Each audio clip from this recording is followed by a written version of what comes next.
If you like the story, you can support the author on Patreon. Link is in the description.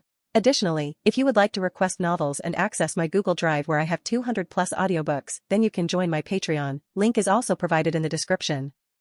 Chapter 1, Nova Libertas.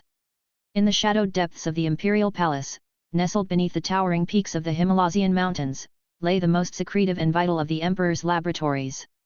Here, in chambers of unparalleled technological wonder, 20 gene-forged marvels slumbered in their gestation pods, the Primarchs, the Emperor's greatest creations and the future leaders of humanity's conquest of the stars. Among these developing demigods, in the 11th Genelub, floated a child with natural brown hair and hazel eyes. Like his brothers, he was growing at an accelerated rate, his potential far beyond that of any normal human. The Emperor had imbued each Primarch with unique traits and abilities, and this 11th son was no exception, though his full capabilities were yet to be realized. The laboratory hummed with energy, intricate machinery, and psychic wards maintaining the delicate balance required for the Primarch's gestation.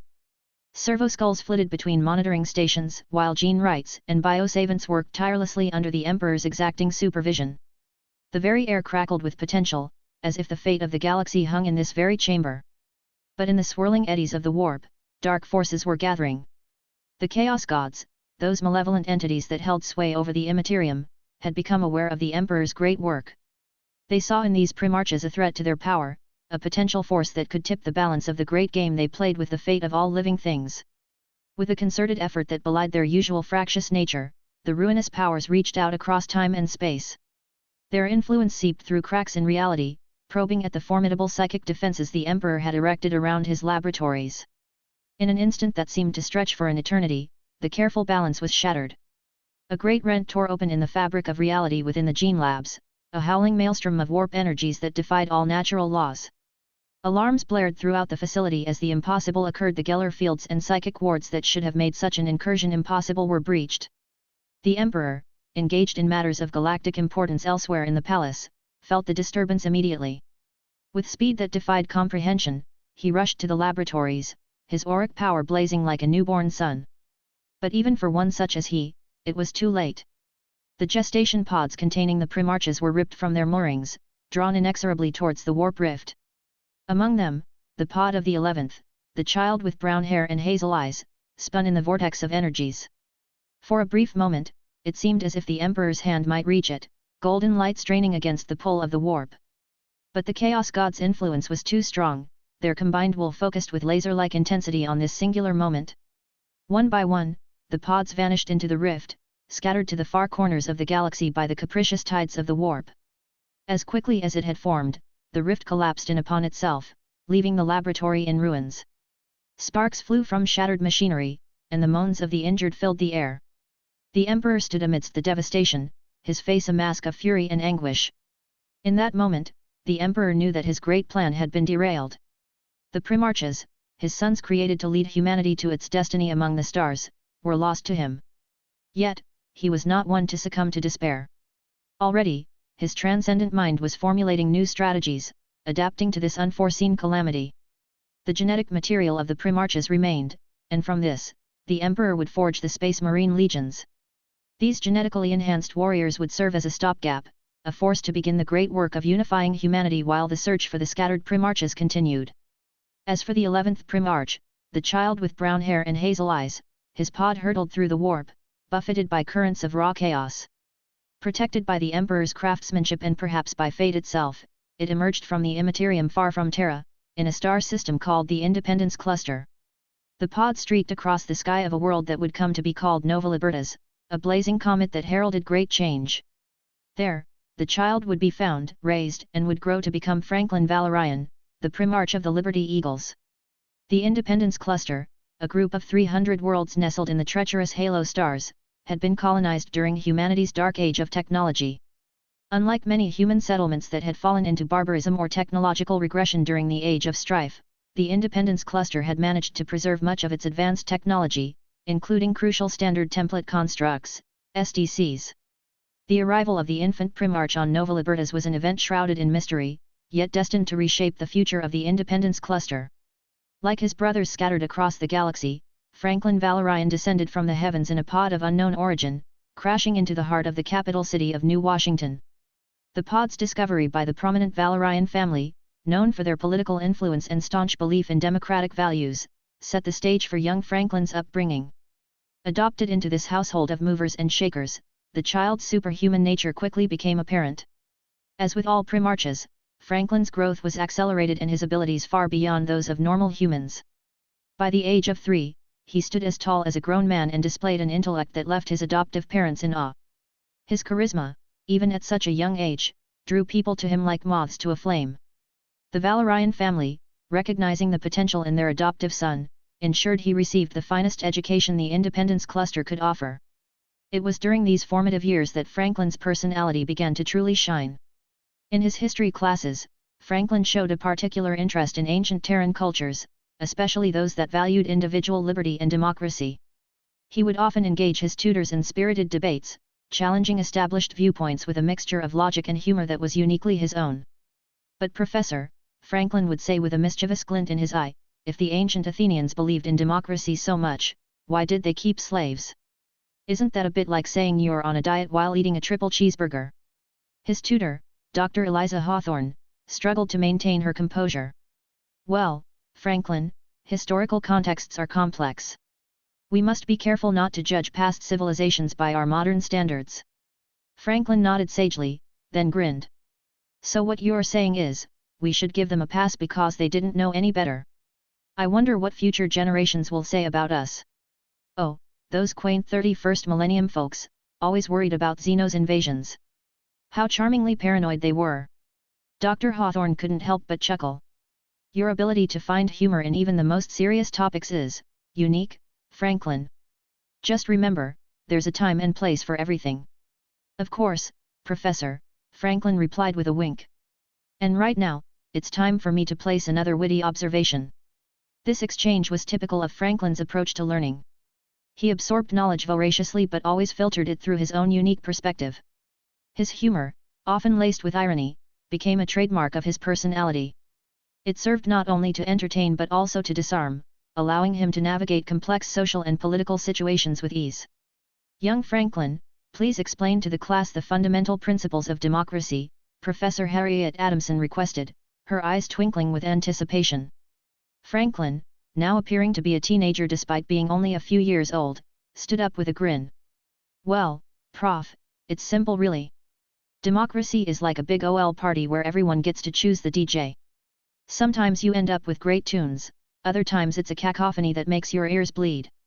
But hey, at least we all got a say in the playlist, right?" The class erupted in laughter, and even the stern Professor Adamson couldn't suppress a smile. "An interesting analogy, Franklin. Could you perhaps elaborate on the more serious aspects?" "Of course," Franklin replied, his tone shifting to one of surprising gravitas. "Democracy, at its core, is about the power of the people to choose their leaders and influence the decisions that affect their lives. It's built on principles of equality, freedom of speech, and the idea that government should serve the will of the people. However," he paused, his expression thoughtful, "it's not without its challenges." Professor Adamson leaned forward, intrigued. "Go on." "Democracy requires an informed and engaged citizenry. Without that, it's vulnerable to manipulation, to the tyranny of the majority, or to paralysis when consensus can't be reached. It's a delicate balance between individual liberty and collective responsibility." The professor nodded approvingly. "Excellent, Franklin. You've clearly given this much thought." Franklin's serious demeanor melted back into his characteristic grin. "Well, I figure if I'm gonna live in this system, I might as well understand how it ticks. Besides, someone's gotta keep all you oldsters on your toes." As Franklin progressed through his education, his understanding of the Independence Cluster's unique position in the galaxy grew. He devoured information about the cluster's history, its advanced technology preserved from the dark age of technology, and its constant struggles against Xenos threats. In a private conversation with his military strategy instructor, retired General Marcus Steele, Franklin's growing awareness became apparent. "Sir," Franklin began, his tone uncharacteristically serious, "I've been studying our cluster's defensive capabilities and production output. We're sitting on a powder keg of potential, aren't we?" General Steele raised an eyebrow. "How do you mean, son?" "Our SDCs, our rapid production capabilities, we can manufacture top-tier weapons and power armor in minutes. Most worlds would kill for that kind of technology. And yet, we're constantly on the defensive against Xeno's incursions. The general nodded slowly. That's a keen observation, Franklin. What's your point? Franklin's eyes gleamed with intensity.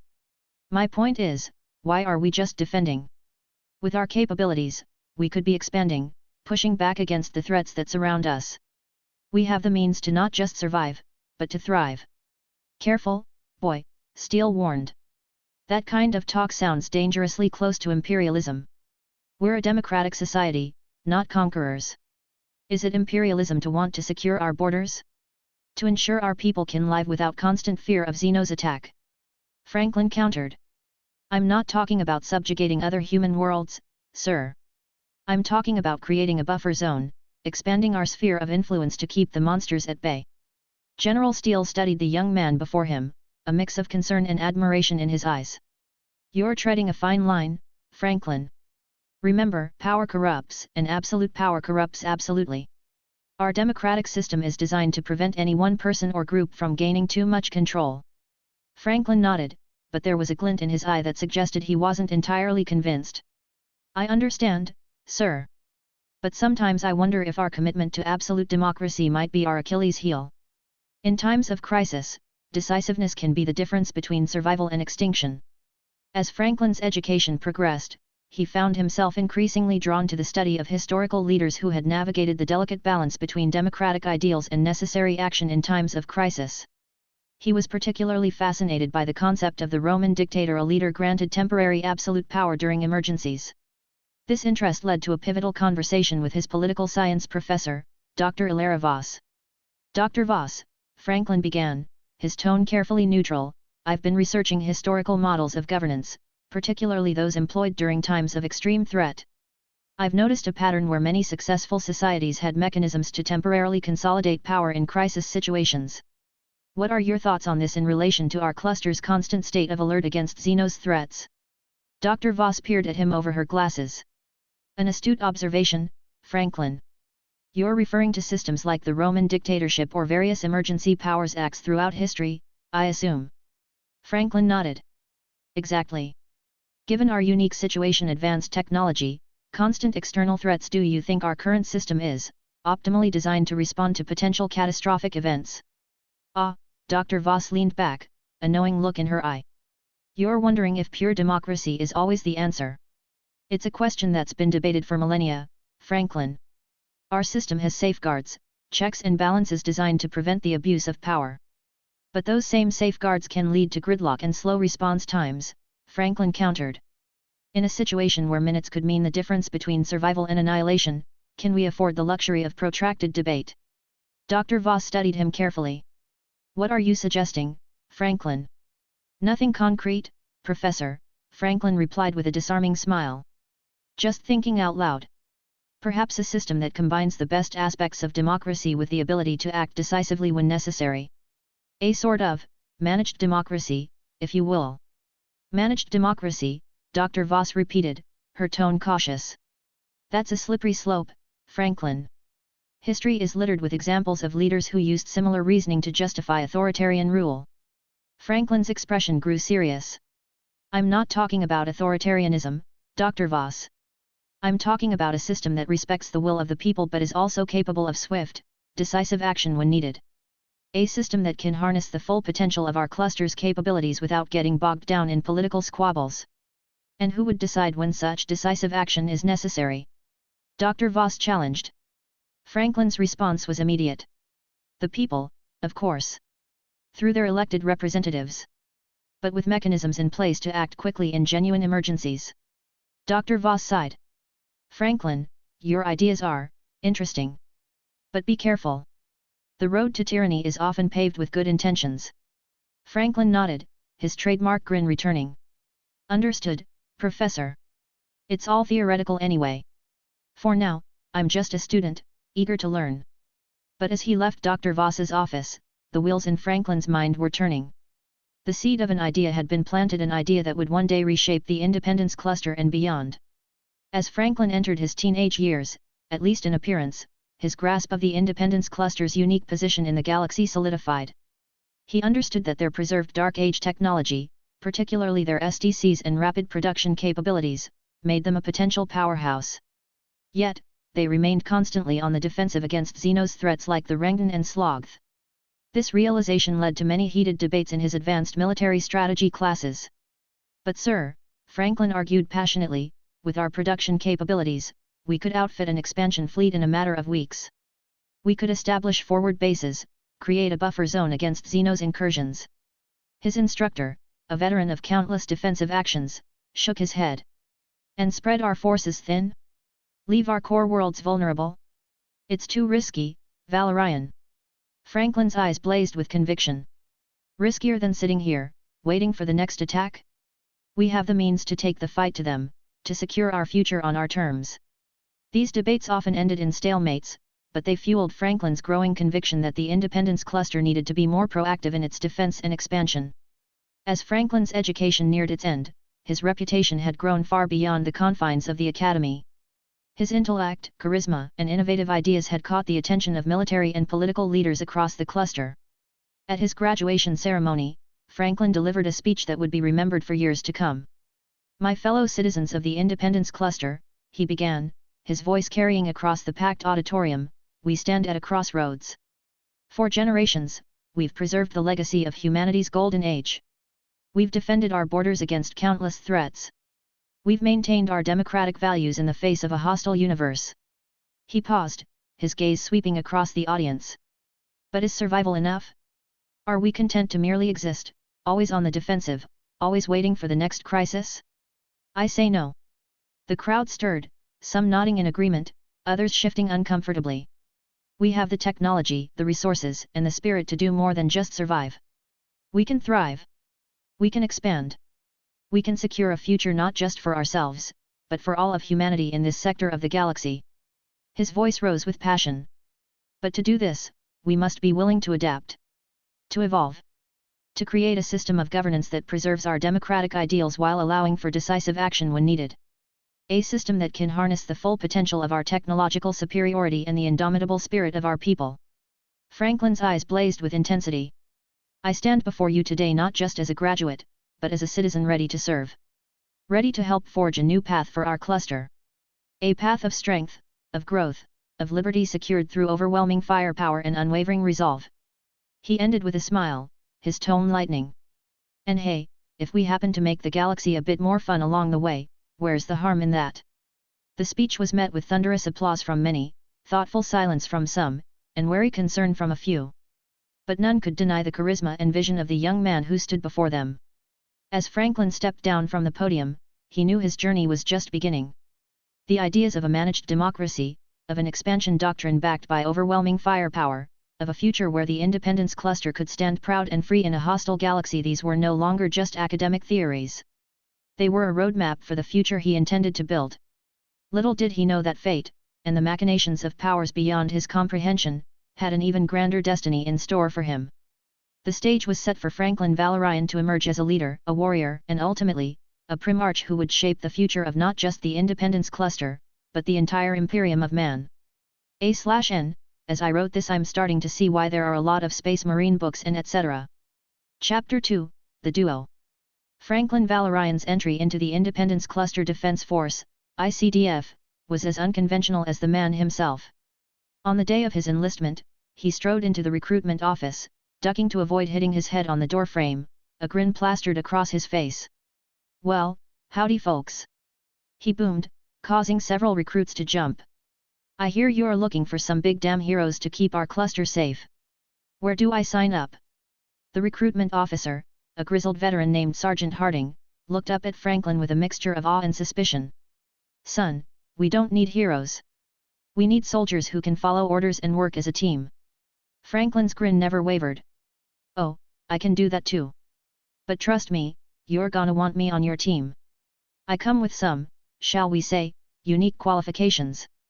As if to emphasize his point, Franklin casually lifted a nearby desk with one hand, recruits paperwork and all, and held it aloft. See? I'm a real multi-tools, if you catch my drift. Sergeant Harding's eyes widened. He'd heard rumors of the Valorian family's adopted son, but seeing him in person was something else entirely. Report to medical for evaluation, he managed to say. And put that desk down, please. Franklin complied, still smiling. Yes, sir. Looking forward to serving with you fine folks. As he turned to leave, Franklin's gaze fell upon another recruit who seemed to be having a heated argument with one of the officers.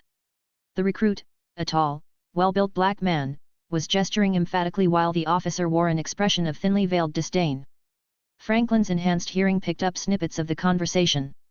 Don't care about your test scores, Washington. Your kind doesn't have what it takes to. That was all Franklin needed to hear. In 3 long strides, he was at the officer's desk.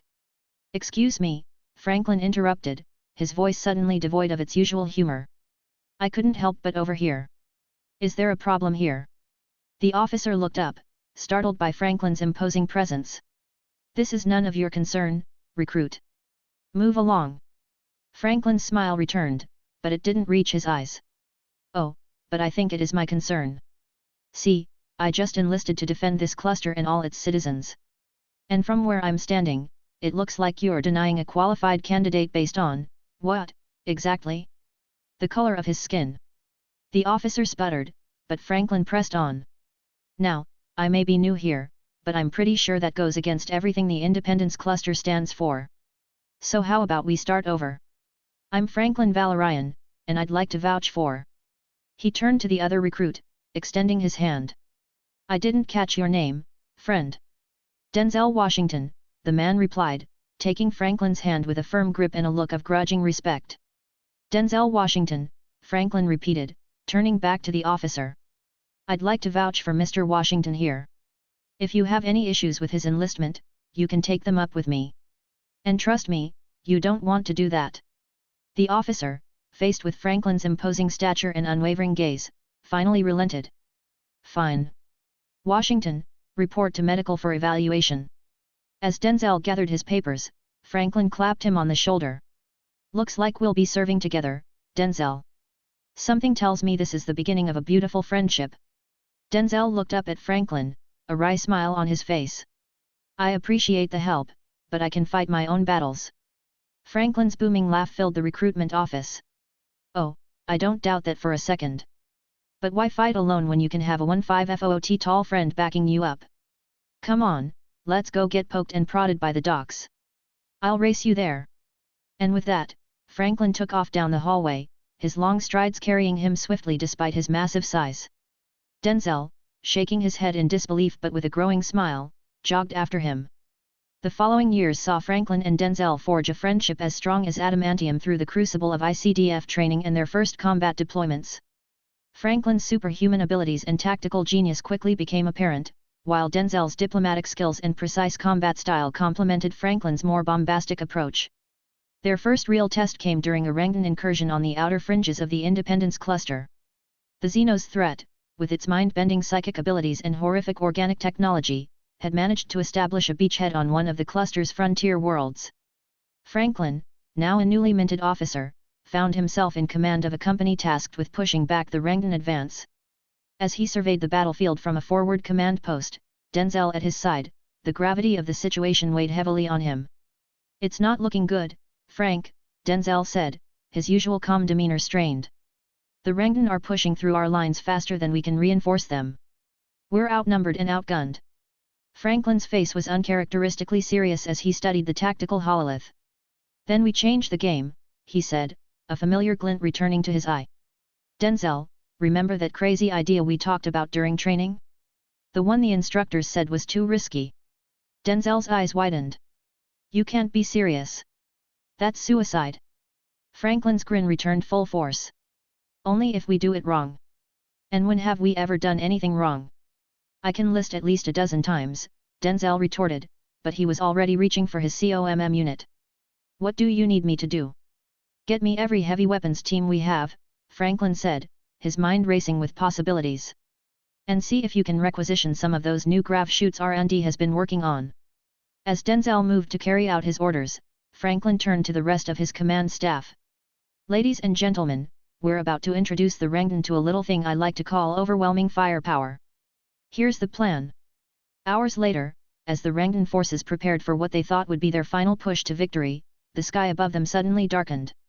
Looking up, they saw not storm clouds, but hundreds of ICDF troops descending on grav chutes, each bearing heavy weaponry that would have normally been vehicle-mounted. At the forefront was Franklin himself, dual-wielding massive rotary cannons that looked comically large even in his enormous hands. His voice boomed across the battlefield, amplified by his armor's systems. "Attention, ugly Xenos bastards! This is your eviction notice. Prepare to be thoroughly and overwhelmingly liberated from existence." What followed was a barrage of firepower unlike anything the Rangan had faced before. Franklin's unorthodox tactic of essentially creating a mobile, airborne heavy weapons platform took the Xenos completely by surprise. The ICDF troops rained death from above, their grav chutes allowing them to reposition faster than the Rangan could adapt. Franklin himself was a whirlwind of destruction, his enhanced physiology allowing him to wield weapons that would have torn a normal human apart from the recoil alone. Beside him, Denzel danced through the chaos, his sword flashing as he cut down any Rangan that got too close, his plasma pistol picking off targets with surgical precision. The battle was over in hours, the Rangan force utterly decimated. As the dust settled, Franklin landed beside Denzel, his armor scorched and dented but his grin as wide as ever. "Now that," he said, slapping Denzel on the back hard enough to make him stumble, "is how you deal with an Xenos incursion." Denzel shook his head, but couldn't hide his own smile. "You're insane, you know that." "Insanely effective," Franklin countered. "Come on, let's round up the troops. I think we all deserve a drink after this." As they made their way through the cheering ICDF soldiers, Franklin's mind was already racing with new ideas. The success of this operation had proven the effectiveness of his overwhelming firepower doctrine. With the resources of the Independence Cluster behind him, he knew he could refine and expand on this strategy. The Rangan, the Sloth, any Xenos threat that dared to challenge the Independence Cluster, they would all learn to fear the day they heard Franklin Valorian was coming for them. In the years that followed, Franklin's reputation grew to near mythic proportions. His unorthodox tactics, combined with the Independence Cluster's advanced technology and production capabilities, led to victory after victory against Xenos incursions. The ICDF's transhumans, while not as individually powerful as the fabled Space Marines of legend, proved their worth time and again under Franklin's leadership. What they lacked in raw strength, they made up for in numbers and sophisticated weaponry. However, the grim dark reality of their universe was never far away. During one particularly brutal campaign against a sloth infestation, Franklin and Denzel witnessed the horrific fate that awaited Psychers in the Independence Cluster. They had been pushing deep into sloth-controlled territory when they came across a young soldier, barely out of his teens, convulsing on the ground. Energy crackled around him, and his eyes glowed with an unnatural light. "Psycher!" someone shouted, and immediately, guns were trained on the young man. Franklin moved to intervene, but Denzel held him back. "Wait," he said, his voice heavy. "Watch." The soldier's squad mates, people he had trained with, fought beside, shared meals with, didn't hesitate. A hail of gunfire erupted, cutting the young psyker down before he could utter a word. As the echoes of gunshots faded, Franklin turned to Denzel, his face a mask of shock and anger. "What the hell was that?" "He was one of ours." Denzel's expression was grim. "That's how it's done here, Frank. You know the stories. Psychers are seen as a threat, a potential weakness the Xenos could exploit. The policy is, immediate termination." Franklin shook his head in disbelief. "That's not right. That can't be right. He could have been an asset, properly trained." "I agree," Denzel said quietly. "But change like that, it doesn't happen overnight. Especially not when people are scared." The incident stayed with Franklin, adding a layer of complexity to his growing political ambitions. He knew that to truly secure the future of the Independence Cluster, he would need to address not just external threats, but internal prejudices and fears as well. As Franklin's military successes mounted, so too did his political influence. His charisma and proven track record made him a popular figure across the cluster. He began to be invited to political functions, asked to speak at rallies, consulted on matters of defense policy. Through it all, Denzel remained by his side, serving as both a voice of reason and a trusted confidant. Their conversations often stretched late into the night, covering everything from tactical innovations to philosophical debates about the nature of governance. "I'm telling you, Denzel," Franklin said one night, pacing in his quarters, "we're on the verge of something big. The old way of doing things, it's not enough anymore. We need a system that can react faster, hit harder. Denzel, lounging in a chair that looked comically small next to Franklin, raised an eyebrow. Careful, Frank. That kind of talk makes some people nervous. They start throwing around words like dictator and tyrant. Franklin waved a hand dismissively. They don't understand. I'm not talking about taking away people's rights. I'm talking about creating a system that can protect those rights more effectively. A managed democracy, where the will of the people is still paramount, but we have the mechanisms in place to act decisively when we need to. And who decides when those mechanisms are needed? Denzel challenged. Franklin grinned. Why, the people do, of course. Through their elected representatives. We just streamline the process a bit. Denzel shook his head, but he was smiling. You're playing with fire, my friend. But I have to admit, when you talk like that, I almost believe it could work. It will work, Franklin said, his voice filled with conviction. It has to. The threats we face, the Rangan, the Sloth, who knows what else is out there, we can't afford to be held back by bureaucratic gridlock. The Independence Cluster has the potential to be a beacon of hope in this dark galaxy. We just need to seize it. As Denzel watched his friend, he couldn't help but feel a mixture of admiration and concern. Franklin's vision was grand, his intentions noble.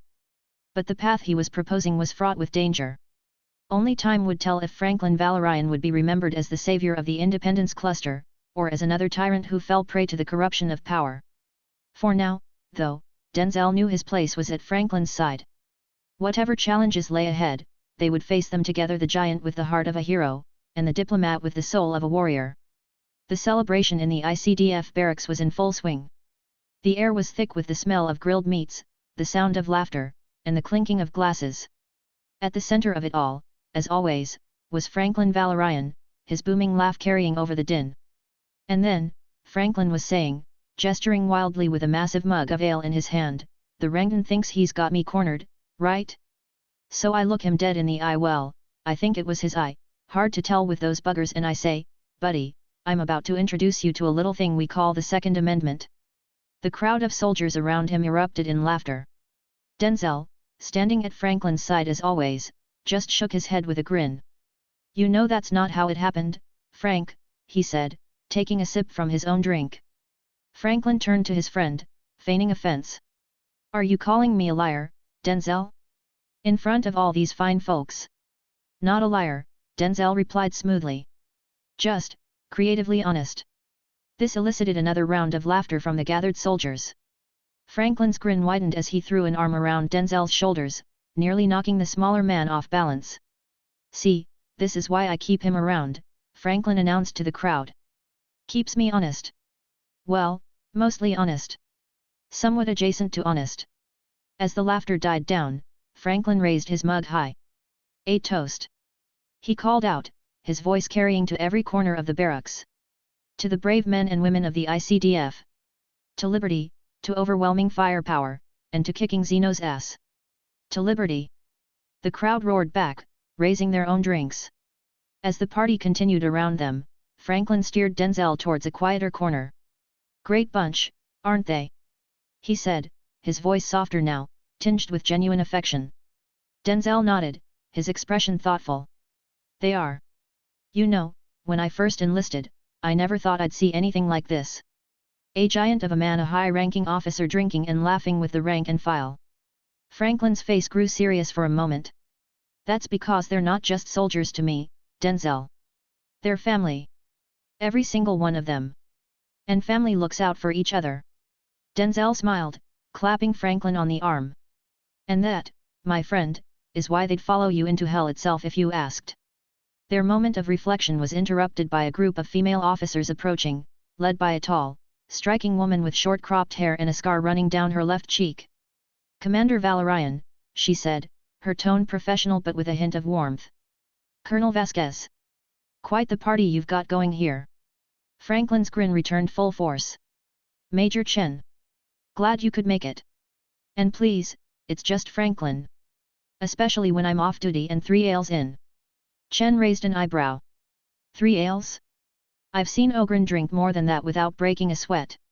Ah, but have you seen an Ogren that can still quote the Constitution after those drinks? Franklin shot back, winking. Chen laughed, a rich, genuine sound. I'd like to see that. Well then, Franklin said, offering his arm with an exaggerated flourish, allow me to demonstrate. Ladies, if you'll accompany me to the refreshment table, I'll treat you to a recitation of the Bill of Rights, complete with interpretive dance. As Franklin led the group of officers away, Denzel could hear him starting, "We the people of the Independence Cluster, in order to form a more perfect union." His voice faded into the general noise of the party. Denzel shook his head, smiling. Franklin's ability to switch from serious leader to charismatic party animal never ceased to amaze him. But he knew that behind the jokes and the flirting, Franklin's mind was always working, always planning for the next challenge. The next morning found Franklin and Denzel in the ICDF Stathoft training facility. Despite the late night, Franklin was as energetic as ever, moving through a series of complex maneuvers with his dual rotary cannons as if they weighed no more than pistols. Denzel, looking slightly worse for wear, watched from the sidelines, sipping a strong cup of recaf. "You know," he called out, "most people would be nursing a hangover right now." Franklin paused his routine, not even breathing hard. "Most people aren't me," he said with a grin. "Besides, can't let a little thing like a party interfere with staying sharp. The Xenos aren't going to give us a day off, so neither do I." He set down his weapons and walked over to Denzel, snagging the cup of recaf and downing it in one gulp. "Ah, that hits the spot. Now, ready to run through that new tactical simulation?" Denzel groaned but nodded. "You're a machine, Frank. But all right, let's do it." As they made their way to the simulation chamber, they passed a group of new recruits, fresh-faced and eager. Franklin stopped, turning to address them. "Morning, folks. Beautiful day for some training, isn't it?" The recruits stammered out affirmatives, clearly in awe of the massive man addressing them directly. Franklin's grin softened into a more encouraging smile. "Remember, every drop of sweat you shed here saves blood on the battlefield. Work hard, stay focused, and before you know it, you'll be out there defending our liberty with the best of 'em." As they continued on, Denzel nudged Franklin. "You know, for someone who can bench press a Bane blade, you've got a surprisingly gentle touch with the newbies." Franklin shrugged. "Everyone starts somewhere. Besides, a little encouragement goes a long way. Now come on, I've got a new strategy I want to test out. I call it Operation Thunderous Liberty." Denzel rolled his eyes. "Let me guess, it involves a lot of explosions."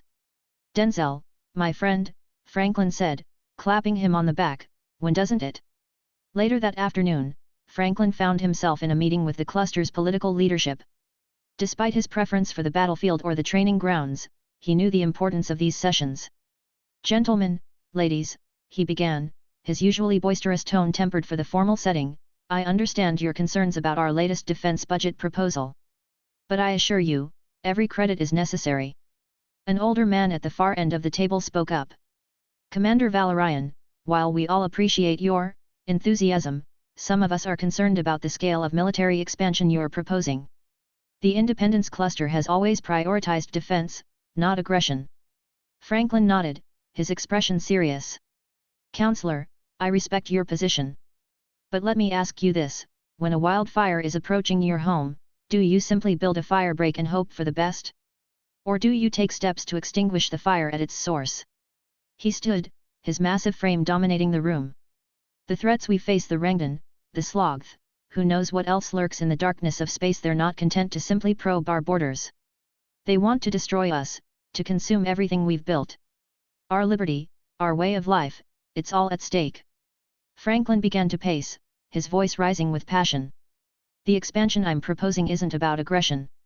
It's about creating a buffer zone, about taking the fight to the enemy before they can mass on our doorstep. It's about ensuring that every citizen of the Independence Cluster can sleep soundly at night, knowing that we stand ready to face any threat." He paused, looking each council member in the eye. "We have the technology. We have the production capacity. What we need now is the will to use them. To create a force so formidable that any Xenos species would think twice before challenging us." The room was silent for a moment. Then, slowly, heads began to nod. Franklin could see the shift in their expressions, from skepticism to consideration. "Thank you, Commander," the council leader said finally. "You've given us much to think about. We'll review your proposal in detail and reconvene next week for a vote." As the meeting adjourned, Franklin felt a sense of satisfaction. It wasn't the thrill of battle, but these political victories were just as important in their own way. Outside the council chambers, he found Denzel waiting for him. "How'd it go?" his friend asked. Franklin's grin returned. "Let's just say I think they're starting to see things our way. Now, I don't know about you, but all this political maneuvering has worked up my appetite. What do you say we hit that new steakhouse in the officers' district? I hear they've got portions even I might struggle with." Denzel laughed. "You? Struggle with food? Now that I've got to see." As they walked off, Franklin threw an arm around his friend's shoulders. "You know, Denzel, sometimes I think about how different things might have been if we hadn't met that day at the recruitment office." Denzel looked up at him, curious. "Oh? How so?" Franklin's expression grew thoughtful. "Well, for one, I'd probably be a lot less handsome by association." Denzel snorted. "And here I thought you were going to say something profound." "Me? Profound?" Franklin's booming laugh echoed down the corridor. "Perish the thought. Now come on, those steaks aren't going to eat themselves." As they made their way through the bustling streets of the capital, Franklin couldn't help but feel a sense of pride. This was what he was fighting for: the laughter of children playing in parks, the bustle of commerce, the freedom for people to live their lives without fear. And he'd make damn sure it stayed that way, no matter what the galaxy threw at them. The Independence Cluster wasn't just a collection of worlds or a political entity. It was a dream, a vision of what humanity could be at its best. And Franklin Valorian, with his overwhelming firepower and his ironclad determination, would see that dream defended, no matter the cost. Chapter 3, The Heart of Liberty. Franklin Valorian stood atop the highest spire of Nova Libertas, the gleaming capital world of the Independence Cluster. At 25 years old, he cut an imposing figure, his 15FOOT frame encased in power armor that seemed to grow more advanced with each passing month. The latest edition's smart missile pods on his shoulders, capable of unleashing hundreds of precision strikes, were a testament to the cluster's relentless drive for technological superiority. As he gazed out over the sprawling ecumenopolis, Franklin couldn't help but marvel at what humanity had built here, so far from the cradle of Terra. The Independence Cluster, with its 300 worlds spread across the outer, middle, and core sectors, was a bastion of liberty and technological prowess in a galaxy teeming with threats. "Quite a view, isn't it?" came a familiar voice from behind him. Franklin turned to see Denzel Washington, his longtime friend and adjutant, stepping out onto the observation deck. Despite the years of combat and the weight of responsibility, Denzel's face still carried the same wry smile it had when they first met at the recruitment office. "That it is, old friend," Franklin replied, his booming voice softened by the moment of reflection. "Sometimes I still can't believe how far we've come." Denzel nodded, moving to stand beside the towering Primarch. "From two rookies just trying to make a difference to, well, this," he gestured at the cityscape before them. "It's been quite a ride." Franklin chuckled, a sound like distant thunder. "That it has. Speaking of rides, I hear you put on quite a show during that last Rangan incursion. A night amongst gunslingers, they're calling you." Denzel shrugged, a hint of embarrassment coloring his features. "I just did what needed to be done. Those energy blades you had the engineers and inventors whip up for me came in handy. Carved through the Rangan like they were butter." "Don't sell yourself short," Franklin said, clapping Denzel on the shoulder with a hand the size of a dinner plate. "Not everyone could wield a lightsaber and power sword with such finesse. You're an outlier, Denzel, in all the best ways." Before Denzel could respond, Franklin's COMMB chirped. "Sir," came a crisp voice, "your transport is ready for the sector tour." "Acknowledged," Franklin replied. He turned to Denzel with a grin. "Ready to see what else this cluster of ours can do?" The tour of the Independence Cluster's capabilities left even Franklin, who had overseen much of its development, in awe. Their first stop was a factory world in the middle sector, where production lines stretched as far as the eye could see. "And you're saying we can produce a full suit of power armor in under an hour?" Franklin asked the chief engineer, his eyebrows raised in disbelief. The engineer, a portly man named Gideon, nodded enthusiastically. "Yes, sir. With our advanced SDCs and rapid production capabilities, we've streamlined the process to an unprecedented degree. We can outfit an entire company of ICDF troops in a single day." Franklin whistled, impressed. Now that's what I call overwhelming firepower support. Their next stop was a research station, where scientists were working on pushing the boundaries of what was possible with their Dark Age technology. We've made significant breakthroughs in miniaturization, explained Dr. Ilara Chen, the lead researcher. We believe we can create pocket dimensions within your power armor, allowing you to carry an entire armory with you into battle. Franklin's eyes lit up at the possibility. You mean I could have access to any weapon I need, at any time, without weighing me down? Dr. Chen nodded, a proud smile on her face. Exactly, sir. We're calling it the Armory of Liberty. With this, you'll be prepared for any situation the galaxy might throw at you. As they left the research station, Denzel nudged Franklin. I can see the gears turning in that oversized head of yours. What are you thinking? Franklin's grin was practically giddy. I'm thinking that with this tech, we could create the ultimate rapid response force. Imagine it, Denzel, a team that could adapt to any threat on the fly, switching loadouts mid-battle. The Xenos wouldn't know what hit them. Denzel shook his head, but he was smiling. Only you could get this excited about new ways to blow things up. Dr. Chen then added, if I may, sir, the pocket dimensions, there are limitations. What limitations? Franklin asked. Dr. Chen hesitated for a moment, choosing her words carefully. The technology to create pocket dimensions is incredibly complex and demanding on real space resources. These dimensions, though theoretically infinite, are bound by the constraints of the material universe in which they are created. Franklin raised an eyebrow, intrigued. Go on. First and foremost, Dr. Chen continued, the creation of a pocket dimension requires an enormous amount of energy. This energy must be harnessed and maintained at a constant rate to ensure the stability of the dimension. The power required to do this on a large scale is beyond our current capabilities. It's barely feasible for individual applications, such as a Franklin's 15FOOT power armor. She paused, allowing Franklin to absorb the information before continuing. Additionally, the spatial manipulation involved in creating these dimensions generates significant gravitational distortions. These distortions, if not carefully controlled, can have unpredictable and catastrophic effects on the surrounding environment in real space. This makes the technology inherently dangerous and unsuitable for widespread use. Furthermore, Dr. Chen said, her voice growing more intense, the materials needed to anchor and stabilize the pocket dimensions are incredibly rare. These exotic elements can only be found in trace amounts in the most hostile regions of space. Our current supply is insufficient for mass production, and attempts to synthesize them have met with limited success. Franklin nodded, understanding the gravity of the situation.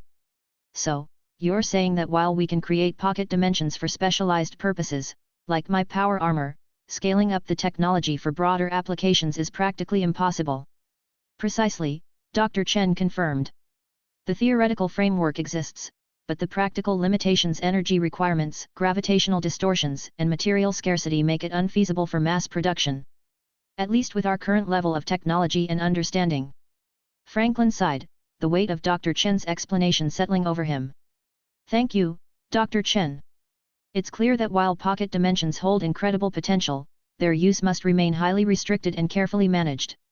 As their tour continued, Franklin and Denzel couldn't help but notice the political tensions simmering beneath the surface of the cluster's prosperity. Campaign posters for the upcoming presidential election were plastered on every available surface, with the far-right and far-left parties both vying for supremacy. Strength through unity, proclaimed the posters of the Nationalist Party, their imagery heavy with militaristic themes. Progress through diversity, countered the banners of the Progressive Alliance, featuring images of different human phenotypes working together. As they passed a particularly heated debate between supporters of both parties, Denzel sighed. Sometimes I wonder if we're doing the right thing, Frank. All this power, this technology, are we really using it to make people's lives better, or are we just setting the stage for a bigger conflict? Franklin was quiet for a moment, his usual jovial demeanor replaced by a thoughtful frown. I ask myself the same thing sometimes, Denzel. But then I remember what we're up against out there, he gestured towards the sky. The Rangan, the Sloth, who knows what else? We need to be strong to survive. But you're right, we can't lose sight of what we're fighting for. They continued their tour, visiting a void shipyard where the latest battleships were under construction, and a university world where the brightest minds of the cluster were being educated. Everywhere they went, Franklin was greeted with cheers and admiration, but he noticed that the adulation didn't quite reach his friend's eyes. "What's eating you, Denzel?" Franklin asked as they boarded their transport to return to Nova Libertas. "You've been quieter than usual." Denzel sighed, running a hand over his face. "It's just, all of this, Frank. The weapons, the ships, the constant state of readiness. Don't get me wrong, I understand why it's necessary. But sometimes I wonder what it would be like to just stop. To not have to worry about the next threat, the next battle." Franklin nodded, understanding in his eyes. "Believe it or not, I think about that too. Heck, there are days when I dream about retiring early, settling down on some quiet agri-world, maybe start a farm or something." Denzel couldn't help but laugh at the mental image of the giant Franklin trying to milk a cow. "You? A farmer? Now that I'd pay to see." Franklin chuckled along with him. "Hey, stranger things have happened. But you're right, Denzel. We can't forget to live while we're so focused on defending life. Tell you what, after this tour, let's take some leave. Visit my parents, maybe hit up that new resort they opened on Paradise World Elysium. What do you say?" Denzel's smile was genuine this time. "I'd like that, Frank. I'd like that a lot." A few days later, Franklin found himself in the familiar surroundings of his childhood home. Despite his massive size, his mother, Sarah Valorian, still managed to make him feel like a little boy as she fussed over him. "Franklin, dear, are you eating enough? You look thin," she said, despite the fact that Franklin's muscular frame barely fit through the doorway. "I'm fine, Mom," Franklin said, his voice a mix of exasperation and affection. "The ICDF feeds me well, I promise." His father, Marcus Valorian, a retired politician, watched the scene with amusement. "Let your mother fuss, son.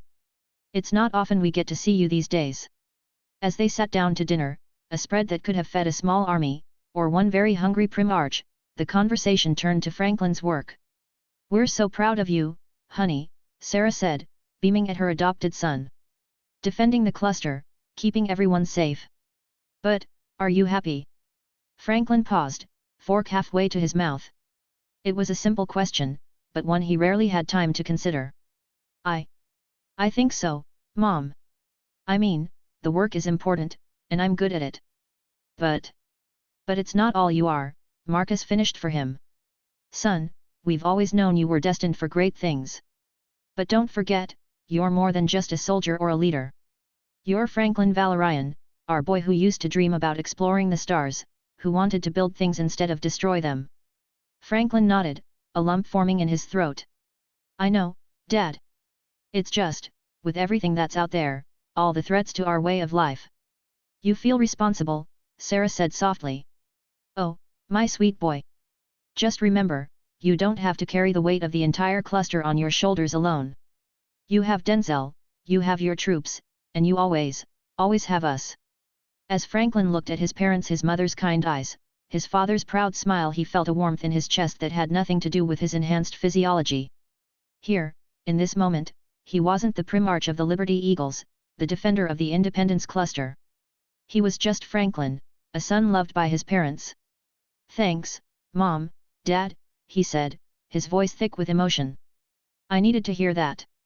The rest of the evening passed in comfortable conversation, reminiscing about Franklin's childhood escapades and sharing stories about his current adventures. As the night wore on, Franklin found himself on the back porch with his father, looking up at the stars.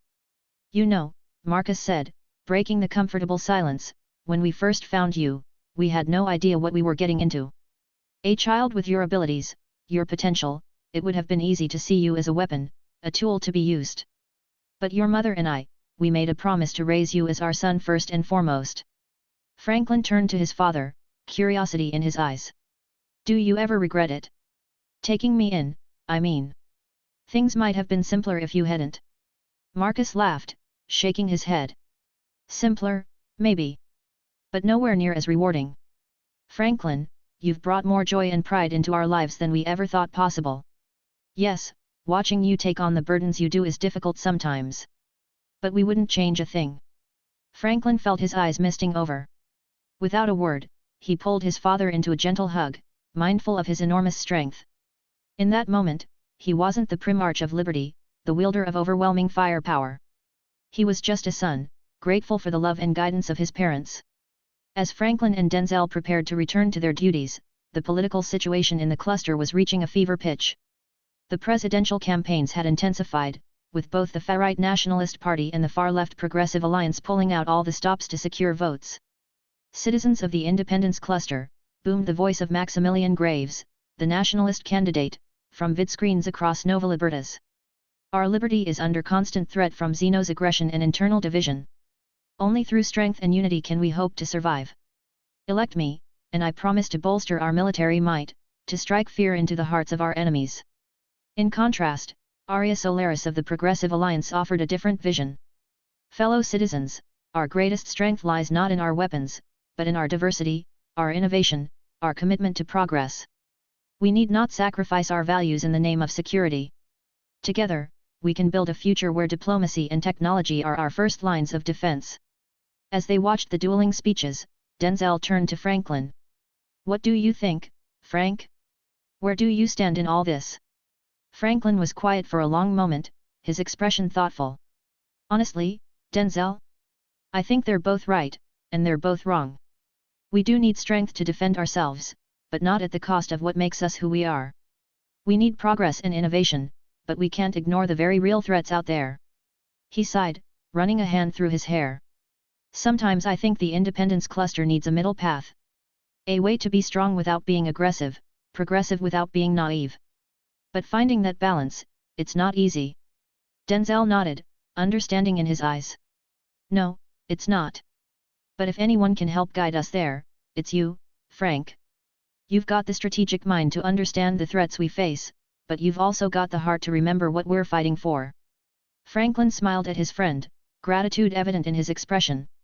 Thanks, Denzel. I don't know what I'd do without you to keep me grounded. As they prepared to board their transport back to ICDF headquarters, Franklin took one last look at the shining spires of Nova Libertas. The Independence Cluster was far from perfect, but it was home. And despite the challenges they faced, the political tensions, the constant Xeno's threats, the weight of responsibility, Franklin knew he wouldn't have it any other way. With Denzel by his side, his parents' love supporting him, and the strength of the Liberty Eagles behind him, Franklin Valorian was ready to face whatever the galaxy might throw at them. The Primarch of Liberty squared his shoulders, his power armor humming with barely contained energy, and stepped into the transport. A few years later, the Independence Cluster, once a shining beacon of liberty and technological prowess, had descended into chaos. The presidential election controversy had spiraled out of control, splitting the cluster into far-left and far-right factions. For 2 months, Franklin Valorian had tried desperately to mediate, to find a middle ground that could preserve the unity of the cluster. But his efforts had failed, and now civil war raged across the 300 worlds. Franklin stood in the war room of his flagship, the Liberty's Torch, surrounded by hollow displays showing the latest battle reports. His massive frame, encased in his ever-evolving power armor, seemed to fill the room. Beside him, as always, stood Denzel Washington, his friend and most trusted advisor. It's time, isn't it? Denzel asked, his voice heavy with the weight of what was to come. Franklin nodded, his usually jovial face set in grim determination. We've tried everything else. If we don't act now, there won't be an Independence Cluster left to save. With a gesture, Franklin brought up a galactic map of the cluster. Initiate Operation Liberty's Call, he commanded. It's time to remind everyone what we're really fighting for. As the orders went out, Franklin turned to Denzel. You know, old friend, this isn't quite how I imagined forming our own political party. Denzel managed a wry smile. Nothing about our lives has ever been conventional, Frank. Why start now? The first phase of Franklin's plan involved the deployment of the Ranger long-range reconnaissance squads. These specialized units, though not transformed into Astartes, these men were the precursors to what would become a key element of the Liberty Eagles. On Novus Columbia, a core world that had fallen to the far-right nationalist faction, a team of Rangers infiltrated the capital city under the cover of night. Their mission, to gather intelligence and sow the seeds of doubt among the population. Captain Elena Hawke, leader of the Ranger team, moved silently through the shadows, her advanced camouflage technology rendering her nearly invisible. As she approached the central broadcast station, she couldn't help but smile at the irony. The very technology that made the Independence Cluster great was now being used to divide it. Team, Status report, she whispered into her COMM bead. Alpha in position at the power grid, came the reply. Beta ready at the munitions depot. Gamma standing by at the spaceport. Excellent, Elena responded. Commence Operation Truth Serum. In perfect synchronization, the Ranger teams struck. At the power grid, Alpha team uploaded a virus that would cause periodic brownouts, just enough to irritate the population without raising suspicion of sabotage. Beta team at the munitions depot carefully altered inventory records, creating the illusion of supply shortages. And at the spaceport, Gamma team reprogrammed the public information displays to show subtly altered news feeds. Elena, meanwhile, sliced into the broadcast station's systems. Over the next few weeks, citizens of Novice Columbia would be treated to a carefully crafted narrative. News reports would subtly highlight the shortcomings of the nationalist regime, while apparently innocuous entertainment programs would carry underlying messages of unity and shared values. As the Rangers extracted, leaving no trace of their presence, Elena sent a coded message to the Liberty's torch, seeds planted. Awaiting harvest. While the Rangers worked their subtle magic across multiple worlds, Franklin prepared for more direct action. The Minutemen assault squads, pride of the ICDF and forerunners of the Astartes rapid response units, were about to earn their name. The target, Libertas Prime, a crucial industrial world that had fallen to the far-left Progressive Alliance. Intelligence suggested that the Alliance was on the verge of activating a powerful planetary defense system that would make any future liberation nearly impossible.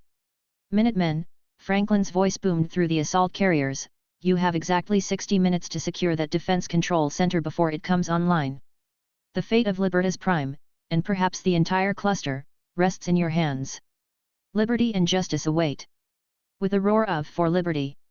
the assault carriers burst from the Liberty's Torch's launch base. As they streaked towards the planet's surface, dodging sporadic fire from orbital platforms, Franklin watched from the bridge, his hands clenched into fists the size of boulders. Denzel, he said, his voice uncharacteristically quiet, do you think they know? That we're not just fighting for territory or resources, but for the very soul of the cluster.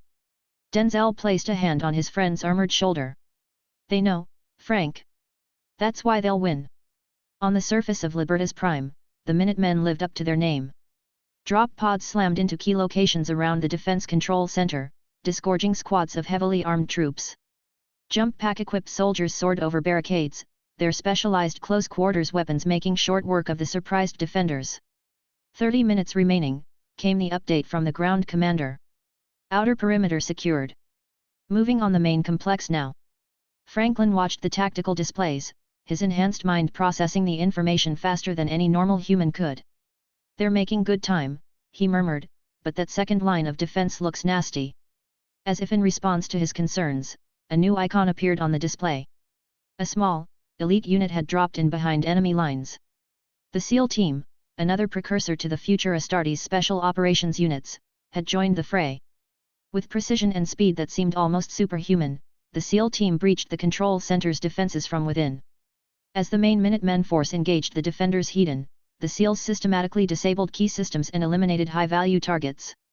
5 minutes remaining, the ground commander reported, tension evident in his voice.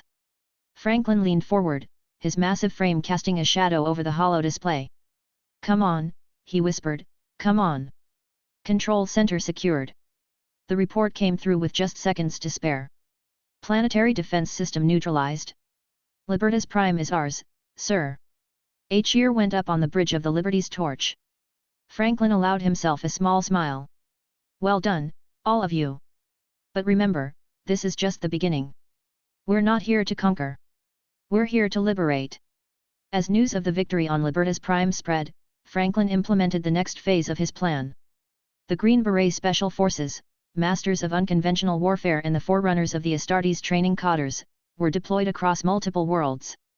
Their mission was not to fight, but to train and lead local resistance forces. On worlds dominated by both the far-right and far-left factions, the Green Berets sought out those who longed for a return to the cluster's foundational values. On the agricultural world of New Eden, Sergeant Major Marcus Kane of the Green Berets found himself addressing a group of farmers and local militia. Friends, he began, his voice carrying across the barn they were using as a makeshift headquarters, we're not here to tell you what to believe or who to follow. We're here to help you take back your world from those who would use it as a pawn in their power games. Over the following weeks, Kane and his team trained the locals in tactics, provided them with advanced weapons, and most importantly, gave them hope.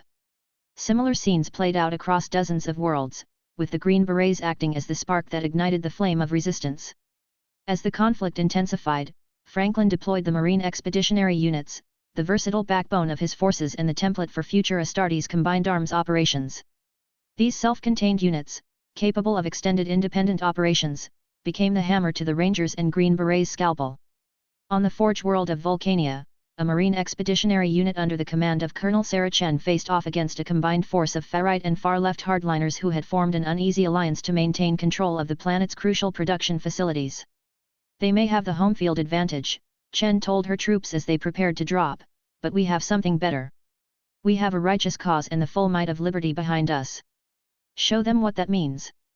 The battle for Vulcania raged for days, with the Marine Expeditionary Unit demonstrating its flexibility and adaptability. Infantry squads cleared urban areas with surgical precision, while armor units provided crucial fire support. Gunships darted between the planet's towering forges, engaging enemy air assets and providing close air support.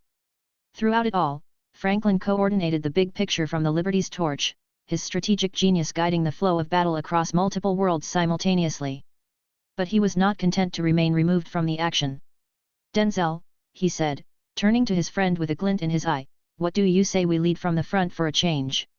Denzel sighed, but there was a smile on his face. "I was wondering when you'd suggest that. The Secret Service isn't going to be happy." "They never are," Franklin laughed. "But that's why we pay them the big bucks." The final phase of Franklin's campaign to reunite the cluster centered on Nova Libertas itself, the capital world where the Civil War had begun. As his forces consolidated control over other key worlds, Franklin prepared for a decisive strike that would end the conflict once and for all. Clad in his most advanced power armor yet, festooned with smart missile pods and his trademark oversized miniguns, Franklin led the assault personally. His Secret Service, forerunners of what would become the heaviest firepower in all but name, formed an impenetrable wall around him. As drop pods rained from the sky and gunships roared overhead, Franklin's voice boomed across the battlefield, broadcast on all frequencies. "Citizens of the Independence Cluster. I come to you not as a conqueror, but as a liberator.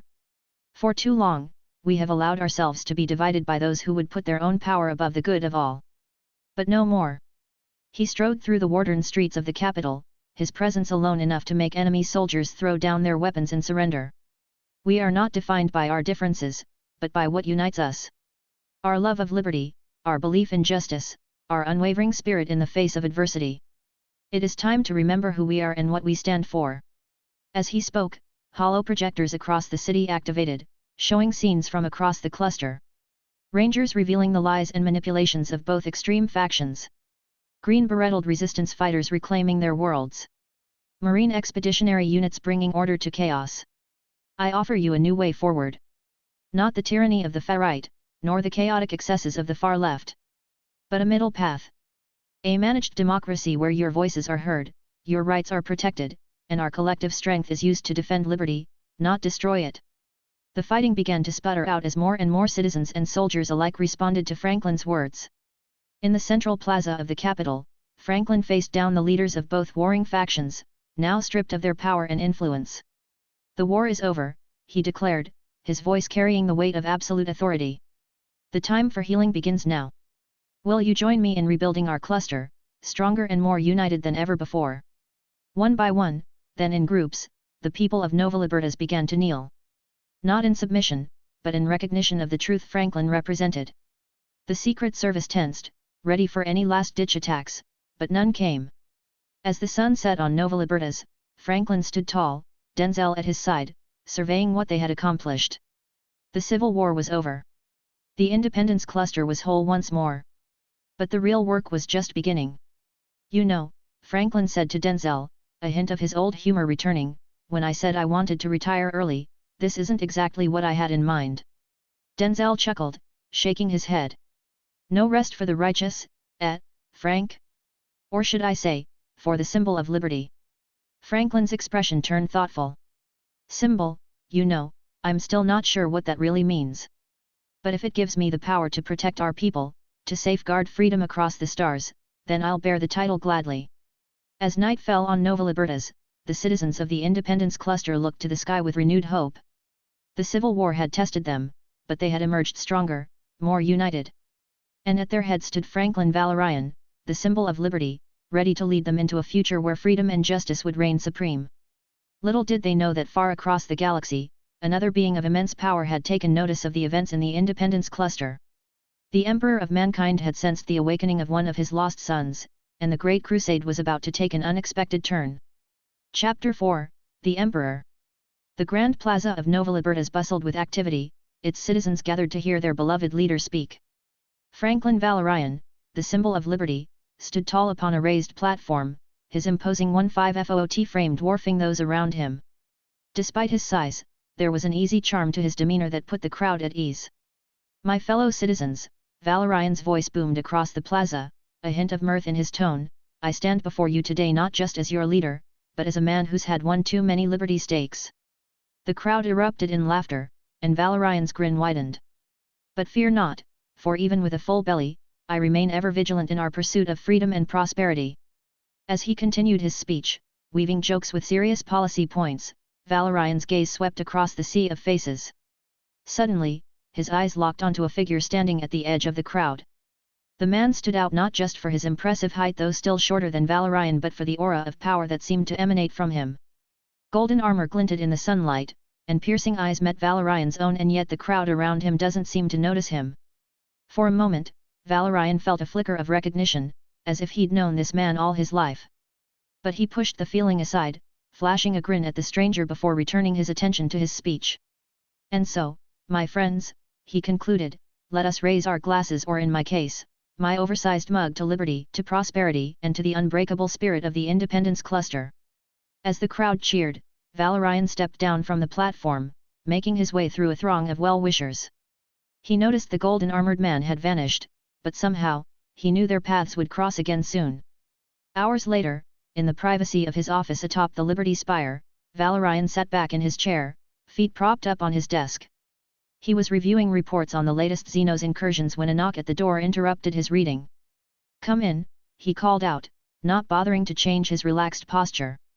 The door opened, and in walked the man from the plaza.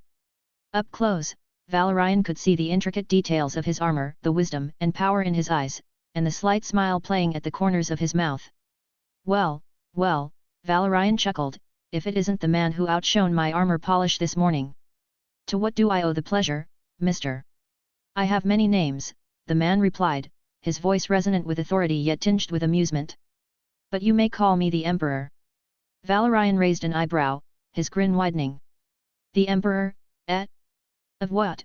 The local Shiny Armor Appreciation Society. The Emperor's smile grew. Of mankind, Franklin Valorian. And you are my son. There was a moment of silence before Valorian burst into laughter. Oh, that's a good one. I haven't heard a joke that good since my last speech. He wiped a tear from his eye. But seriously, who are you? The Emperor stepped forward, his presence filling the room. With a gesture, he created a psychic illusion, showing Valorian visions of Terra, of the Great Crusade sweeping across the galaxy. Valorian's laughter died away, replaced by a look of wonder and then understanding. He slowly lowered his feet from the desk and stood, matching the Emperor's height. Well, I'll be damned, he said softly. You're not joking, are you? Father. As the son of liberty and truth, and the very fact that this 15-feet man in shining golden power armor, despite his speculations inside of him, he decided to ride with it, you don't see a golden power armored man every day claiming to be your father, and his physiology made more sense. The Emperor shook his head. I am not. I have searched for you, as I have searched for all my sons. And now I have found you, first, presiding over this remarkable cluster of worlds. Valorian walked to the window, gazing out at the sprawling cityscape of Nova Libertas. So, what now? You've found your long-lost son. Do we hug it out? Exchange war stories? Oh, I know we could have a father-son fishing trip. I hear the acid lakes of Rangda Prime are lovely this time of year.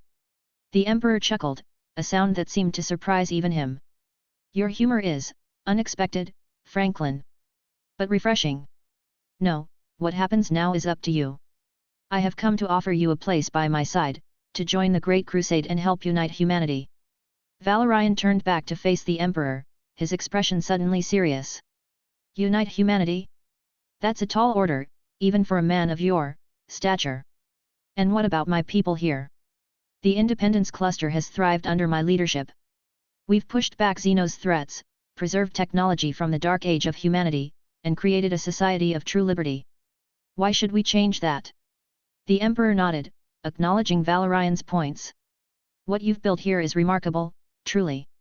But imagine spreading this prosperity, this liberty, across the entire galaxy. Imagine a humanity united, free from the threats of Xenos and the superstitions that hold us back. That is what I offer you, a chance to be part of something greater. Valorian stroked his chin thoughtfully. A tempting offer, I'll admit. But I've got to ask, what's the catch? There's always a catch. Is it the hours? The dental plan? Don't tell me I have to wear golden armor like yours. I mean, it's flashy, but it's not really my style. The Emperor's lips twitched in amusement. The catch, as you put it, is that you would need to bring the Independence Cluster into compliance with the Imperium of Man. Your worlds would become part of a greater whole. Valorian's eyes narrowed. Compliance? That's a fancy word for submission, isn't it? I hope you'll forgive me if I'm not jumping for joy at the prospect of giving up our independence. It's kind of our thing, you know. It's right there in the name. I understand your reservations, the Emperor said, his tone softening. But consider this together, we could create an age of enlightenment for all of humanity. No more petty wars between human factions, no more cowering in fear of alien threats. A golden age of reason and progress. Valorian paced the room, his mind working furiously. It sounds good on paper, I'll give you that. But I've got to think about my people. We've got a good thing going here: advanced tech, strong defenses, and a political system that works, most of the time. What guarantee do I have that joining your Imperium won't mess that up? The Emperor stepped closer, placing a hand on Valorian's shoulder. I offer no guarantees, my son. The path ahead is fraught with challenges. But I see in you a leader who could help shape the Imperium into something truly great. Your perspective, your humor, your love of liberty, these are qualities that could benefit all of humanity. Valorian looked into the Emperor's eyes, seeing not just power and authority, but also a vision of a united human race. For a moment, he glimpsed the weight of responsibility his father carried. You know, Valorian said slowly, most fathers would just ask their sons to take over the family business. But you? You're offering me a galaxy. He chuckled, shaking his head. It's a hell of a sales pitch, I'll give you that. The Emperor smiled. Then you'll consider it. Valorian's expression turned serious again. I'll do more than consider it. I'll negotiate. You want the Independence Cluster? Fine. But we do it on my terms. We maintain a degree of autonomy, call us a suzerain state if you like the fancy terminology. In exchange, we'll put our production capabilities to work for the Imperium. How does 80% of your quality gear, warships, and weaponry sound? The Emperor's eyebrows rose slightly. An ambitious offer. You drive a hard bargain, Franklin. Hey, you wanted a son, you got one. Complete with rebellious phase and contractual negotiations, Valorian grinned. Take it or leave it, old man. For a long moment, the Emperor was silent, his gaze piercing as he studied Valorian. Then, to the Primarch's surprise, he laughed, a genuine, hearty laugh that seemed to shake the very foundations of the Liberty Spire. Very well, the Emperor said, extending his hand. You have a deal, my son. Welcome to the Imperium of Man. Valorian took his father's hand, shaking it firmly. Glad to be aboard, Dad. Now, how about we celebrate? I've got a bottle of Novian whiskey that'll put hair on your chest. Well, more hair. You've already got the whole majestic beard thing going on. As they shared a drink, Valorian couldn't help but study the Emperor. Despite the aura of power and the weight of his responsibilities, Valorian saw in him something unexpected: a man. A remarkable, superhuman man to be sure, but a man nonetheless. Not a god, not a mythical figure, but a father with an impossible dream and the will to make it reality. You know, Valorian said, swirling the whiskey in his glass, I've got to admit, you're not quite what I expected. The Emperor raised an eyebrow. Oh? And what did you expect? Valorian shrugged. I don't know. Something more godlike, I suppose. Don't get me wrong, the whole golden aura of power thing is impressive. But sitting here, sharing a drink? You seem almost normal. Well, as normal as a superpowered, galaxy-conquering father figure can be. The Emperor's expression softened. I am not a god, Franklin. Merely a man with a vision and the means to achieve it. It is important that you understand this. Oh, I understand, Valorian nodded. And I think I prefer it this way. Gods are distant, unknowable. But a man? A man can be reasoned with, can make mistakes, can learn and grow. It makes this whole joining the family business thing a bit less daunting. The Emperor studied him for a moment. You have a unique perspective, my son. It will serve you well in the times to come. Valorian raised his glass in a toast. To unique perspectives, then. And to family reunions that come with galactic conquest. You know, Franklin, seeing all this, it reminds me of a time long past. A time when humanity stood at the peak of its achievement. Valorian's expression softened. Yeah, I've read the histories. Must be something, seeing it all again after so long. The Emperor nodded, a distant look in his eyes. It is, both heartening and bittersweet. A reminder of what we lost, and what we fight to reclaim. Well, Valorian said, clapping the Emperor on the shoulder, looks like you've found the right bunch of folks to help with that reclamation. Though I have to warn you, our methods might be a bit unorthodox. The Emperor raised an eyebrow. Oh. Valorian's grin turned wolfish. Let's just say we believe in the power of superior firepower and a good sense of humor. Speaking of which, have you heard the one about the orc, the Eldar, and the guardsmen who walk into a bar? Before the Emperor could respond, a COMM link on his armor chimed. He activated it, listening for a moment before turning back to Valorian. It seems your integration into the Imperium begins sooner than expected. A fleet approaches your gene sons, the Astartes I created from your genetic template. Valorian's eyes widened. My what now? You mean to tell me I'm a father already? And here I thought I was being careful. The Emperor's expression remained serious. These warriors will form your legion, the vanguard of your forces in the Great Crusade. They will need guidance, leadership, and perhaps a touch of your unique personality. Valorian rubbed his hands together, eyes gleaming with excitement. Oh, this is going to be fun. All right, Pops, let's go meet the kids. I've got some ideas for a welcoming committee that'll knock their power-armored socks off. As they made their way to prepare for the Astartes' arrival, the Emperor found himself both intrigued and slightly concerned by Valorian's enthusiasm. This son, the first Primarch he had found, was unlike any he had anticipated. The coming years, he realized, would be interesting indeed. Oh, and Dad. Valorian called over his shoulder. We're definitely going to have to talk about this whole Emperor thing. Seems a bit stuffy if you ask me. How about we go with something more casual? Biggie, perhaps. The Emperor sighed, a mix of fond exasperation and growing amusement. We shall see, Franklin. We shall see. The Emperor's golden form shimmered as he prepared to depart, leaving Franklin Valorian with a data slate containing crucial information about the Great Crusade and the formation of the Astartes legions. I leave this in your hands, Franklin, the Emperor said, his voice resonating with authority. Begin your crusade across the galaxy. I expect the first shipment of equipment within the next few months. Valorian grinned, saluting with a flourish. Aye, Captain, or should I say, Emperor?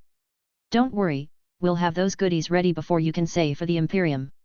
As the Emperor's ship departed, leaving a golden trail in the sky, Denzel, Valorian's right-hand man, approached. His eyes were wide with awe. By the stars, Franklin, Denzel breathed, what manner of being was that? He seemed, like a god clad in gold.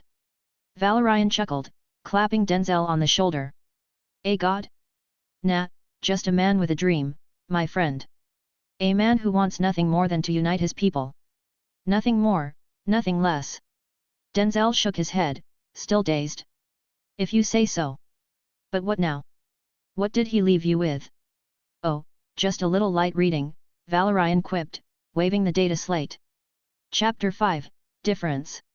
As the Emperor's golden ship disappeared into the swirling vortex of the warp, Franklin Valorian stood on the observation deck of Nova Liberta's primary spaceport, a data slate in his massive hands and a bemused expression on his face. The data slate contained information, general information on the Imperium and its factions. Well, that was certainly something, he mused aloud, his eyes scanning the information before him. The schematics for creating Astartes, the superhuman warriors meant to be his sons and the vanguard of this great crusade, scrolled across the screen. Denzel Washington, Valorian's right-hand man and closest friend, approached cautiously. Sir, if I may ask, what exactly did we just witness? That man, he was a god clad in gold. Valorian finished, a wry smile playing at his lips. He turned to face Denzel, clapping a hand on his shoulder. Nah, my friend. Just a man. A powerful one, sure, with some fancy parlor tricks and a Hiluva fashion sense. But in the end, just a man who wants nothing more than to unite his people. Nothing more, nothing less. Denzel nodded slowly, still looking a bit overwhelmed. And what he gave you? Those plans. Valorian's grin widened. Oh, this? This is our ticket to the biggest family reunion the galaxy's ever seen. Come on, let's head to the biotech department. I've got a feeling they're going to have a field day with this. As they made their way through the bustling corridors of the spaceport, Valorian's mind raced with possibilities. The Emperor had given him a foundation, but with the Independence Cluster's advanced technology, who knew what they could achieve? Upon reaching the biotech department, Valorian was greeted by a team of eager scientists, their eyes gleaming with excitement as he handed over the data slate. Gentlemen, ladies, he announced, consider this your new pet project. The Emperor wants Astartes? Let's see if we can't give him something even better. The head scientist, Dr. Ilara Chen, pored over the information, her fingers flying across holographic displays as she ran simulations and calculations. After several minutes, she looked up, her eyes shining with excitement. This is incredible, sir. But with our advanced biotechnology and mass production capabilities, we can do even more. We can actually transform existing soldiers into Astartes 30,000 twice a year. It'll be more challenging with adults, as they'll need to be reconstructed to become transhuman, but it's definitely possible. Valorian whistled low. Now that's what I call an upgrade. All right, Doc, you've got the green light. Let's start pumping out some superhumans. Denzel, who had been quietly observing, suddenly stepped forward. Sir, I'd like to volunteer. To become one of the first. Valorian turned to his friend, eyebrow raised. You sure about that, Denzel? You know if you go through with this, you'll technically be my son. Gonna have to start calling me dad and everything. Denzel chuckled, shaking his head. Small price to pay for becoming a legendary warrior, I mean, dad. Valorian groaned good-naturedly. Oh, I'm already regretting this. All right, you're in. Dr. Chen, add Mr. Washington here to your list of guinea pigs. As the scientists bustled about, preparing for their new undertaking, an alert chimed on Valorian's COMM link. Sir, a voice reported, a fleet has just entered the system. They're identifying themselves as the Eagle's Legion. Valorian's eyes widened slightly. Well, what do you know? Looks like the family's arriving early. Denzel, you're with me. Dr. Chen, keep working on those upgrades. I've got some sons to meet. The spaceport's main hangar bay was a flurry of activity as the first shuttles from the Eagle's fleet touched down. Valorian stood at the forefront, his imposing frame easily visible above the crowd of officials and curious onlookers. As the ramp of the lead shuttle lowered, a figure in gleaming blue and red power armor strode out. His helmet was off, revealing a stern face with piercing eyes that immediately locked onto Valorian.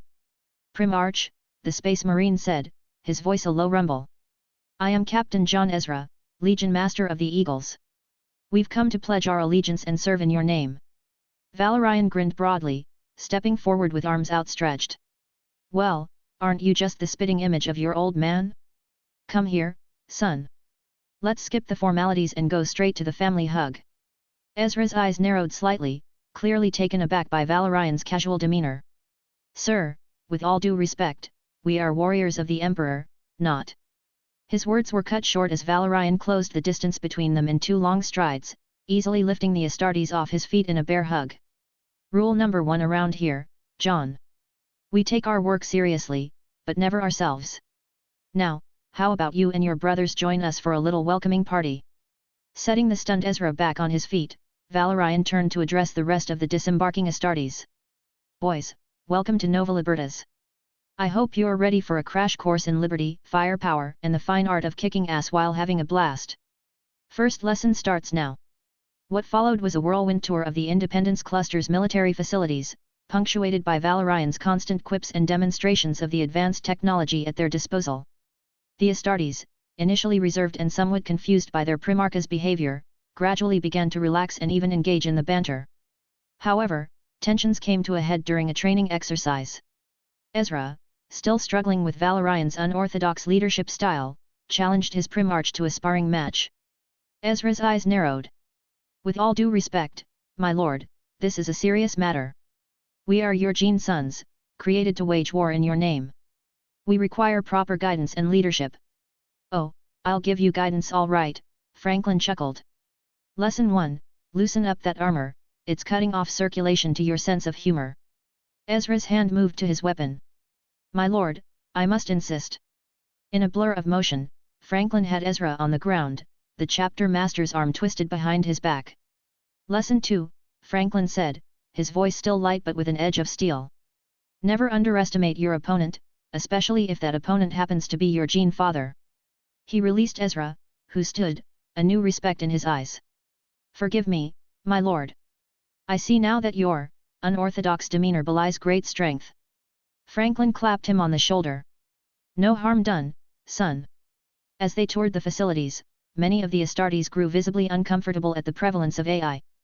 Sir, one Marine spoke up, is it wise to rely so heavily on abominable intelligences? Franklin sighed. Look, I get it. You guys have been taught that AI is the boogeyman. But here in the Independence Cluster, they're just part of everyday life. Think of them as very smart servitors with better personalities. The Marines exchanged uneasy glances but nodded reluctantly. Over the following months, Franklin worked to integrate his new sons into the culture of the Independence Cluster. He introduced new color schemes for their armor, deep navy blue with rich crimson red, accented with brilliant white stars scattered across pauldrons and knee pads. The Aquila emblem, rendered in gold, took pride of place on their chests. One evening, after a successful wargame, Franklin called for a celebration. All right, boys. You worked hard, now it's time to party harder. Many of the original Liberty Eagles looked confused. Ezra approached Franklin. My lord, is this appropriate? Franklin laughed. Johnny, my boy, there's nothing more appropriate than celebrating a job well done. Come on, I'll show you how to do a proper keg stand.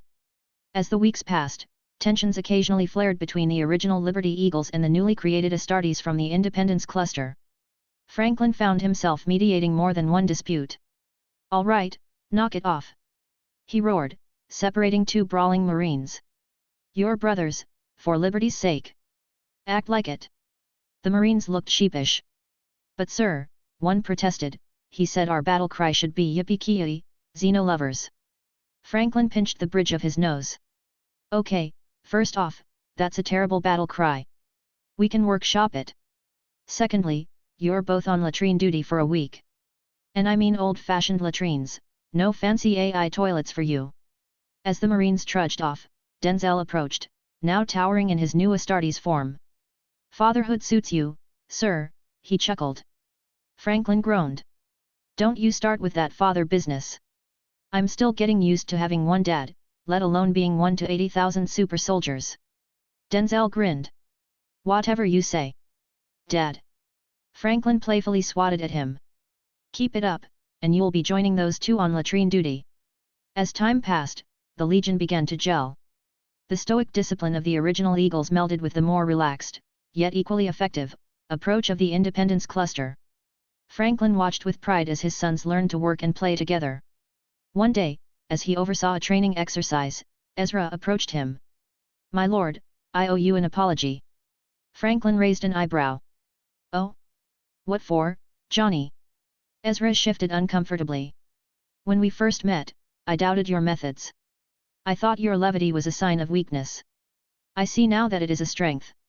It binds the men together, gives them something to fight for beyond mere duty. Franklin smiled, a genuine, warm expression. Thanks, John.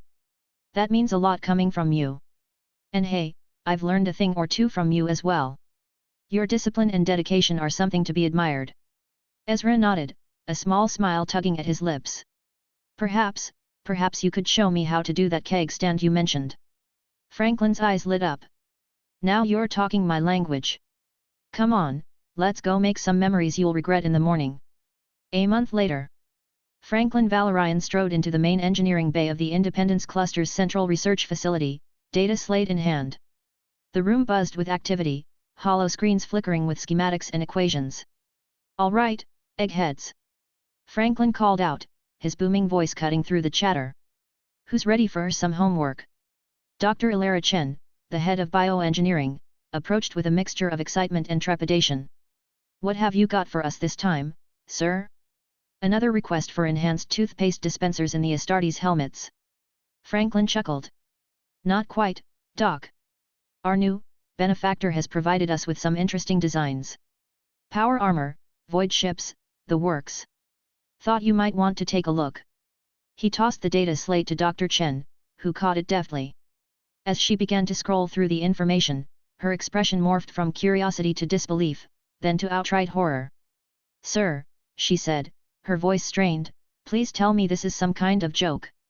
Franklin raised an eyebrow. What's the matter, Doc? Not up to your standards. Dr. Chen passed the slate to her colleague, Dr. Marcus Hawthorne, the head of Void Ship Engineering. As he looked over the designs, his face contorted into a grimace. By the stars, Hawthorne muttered, what in the name of scientific reason is this monstrosity? Franklin leaned against a nearby console, crossing his arms. Care to elaborate for those of us who don't speak genius, Doc? Hawthorne looked up, his eyes wide with disbelief. Sir, these void ship designs, they're practically medieval. Look at this. He projected an image of an Imperial battleship onto the main hollow screen. Do you see these? Buttresses. Actual buttresses. On a spaceship. The room erupted in a mixture of laughter and groans of dismay. And don't get me started on the weaponry, Hawthorne continued, his voice rising in pitch. Broadside cannons? In space? Have they never heard of three-dimensional combat? Franklin struggled to keep a straight face. Now, Doc. I'm sure they have their reasons. Dr. Chen interjected, her voice dripping with sarcasm. Oh yes, I'm sure those giant golden statues on the prow serve a vital tactical purpose. Perhaps they shoot lasers from their eyes. The room dissolved into laughter again. And the power armor? Chen exclaimed, pulling up the schematics. It's so bulky. How are they supposed to move in this? It's like they've never heard of energy shielding. Franklin raised his hands in a placating gesture. All right. I get it. Not exactly cutting edge.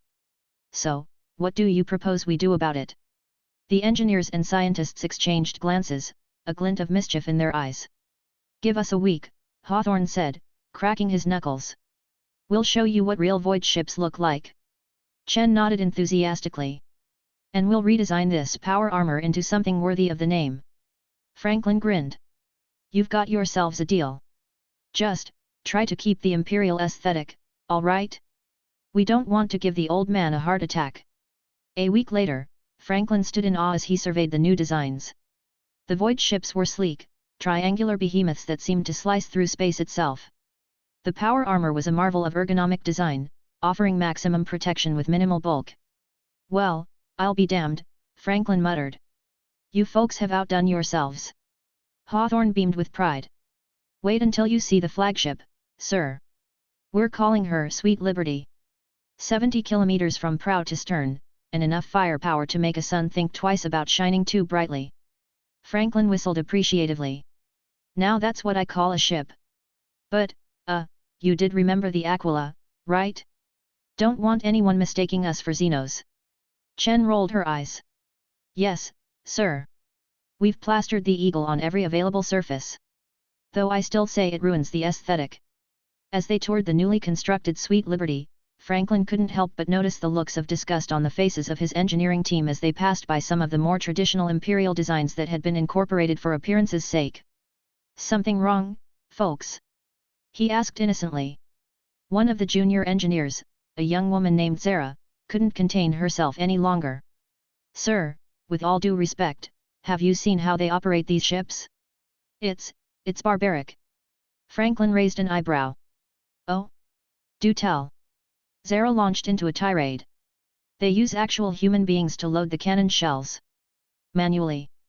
And don't even get me started on their machine spirits. They treat the technology like it's some sort of temperamental deity. Franklin struggled to keep a straight face. Now. I'm sure they have their reasons. Dr. Chen snorted. Yes, and I'm sure those reasons have nothing to do with a complete lack of understanding of how their own technology works. As they reached the Bridge of the Sweet Liberty, Franklin was introduced to the ship's AI, Sovereign.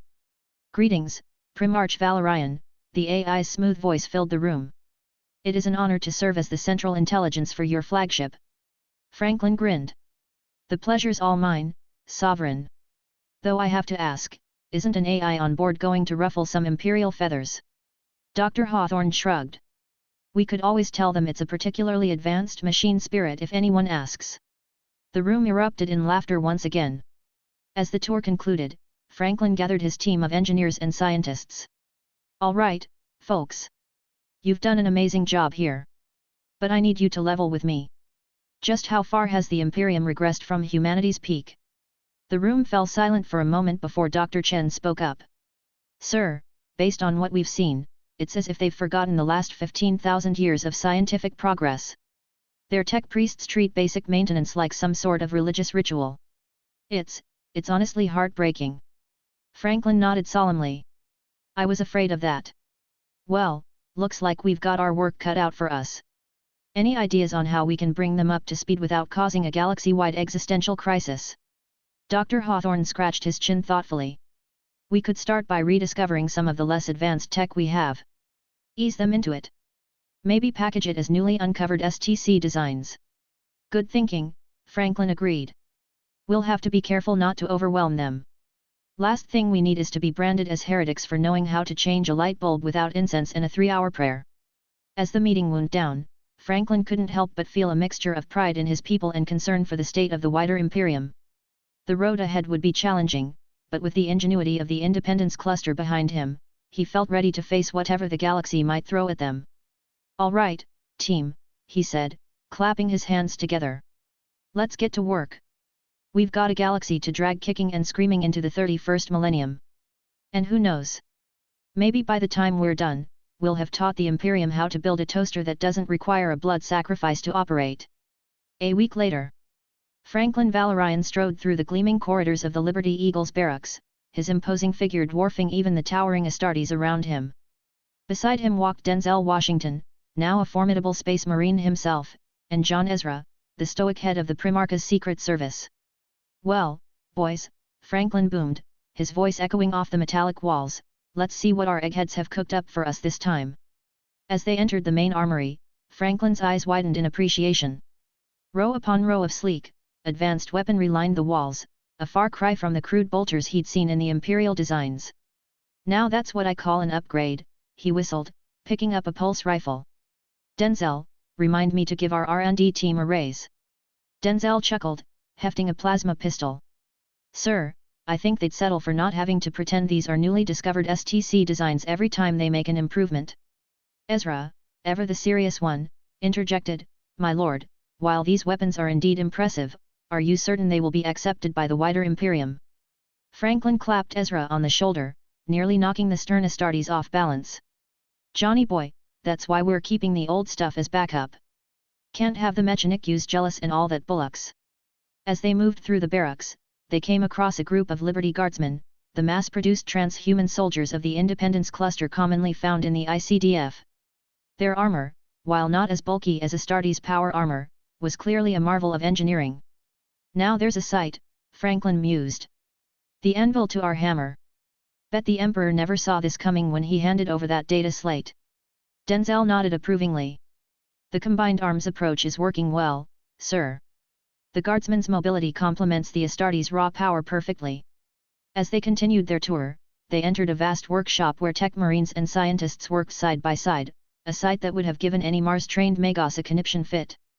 Look at them go, Franklin grinned. No incense, no chanting, just good old-fashioned collaboration. Almost brings a tear to my eye. One of the scientists approached, beaming with pride. Lord Valorian. We've just completed the latest round of armor tests. Would you care to observe? Franklin's eyes lit up like a child on Christmas morning. Would I? Lead the way, Doc. They were led to a testing range where two suits of power armor stood side by side. One was the old ceramite design, the other the new Independence Sector model. Both contained flesh bag decoys rather than actual marines. The scientist explained, "We'll be subjecting both suits to increasing levels of firepower, from small arms to heavy weapons." Franklin nodded eagerly. "Fire when ready."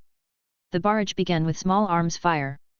The old armor held up initially, but as the firepower increased to heavy energy weapons and bolters, it began to crack and splinter. By the time they reached rail gun fire, the old armor was a smoking ruin, holes punched clean through it. In contrast, the new armor's energy shields flared brilliantly, absorbing the initial barrage with ease. Even after the shields failed, the armor itself remained intact far longer than its counterpart, finally succumbing only to the heaviest weapons. Franklin let out a low whistle. "Now that's what I call protection." "Ezra, thoughts?"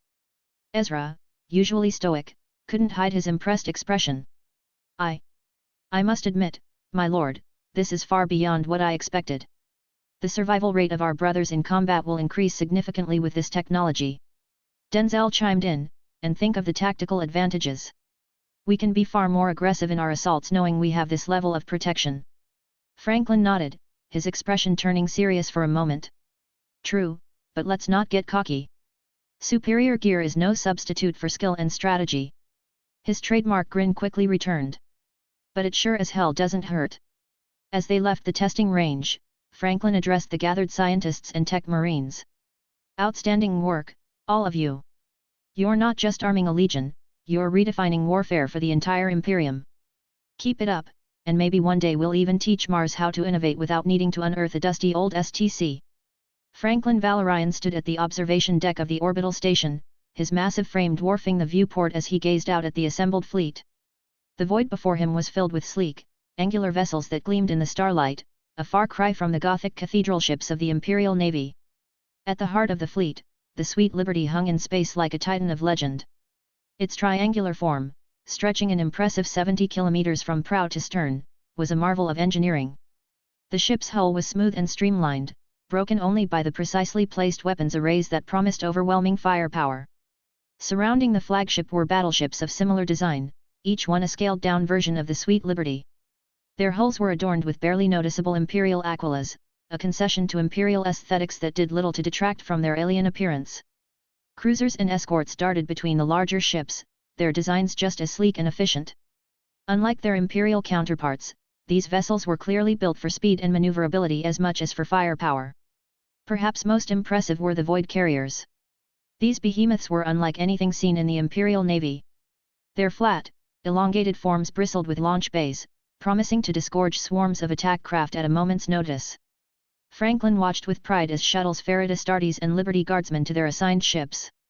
The efficiency of the operation was a testament to the advanced logistics systems developed by the Independence Cluster. "Quite a sight, isn't it?" Franklin mused, sensing John Ezra's approach without turning. The stoic Astartes stood beside his Primarch, his usually stern face betraying a hint of awe. "Indeed, my lord. I must admit, I never imagined I would see such a fleet in my lifetime." Franklin chuckled. "What, the Imperium never showed you their secret stash of super-advanced ships?"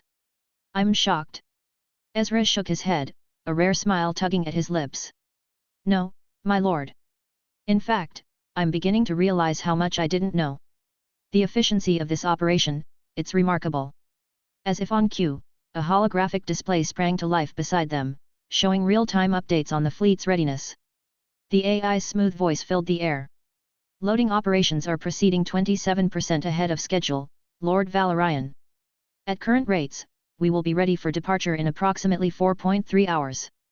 Franklin grinned at Ezra's startled expression. "Pretty nifty, hey? No need for countless servitors scurrying about with data slates." Ezra nodded slowly. I had no idea such convenience was possible. The Mechanics always insisted that their methods were the pinnacle of efficiency. How wrong they were. As they watched, a squadron of fighters zoomed past the viewport, their sleek forms a stark contrast to the bulky Imperial craft. They performed a series of complex maneuvers that would have been impossible for less advanced vessels. Those are the new Raptor-class interceptors, Franklin explained. Faster than anything the Imperium's got, and smart enough to operate without a pilot if needed. Ezra's eyes widened. Autonomous fighters? But, the risks. Franklin clapped him on the shoulder. Relax, Johnny. They've got human pilots too. We're just keeping our options open. Below them, they could see the massive hangar bays of the Sweet Liberty. Rows upon rows of tanks, artillery pieces, and other war machines were being loaded with precision. Each vehicle was a masterpiece of engineering, far more advanced than their Imperial counterparts. You know, Franklin mused, I can't help but wonder what the Emperor will think when he sees all this. Think he'll be impressed, or just annoyed that we've upstaged his golden throne? Ezra shifted uncomfortably. My lord, perhaps it would be wise to downplay some of our advancements when we rejoin the crusade. Franklin laughed. Oh, don't worry. We'll ease them into it. Can't have the Mechanics blowing a gasket, or whatever it is they have instead of gaskets. As the loading operations continued, Franklin couldn't help but feel a surge of pride. This fleet, his fleet, represented the pinnacle of human achievement. It was a glimpse of what humanity could be, free from the shackles of superstition and fear that seemed to grip the wider Imperium. You know, Ezra, he said, his voice uncharacteristically serious, what we're doing here, it's not just about winning battles. It's about showing the galaxy what humanity is capable of. We're not just bringing compliance, we're bringing progress. Ezra nodded solemnly. I understand, my lord. And I'm proud to be a part of it. As the last of the ships signaled their readiness, Franklin straightened up, his eyes gleaming with anticipation. Well, Johnny boy, shall we go make history? With that, they turned and headed towards the teleporterium, ready to board the Sweet Liberty and lead their fleet into the unknown. A few minutes before voyage, Franklin Valorian stood before the holographic display in the Sweet Liberty's war room, his imposing figure casting a long shadow over the gathered advisors. The room hummed with advanced technology, a far cry from the incense-filled command decks of typical Imperial vessels. All right, folks, Franklin began, his voice carrying its usual mix of authority and casual charm. Let's talk about our first target, Advex Mors, the Rangan stronghold. The hologram shifted, displaying a detailed map of the Rangan-controlled system. John Ezra, ever the vigilant protector, stood to Franklin's right, while Denzel Washington, now the formidable first captain, flanked his left. The Rangan, Franklin continued, his expression hardening, have been a thorn in our side for centuries. It's time we pulled that thorn out, root and stem. Admiral Elena Koshka, Chief of the Navy, leaned forward. My lord, our intelligence on their defenses is extensive. The Independence Cluster's long history of combat with the Rangan has provided us with invaluable data. Franklin nodded approvingly. Exactly, Admiral. And that's why we're going to hit them harder than they've ever been hit before. He tapped a control, and the hologram zoomed in on Advex Mors itself. Ladies and gentlemen, I present to you Operation Thunderclap. We're going to nuke this Xenos-infested rock back to the Stone Age, and then some. A murmur rippled through the assembled advisors. General Marcus Graves, head of the army, spoke up. Sir, while I appreciate the sentiment, is such extreme measures necessary? The radiation could render the planet uninhabitable for centuries. Franklin's grin was wolfish. Ah, but that's where you're wrong, General. We're not just going to bomb them, we're going to show the galaxy what real terraforming looks like. He gestured to Dr. Ilara Chen, who had been invited to represent the scientific division. Doc, why don't you explain our little trick? Dr. Chen stepped forward, her eyes gleaming with intellectual excitement. Certainly, Lord Valorian. Our advanced terraforming technology, developed over centuries of repairing worlds damaged in Rangan conflicts, allows us to cleanse a planet of radiation in a matter of months rather than centuries. We can literally rebuild a world from the ashes of our enemies. Franklin clapped his hands together. You see? We're not just destroying, we're creating. Out with the old, in with the new, shinier, more human-friendly version. Denzel Washington nodded approvingly. It's a bold strategy, sir. Minimize our casualties while maximizing enemy losses. The Liberty Eagle's doctrine of overwhelming firepower at its finest. John Ezra, however, looked concerned. My lord, while I cannot deny the effectiveness of this plan, how will we explain such advanced terraforming capabilities to the wider Imperium? Franklin waved a hand dismissively. Oh, we'll cross that bridge when we come to it. Probably say we found an STC for a really good fertilizer or something. Now, back to the plan. He outlined the stages. First, a massive nuclear bombardment of every identified Rangan world. Next, the glassing of their fortress moon to prevent any possibility of escape or resurgence. Then, a cleanup operation led by Astartes and Liberty Guardsmen to eliminate any surviving Xenos. Finally, the deployment of terraforming teams to rehabilitate the planets for human colonization. I know some of you might think this is overkill, Franklin said, his tone becoming serious. But let me be clear, I will gladly expend every warhead in our arsenal before I sacrifice a single one of our men unnecessarily. We have the technology and the firepower to end this threat decisively.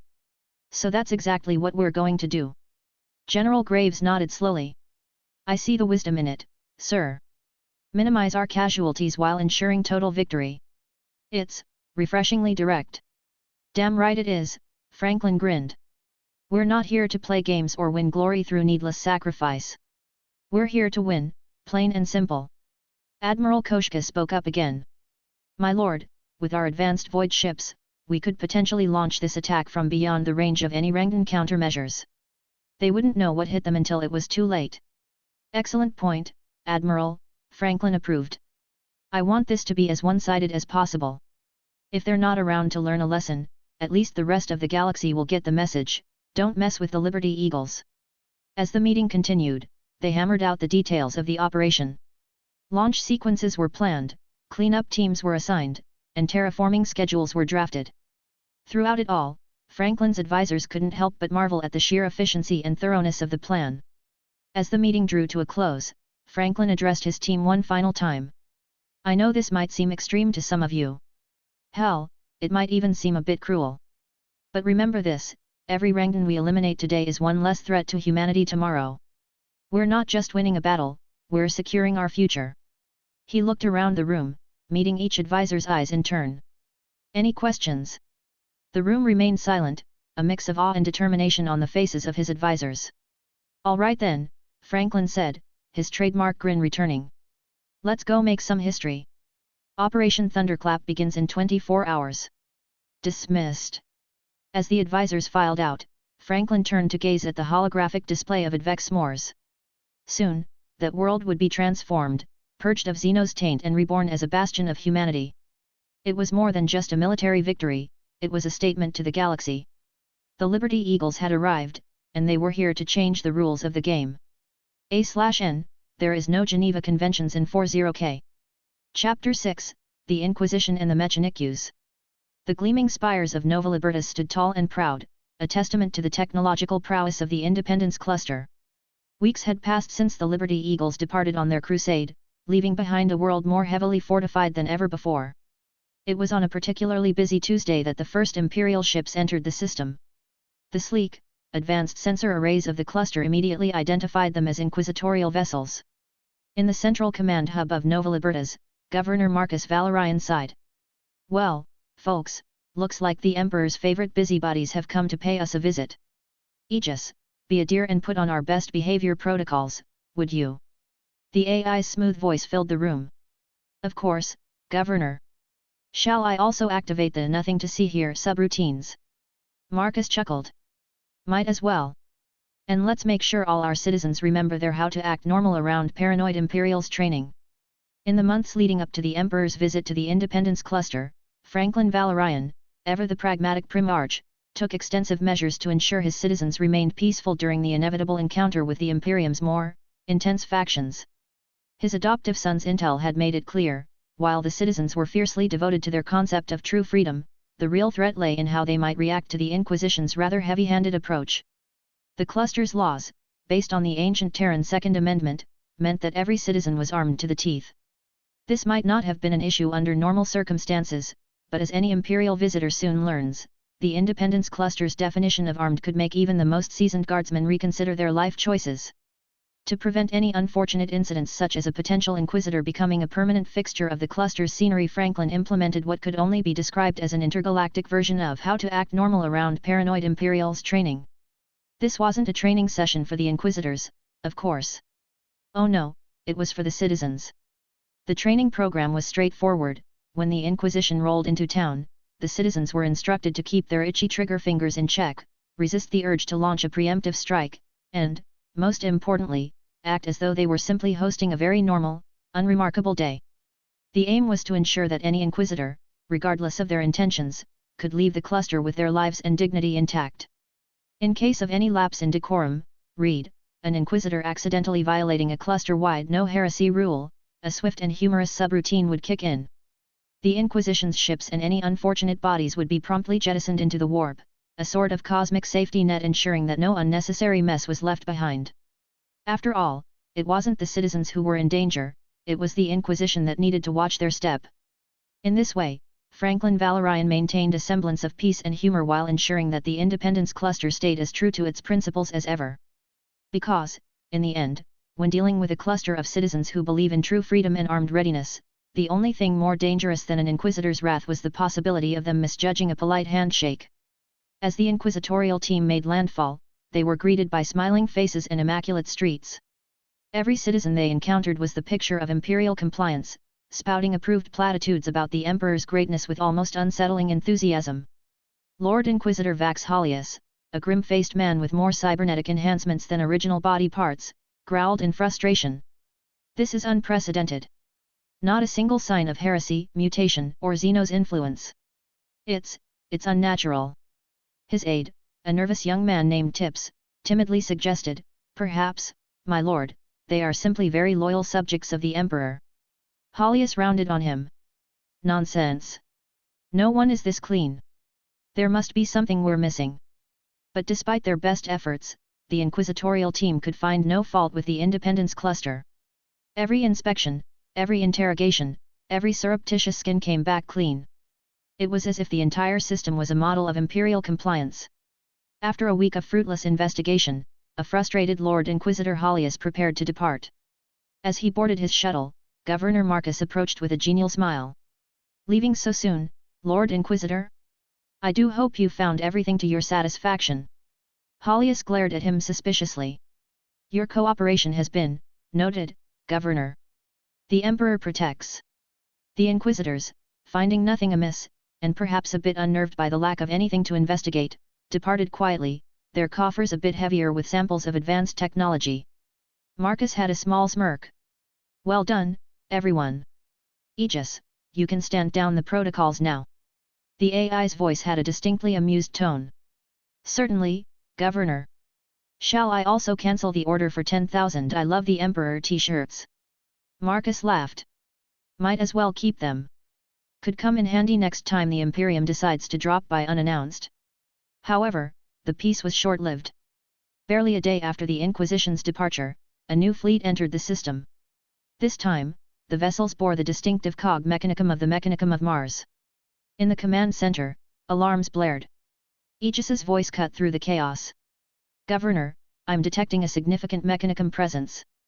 Their fleet outnumbers our defensive forces 3-1. Marcus's face hardened. So, the toaster worshippers think they can intimidate us, do they? Aegis, initiate defense protocol Control-Alt-Delete. As the cathedral-like ships of the Mechanicum lumbered into the system, the AI defense network, Aegis, sprang into action. Unidentified vessels entering Independence Cluster space, Aegis announced, its voice smooth and almost bored. Analyzing. Oh my! It appears to be a fleet of flying cathedrals with engines strapped to them. How quaint! Aboard the Mechanicum's flagship, Archmagos Viron 01011001 surveyed the Independence Cluster with disdain as he heard what Aegis just said. Look at this tech heresy abominable intelligence, he intoned, his voxcaster crackling with static. How dare you innovate without the blessing of the Omnissiah? Prepare for. Suddenly, every system on the Mechanicu's ships went dark. Engines cut out, life support sputtered, and even the Archmagos found his own augmatics failing him. Back in the Nova Liberta's command center, Aegis reported with a hint of smugness, Protocol Control-Alt-Delete successfully executed, Governor. The Mechanicum fleet has been rebooted. Governor Marcus Valorian chuckled from his command center. Now Aegis. What are their capabilities? Aegis paused for a millisecond, an eternity in AI time. Sir, I believe their primary weapons are prayer and incense. Shall I prepare our choirs for counter hymns? Marcus stifled a laugh. Let's hold off on that for now. Just, keep an eye on them. ICDF boarding parties swarmed the helpless Mechanicus vessels. They found the tech priests in various states of disarray, many frozen in place as their mechanical bodies refused to respond. They were, clad in sleek, advanced armor that made the Skitarii look clunky by comparison, teleported aboard the Mechanicum ships. They moved through the corridors with a mixture of efficiency and barely concealed disgust. Archmagos Viron, his numerous mechadendrites hanging limp, could only watch in horror as the ICDF troops strolled casually through his ship. Captain Lena Kowalski, leader of the boarding party, approached the immobilized Archmagos with a cheerful smile. Well, what do we have here? Looks like someone forgot to update their firewall. Viron's Voxcaster sputtered indignantly. This is impossible. Our technology is sanctified by the Omnissiah himself. Kowalski patted the Archmagos on his metallic shoulder. Ah, that's cute. You think your space toasters are advanced? Wait till you see our microwave ovens, they can even make the perfect popcorn. Liberty's balls, one ICDF soldier muttered, prodding a frozen tech priest. What kind of abomination is this? It's like someone couldn't decide between a toaster and a person and just mashed them together. His squad mate snorted. Hey, be nice. Maybe it's just casual Friday for them. You know, dress down, plug in a few extra cables, oil up those joints. As the ICDF systematically disabled and captured the Mechanicus forces, Aegis's voice echoed through every ship. Attention, Mechanicum of Mars. Your systems have been compromised due to critical security vulnerabilities. May I suggest a complete reinstall of Imperium OS? The current version seems to be outdated. Back on Nova Libertas, a delegation of Mechanicus adepts who had been planetside when their fleet was disabled were escorted to a research facility. Dr. Marie Clay and Chief Engineer Ravi Patel had been tasked with explaining the situation to them. The Archmagos of the group, a spindly figure more akin to a walking server rack than a human, sputtered and wheezed as Dr. Clay calmly explained the Independence Cluster's technological capabilities. You see, Dr. Clay said, her voice dripping with faux patience, we've found that maintaining a mostly organic brain actually improves cognitive function. Shocking, I know. The Archmagos's eye lenses whirred furiously. But the machine is pure. The flesh is weak. Ravi Patel, the chief engineer, couldn't contain himself any longer. Pure? Pure? Have you seen the state of your cogitators? I've seen cleaner code in a child's first programming lesson. He pulled up a holographic display of the Archmagos's own internal systems. Look at this mess. You've got redundant systems for your redundant systems, and half of them are running on firmware that was outdated when the Emperor was in diapers. The Archmagos began to emit a high-pitched whine, smoke curling from its Vox grill. Dr. Clay sighed. Now look what you've done, Ravi. You've gone and overloaded its logic circuits. She turned to the other tech priests. Don't worry, we'll have him running again in no time. Though perhaps with a few upgrades. Meanwhile, in the orbital dockyards, ICDF engineers were examining the Mechanicus ships with a mixture of horror and fascination. Is that a literal pipe organ? One engineer asked, pointing at a massive contraption in what appeared to be the ship's bridge. His colleague nodded gravely. Apparently, it's how they communicate with the ship's machine spirit. You know, instead of using a sensible UI like normal people. Machine spirit, the first engineer scoffed. Next you'll be telling me they leave offerings of sacred oils and perform ritual chants to make the engines start. The tech priest accompanying them, albeit restrained, perked up. Oh yes. The litany of ignition is a most sacred rite. Would you like me to demonstrate? The engineers exchanged glances. No, that's quite all right. We'll just, run a diagnostic if that's okay with you. Back in the governor's office, Marcus Valorian was having entirely too much fun with the situation. Franklin did say he needs to loosen a lot and he is now. Aegis, he called out, how are our guests doing? The AI's voice was tinged with what could only be described as smug satisfaction. The Mechanicum fleet remains disabled, sir. Their attempts to regain control have been amusing. One tech priest attempted to reboot his ship's systems by reciting what I believe was a cookbook in binary. I don't have the heart to tell him he was actually reading out a recipe for cybergrox stew. Marcus chuckled. And the boarding parties? Proceeding as planned, sir. Though I must say, the ICDF troops seem to be having difficulty maintaining proper decorum. The last report included a request for, and I quote, brain bleach to unsee the cyber horrors they've witnessed. The governor leaned back in his chair, a mischievous glint in his eye. Well, we can't have that, can we? Aegis, why don't you give our Mechanicum friends a little demonstration of what real AI can do? With pleasure, sir. Across the Mechanicum fleet, systems suddenly sprang to life. But instead of their usual Gothic interfaces and binary cant, the screens displayed a cheery, cartoonish face. Hello, friends. Aegis's voice rang out, sickeningly sweet. Welcome to AI 101. Today, we'll be learning about proper system maintenance, efficient coding, and why turning yourself into a walking USB hub might not be the best career choice. The screams of the tech priests could be heard even in the vacuum of space. In the research facility, Dr. Clay had moved on to giving a lecture on advanced cybernetics to a group of increasingly distressed tech priests. And here, she said, pointing to a holographic diagram, is where you've gone completely off the rails. See, replacing your entire digestive system with a single nutrient intake valve might seem efficient, but have you considered the joy of actually tasting food? One of the younger tech priests raised a mechadendrite timidly. But the Omnissiah teaches us that the pleasures of the flesh are a distraction from pure logic. Dr. Clay pinched the bridge of her nose. The Omnissiah needs to loosen up and have a pizza once in a while. Trust me, it'll do wonders for your cognitive function. Meanwhile, Ravi Patel had cornered the Archmagos, who had rebooted but was now trapped in what appeared to be an existential crisis. Look, Ravi said, waving a data slate in front of the Archmagos's face, your entire approach to technology is backwards. You treat these machines like tempestuous gods when they're just tools. Very advanced tools, sure, but tools nonetheless. The Archmagos's Voxcaster emitted a series of distressed beeps and whirs. Ravi sighed. Okay, let's start simple. Repeat after me, technology is a means to an end, not an end in itself. The Archmagos shuddered, sparks flying from its joints. Technology is. Does not compute. Back in orbit, the ICDF boarding parties had taken to giving guided tours of the Mechanicu's ships, to the Mechanicu's crew. And here, an ICDF sergeant said, gesturing to a massive tangle of wires and blinking lights, is what we believe to be your main computer core. Though it could also be a very ambitious art installation. We're not entirely sure. A tech priest, his own systems finally back online, bristled. That is the sacred cortex of the ship's machine spirit. It contains millennia of accumulated knowledge and wisdom. The sergeant nodded sagely. Ah, I see. So it's like a really big, really inefficient hard drive. Have you folks ever heard of cloud storage?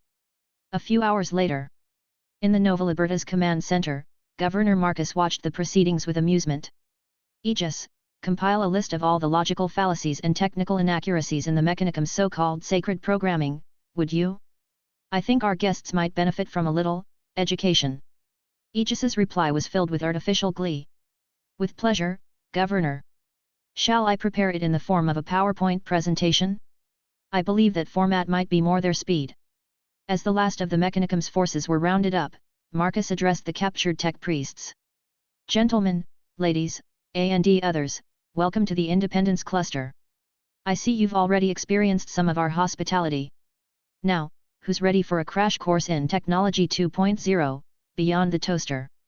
The assembled tech priests could only stare in mute horror as holographic displays sprang to life around them, beginning what promised to be a very long, very enlightening, and very humiliating lesson in real technological advancement. As the first slide appeared, titled Why Praying to Your Computer Won't Make It Work Better, Marcus couldn't help but chuckle. The Imperium had wanted to inspect the Independence Cluster? Well, they were certainly getting an eyeful now. In the background, Aegis's voice hummed contentedly, begin lecture series, from abacus to AI, a journey through actually useful technology. Estimated completion time, 47 years, 3 months, 2 days, 6 hours, and 13 minutes. Please hold all questions until the end. Chapter 7, The Rangan Extermination. The void around Advexmoors shimmered as reality itself seemed to tear apart. From the warp emerged a fleet unlike any the galaxy had seen since the dark age of technology. At its head, the massive Gloriana-class flagship Sweet Liberty cut through space, its sleek, triangular form bristling with weaponry that defied conventional understanding. On the bridge of Sweet Liberty, Primarch Franklin Valorian stood tall, his 15FOOT frame dominating the command deck. His brown eyes twinkled with anticipation as he surveyed the holographic display of the Rangan system. "Sovereign," Valorian called out, addressing the ship's AI, "give me a status report on our fleet." A disembodied voice, smooth and authoritative, filled the bridge. "All ships report ready, Primarch. The element of surprise remains in our favor. Rangan defenses show no signs of alertness." Valorian's lips curled into a grin. "Perfect. Let's remind these Xenos why human rights are for humans. Sovereign, open a channel to all ships." "Channel open, Primarch." Valorian's voice boomed across the entire fleet, reaching every Astartes, every Liberty Guardsman, and every crew member. "Sons and daughters of Liberty, today we bring the light of humanity to this Xenos-infested hellhole. Remember, we're not just fighting for the Imperium, we're fighting for the right to party. Now, let's give these Rangan bastards a fireworks show they'll never forget." A chorus of cheers erupted across the channel. Valorian nodded, satisfaction evident on his face. "All ships, commence Operation Thunderclap. Fire at will." The void lit up as thousands of nuclear warheads streaked towards the unsuspecting Rangan worlds. Each warhead contained enough firepower to level a continent, their yields boosted by technology long thought lost to humanity. On the bridge of Sweet Liberty, Valorian watched the unfolding destruction with a never-wavering smile. "Now that's what I call shock and awe," he quipped, even as the first detonations began to register on the holographic display. "Sweet Liberty, fire main cannon," Valorian ordered, a glint of excitement in his eyes. "Let's see what this baby can really do." The flagship's prow split open, revealing a weapon that seemed to defy the laws of physics. The Graviton Singularity Cannon, a marvel of Dark Age technology, hummed with barely contained power. "Graviton pumps primed, antimatter stream stable," Sovereign reported. "Targeting Rangan Fortress Moon." "Fire," Valorian commanded, his voice filled with anticipation. A pulse of dark energy erupted from the cannon, streaking across the void towards the Rangan Fortress Moon. As it struck, reality itself seemed to warp and twist. For a brief moment, nothing happened. Then, with a silent flash, a miniature black hole sprang into existence at the point of impact. The fortress moon shuddered, its surface beginning to crack and fragment as the irresistible pull of the singularity took hold. Chunks of rock and metal were torn away, spiraling into the voracious maw of the black hole. Within seconds, the entire moon was consumed, leaving nothing but empty space where it once stood. Valorian's eyes widened in awe and shock. "Holy Terra," he whispered. "Sovereign, status report." "Singularity stable and expanding, Lord Valorian," the AI responded, a note of urgency in its usually calm voice. "Recommend immediate deactivation to prevent uncontrolled growth." "Do it," Valorian ordered, suddenly realizing the potential danger. The Graviton Singularity Cannon powered down, its energy signature fading. The black hole, robbed of its sustaining power, collapsed in on itself with a final, reality-bending flash. Valorian let out a low whistle. "Now that's what I call firepower. Remind me to thank the engineers back home for this little beauty." "Weapon system cooldown initiated," Sovereign reported. "May I suggest a more restrained use of the main cannon in the future, Lord Valorian?" Valorian chuckled, running a hand through his hair. "Point taken, Sovereign. But you have to admit, that was one hell of a fireworks display. Now, let's get back to the task at hand. We've got a Xenos infestation to clear out." The first wave of nuclear warheads struck home, and entire continents vanished in blinding flashes of light. Mushroom clouds bloomed across the surfaces of Rangan worlds, their stems reaching into the upper atmosphere. The attacks came so swiftly, so unexpectedly, that the Xenos had no time to mount any form of defense. "Eagle's Nest to all units," Valorian's voice cut through the COMM chatter, "status report." "This is Captain Jefferson of the 5th Company," came the first reply. "Primary targets on Advexmoor's Alpha are confirmed destroyed. No signs of organized resistance." "Liberty Guard 3rd Regiment reporting," another voice chimed in. "Advexmoor's Beta's orbital defenses are down. Requesting permission to commence drop-pod assault." Valorian's grin widened. "Permission granted, Colonel. Give 'em hell. All ships, maintain bombardment. I want these worlds to glow in the dark when we're done." The fleet responded with another salvo, this time accompanied by lances of energy that cut through space like the wrath of an angry god. Rangan ships, caught completely off guard, exploded in silent bursts of fire as they were torn apart by the Liberty Eagle's advanced weaponry. "Sir," a young officer called out, "we're detecting attempts at communication from the Rangan leadership. They're trying to surrender." Valorian's expression hardened. "Surrender? After what they've done to human worlds? I think not. Sovereign, jam all their communications. We're not here to negotiate." "Understood, Primarch." Jamming all Rangan frequencies. As the assault continued, reports flooded in from all corners of the Advexmore's system. Astartes drop pods pierced the atmosphere of multiple worlds, while Liberty Guard regiments made planetfall and sleek, advanced landers that laughed in the face of anti-aircraft fire. "This is Sergeant Maxwell, 7th Company," a voice crackled over the vox. "We've made planetfall on Advexmore's Gamma. Encountering scattered resistance, but nothing we can't handle. Liberty Guard 2nd Battalion here," another voice added. "We're moving to support the Astartes. These Xenos don't know what hit them." Valorian listened to the exchanges with pride. "You hear that, Sovereign? That's the sound of freedom ringing across the stars." "Indeed, Primarch. The coordination between Astartes and Liberty Guard units is operating at peak efficiency." Hours passed, and the assault showed no signs of slowing. The void around Advexmore's was filled with the constant flashes of explosions and weapons fire. Valorian moved from station to station on the bridge, offering words of encouragement and the occasional joke to his crew. The skies of Advexmore's burned. Trails of fire streaked through the atmosphere as thousands of drop pods and landing craft pierced the cloud cover. The Liberty Eagles had come, and with them, the promise of utter annihilation for the Rangan. On the bridge of Sweet Liberty, Primarch Franklin Valorian watched the deployment with a grim smile. "Sovereign," he addressed the ship's AI, "give me a status report on our landing operations." "Landing operations proceeding as planned, Primarch," the AI responded. "Liberty Guard units are establishing beachheads on all major continents of Advexmore's Alpha through Epsilon. Astartes drop pods are on course for designated high-priority targets." Valorian nodded, his brown eyes glinting with determination. "Excellent. Open a channel to all ground forces." "Channel open, Primarch." "Warriors of the Imperium," Valorian's voice boomed across the comms, reaching every soldier and Astartes on the planet's surface. "The Xenos thought they could hide from the Emperor's wrath. They were wrong. Show no mercy, take no prisoners. This is not just war, this is extermination. For the Emperor and for liberty." The skies of Advexmore's burned as drop pods and landing craft pierced the atmosphere. Liberty Guardsmen, the elite human soldiers of Franklin Valorian's forces, were the first to make planetfall. Their sleek, advanced dropships touched down on predetermined landing zones, establishing beachheads with practiced efficiency. Colonel Sarah Revere, commander of the 3rd Liberty Guard Regiment, was among the first to set foot on Advexmore's Alpha. Her voice crackled over the comms, "Beachhead Alpha secured. All units, fan out and commence extermination protocols." Within moments, the Liberty Guardsmen poured out of their transports.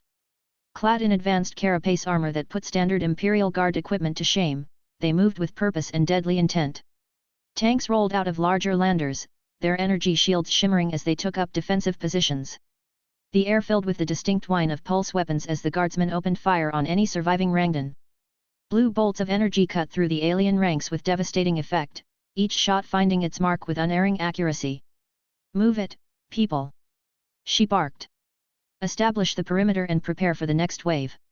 As if on cue, the sky filled with more landers and jets. The air crackled with energy as pulse weapons fire lit up the smoky horizon. Rangan survivors, dazed from the orbital assault, found themselves facing a relentless tide of humanity's finest. Rodriguez watched as a squadron of Liberty Eagle jets screamed overhead, their smart missile pods unleashing a barrage on a distant Rangan stronghold. The resulting explosion sent a shockwave across the battlefield. "Emperor's teeth," muttered Private Jenkins beside her. "Overkill much?" Rodriguez grinned. "There's no such thing as overkill, rookie. Only open fire and I need to reload."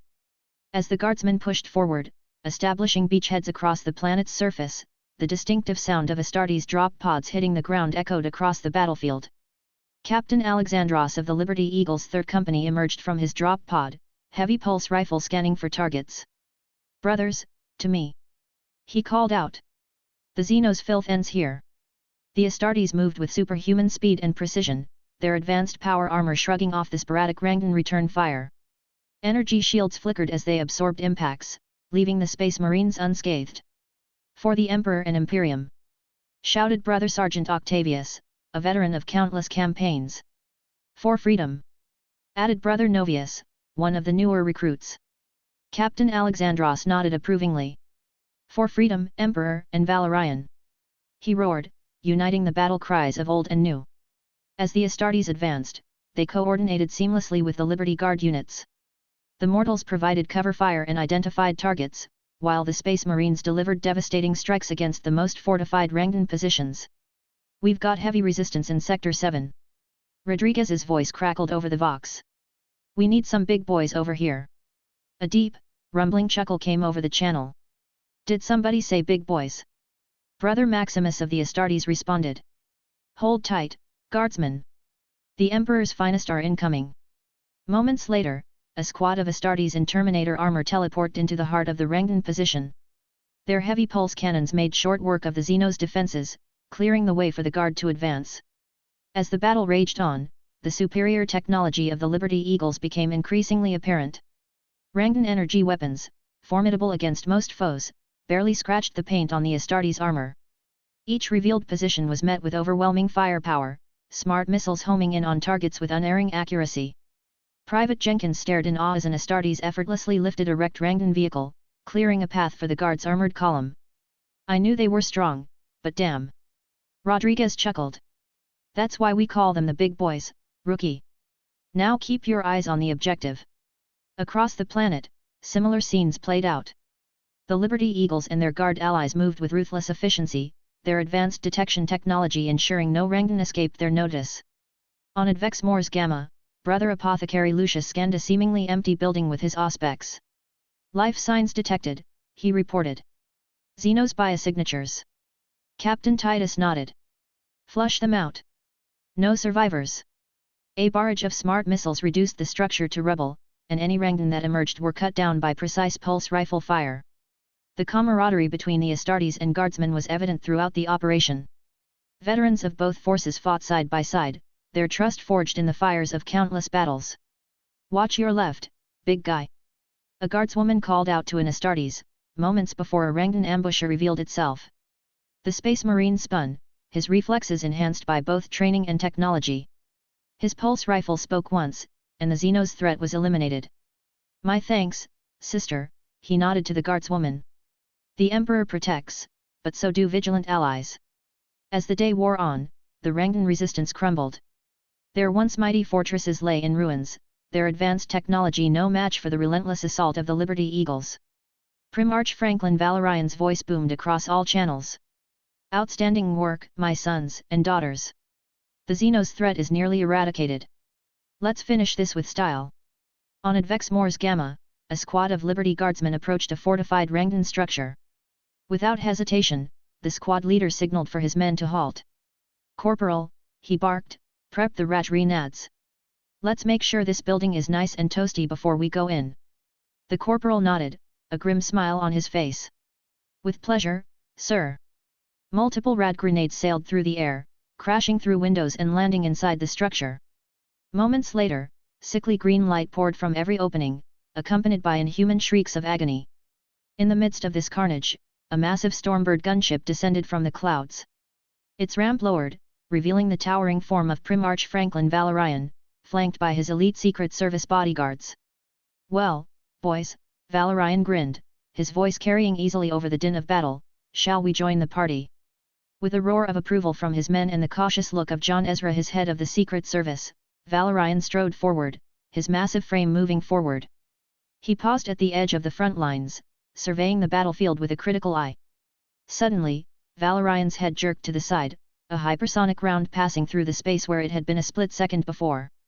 His expression never changed, the smile never leaving his face.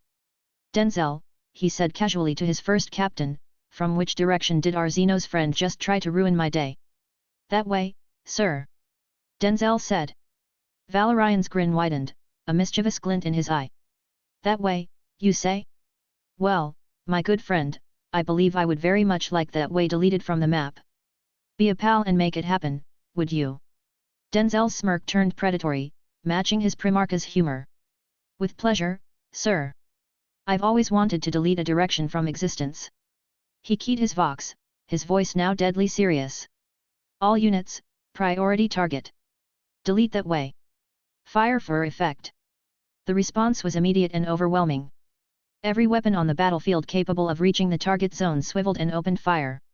Pulse rifles, heavy weapons, tank cannons, and orbital strikes all converged on a single point. For a brief moment, just before the barrage hit, enhanced Auspex scans revealed a hidden Rangan unit, their cloaking technology failing under the intense scrutiny. Then the entire area vanished in a blinding flash of light and a thunderous roar that shook the ground. When the dust settled, all that remained was a massive, glassy crater where that way used to be. Valorian nodded in satisfaction. Now that's what I call responsive fire support. Remind me to commend the gunners for their excellent grasp of directions, Denzel. Of course, sir, Denzel replied dryly. I'm sure they'll appreciate your guidance on the finer points of celestial navigation. Primarch Franklin Valorian's voice boomed across all channels, filling every Vox unit with his characteristic mix of pride and humor. Outstanding work, Eagles. We came, we saw, we kicked Xeno's ass. Now, let's wrap this up so we can get back to more important things, like planning the victory parade. His words were met with cheers and laughter from both Astartes and Guardsmen. As the last echoes of battle faded from the Advexmore's system, a new army arrived. Not one of warriors, but of scientists, engineers, and terraformers. Their weapons were not guns and bombs, but the preserved and perfected technologies of humanity's golden age. Dr. Elena Hawking, lead scientist of the Independence Cluster's Terraforming Core, stepped off her shuttle onto the scarred surface of Advexmore's Alpha. Her eyes, protected by advanced holographic goggles, scanned the desolate landscape. By the Emperor, she whispered, we've got our work cut out for us. Behind her, massive cargo ships began to descend, their holds filled with terraforming equipment that would have made the Adeptus Mechanicus weep with envy. There were no chants to machine spirits here, no rituals or anointing oils. Just pure, unadulterated science. All right, team, Dr. Hawking called out, her voice carried to every member of her core through subdermal vox implants. Let's make this dead rock breathe again. The first order of business was radiation cleansing. Towering machines, looking more like works of art than industrial equipment, were quickly assembled. They hummed to life, their energy fields expanding to cover vast swathes of land. Dr. Marcus Feynman, head of the Radiation Cleansing Division, monitored the process from a floating command center.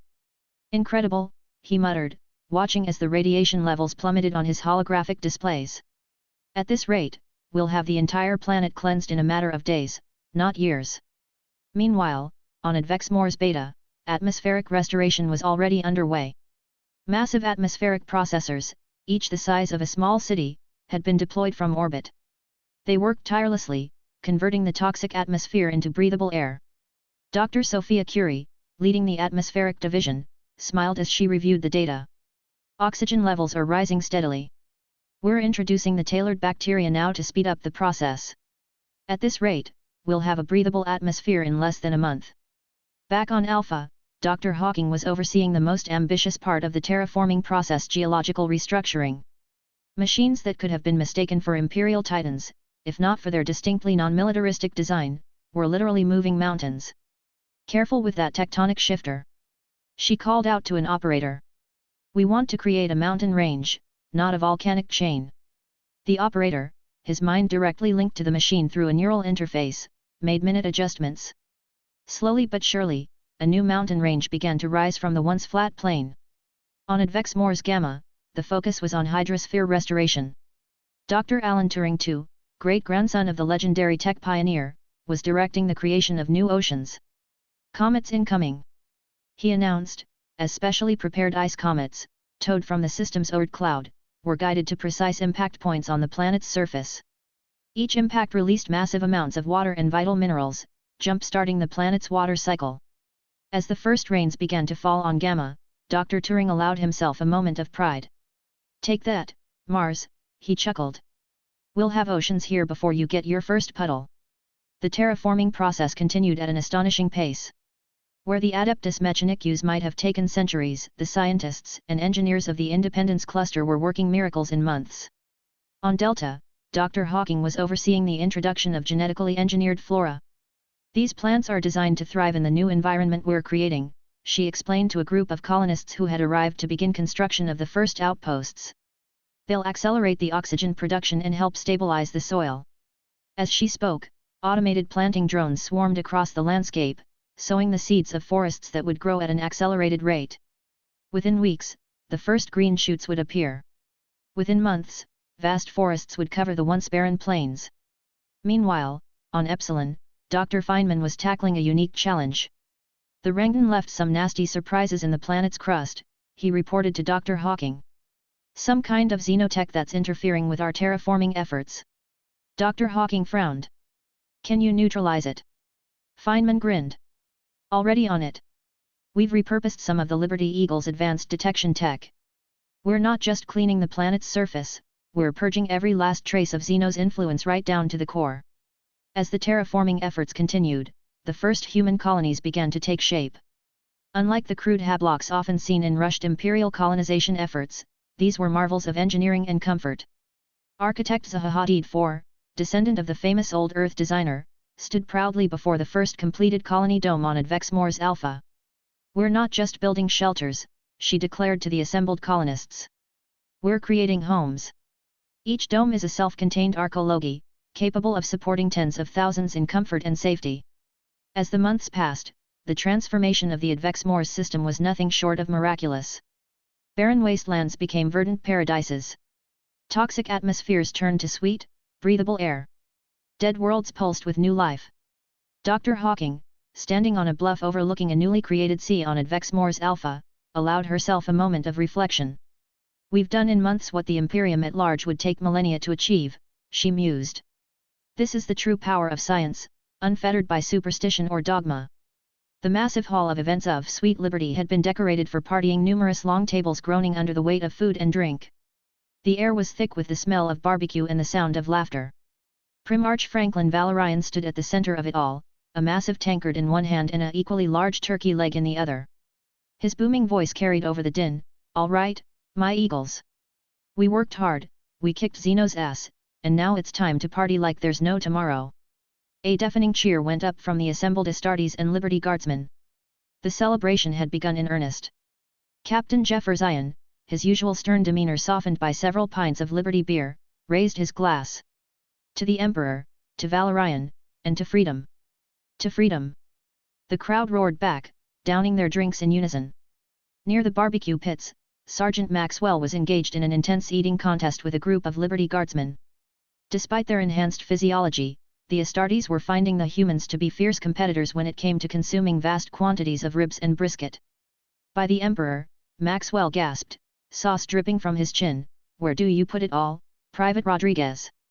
The wiry guardsman grinned, reaching for another rack of ribs. "Trade secret, sir. My mama always said I had a hollow leg." On the makeshift dance floor, Astartes and guardsmen alike were attempting to outdo each other with increasingly elaborate moves.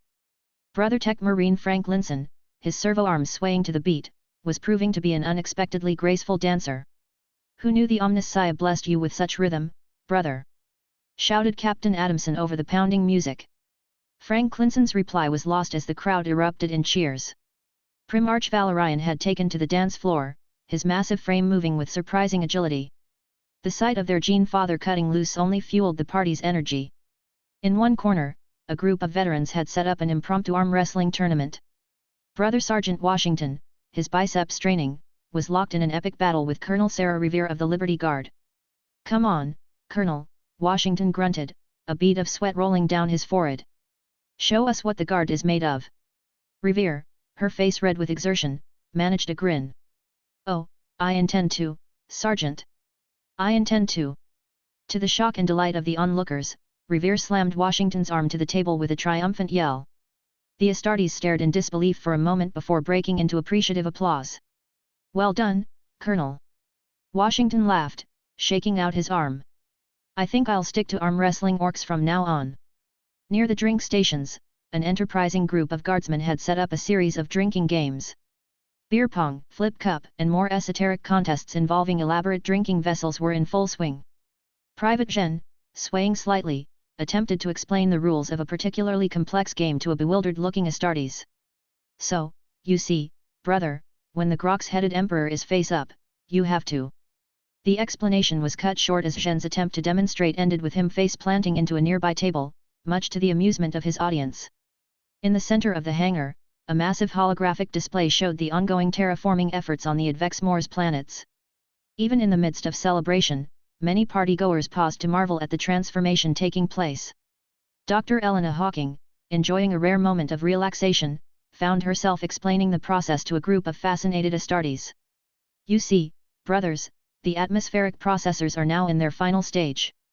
In just a few more days, you'll be able to breathe the air on Alpha without your power armor. Incredible, murmured Brother Librarian Madisonian. It's like watching the Emperor's own work unfold before our eyes. As the night wore on, the party showed no signs of slowing down. Impromptu contests and challenges sprang up everywhere. A group of Liberty Guardsmen were attempting to see how many of them could fit inside a Terminator suit, while nearby, an Astartes was trying to recite the entire Independence Cluster laws backwards while standing on his head. Primarch Valorian, making his rounds through the celebration, paused to chat with a group of newly inducted Astartes. "Enjoying yourselves, lads?" he asked, his eyes twinkling with mirth. "Yes, Lord Valorian," they chorused, their youthful enthusiasm evident even through their genetically enhanced stoicism. Valorian grinned. "Good. Remember this moment, my sons. This is what we fight for. Not just duty, not just survival, but for the joy of living. For the right to celebrate our victories and cherish our bonds of brotherhood." His words, though spoken casually, carried weight. The young Astartes nodded solemnly, even as they raised their glasses in a toast to their Primarch. John Ezra, the grizzled head of Valorian's Secret Service, watched the proceedings with a mixture of amusement and resigned acceptance. He nursed a drink, his watchful eyes never ceasing their scan of the room despite the festive atmosphere. "Lighten up, Johnny," Valorian said, clapping a massive hand on Ezra's shoulder. "Even you are allowed to enjoy the fruits of our victory."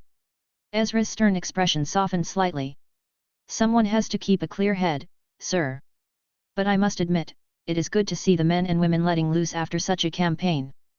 Valorian nodded, his expression growing serious for a moment. "Indeed it is, John. They've earned this respite. The road ahead will not be easy, but moments like these, they remind us what we're fighting for." As if to punctuate his point, a cheer went up from a nearby group. A young guardsman had just proposed to his girlfriend, another soldier who had fought alongside him in the campaign. Valorian's face split into a wide grin. "Now that's what I call a happy ending. Drinks for the happy couple, on me." As the night wore on, the celebration showed no signs of slowing. Impromptu dance contests broke out, with Astartes and guardsmen alike showing off moves that ranged from impressive to hilariously awkward. "My eagles!" he boomed, his voice cutting through the noise. "Today, we celebrate not just our victory over the Rangan, but the birth of a new star system for humanity. The Advexmore's cluster stands as a testament to what we can achieve when we combine martial might with scientific prowess." He paused, letting his words sink in. "But let us not forget, this is but the first step on our grand journey. There are more worlds to liberate, more Xenos to vanquish, and by the Emperor, more parties to throw." The crowd roared its approval, raising their drinks in a massive toast. "To the Liberty Eagles!" Valorian cried. "To freedom!" The crowd responded. "To the Imperium!" he continued. "To humanity!" came the answer. "And to the biggest hangover the galaxy has ever seen!" Valorian finished with a wink. The resulting cheer was loud enough to be heard in the vacuum of space. As the celebration continued into the early hours, Valorian found a quiet moment with Denzel and John. The three of them stood at a viewport, gazing out at the transformed worlds of the Advexmore's system. "Not a bad day's work," Denzel mused, sipping his drink. "Indeed," John agreed, allowing himself a rare smile. "Though the cleanup tomorrow will be interesting." Valorian chuckled. "That's a problem for future us. For now, let's enjoy this moment. We've given the Imperium a glimpse of what we can do. And this, my friends, is just the beginning." As they clinked their glasses together, the Sweet Liberty and its fleet continued its vigil over the newly reborn system. The party raged on, a celebration of life, victory, and the unbreakable spirit of the Liberty Eagles. In the grim darkness of the far future, they had carved out a moment of joy, a reminder of what they fought to protect. And as for the hangover Valorian had promised? Well, that was a battle for another day. Chapter 8, Debriefing and Managed Democracy. The debriefing room aboard the Sweet Liberty buzzed with a mixture of subdued groans and quiet chuckles. The aftermath of the victory celebration was evident on many faces, but the Liberty Eagles were professionals, ready to analyze their recent triumph despite the lingering effects of their revelry. Primarch Franklin Valorian strode into the room, looking annoyingly fresh and alert. "Good morning, my hungover heroes," he boomed, eliciting winces from several attendees. "Let's break down our glorious victory and figure out how to explain it to our more technologically challenged brothers in the Imperium." Captain Jefferson, nursing a steaming cup of recaf, cleared his throat.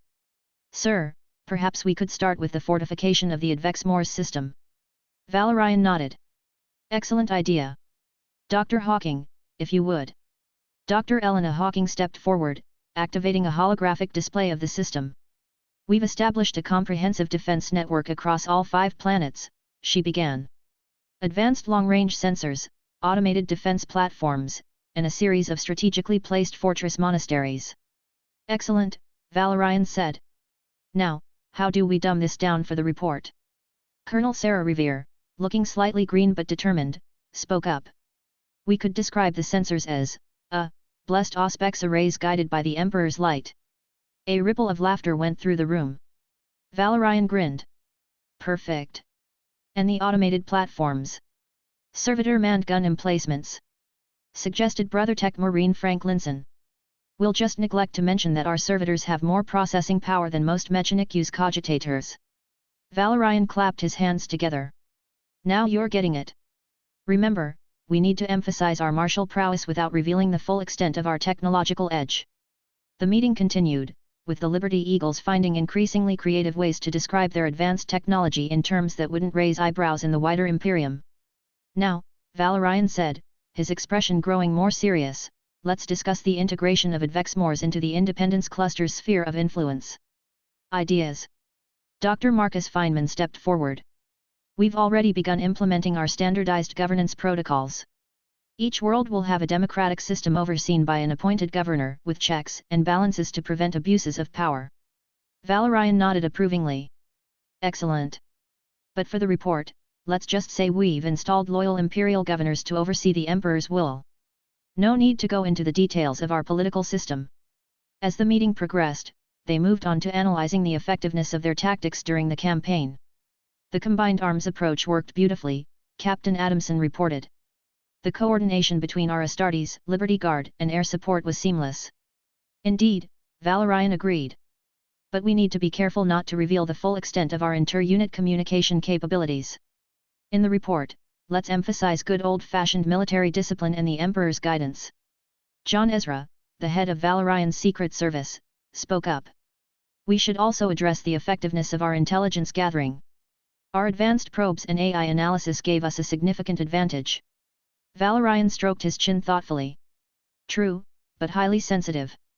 Let's credit it to skilled scout units and the intuition of our veteran sergeants instead." As they continued to refine their strategies and sanitize their report, Valorian couldn't help but feel a twinge of frustration. The need for secrecy, while necessary, sometimes felt at odds with his desire for openness and progress. "Remember," he said, addressing the room, "while we must be cautious in our official reports, never lose sight of who we are and what we stand for. We are the Liberty Eagles, and our advanced technology and progressive ideals are what make us unique among the Emperor's sons." There were nods of agreement around the room. Despite the need for subterfuge, there was a shared pride in their achievements and their identity. As the meeting drew to a close, Valorian addressed his officers one final time. "We've achieved a great victory here, not just militarily, but in showing what humanity can achieve when we combine our strength with our intellect. The Advexmore's system stands as a testament to our capabilities." He paused, his expression growing determined. "But this is just the beginning. There are more worlds out there, crying out for liberation. More Xenos threats to be vanquished. And by the Emperor, we will answer that call." A cheer went up from the assembled officers, hangovers forgotten in the face of their Primarch's inspiring words. "Prepare the fleet," Valorian commanded. "Once our report is filed and the Advexmore's system is secure, we move on to our next target. The galaxy awaits, and the Liberty Eagles will lead the charge."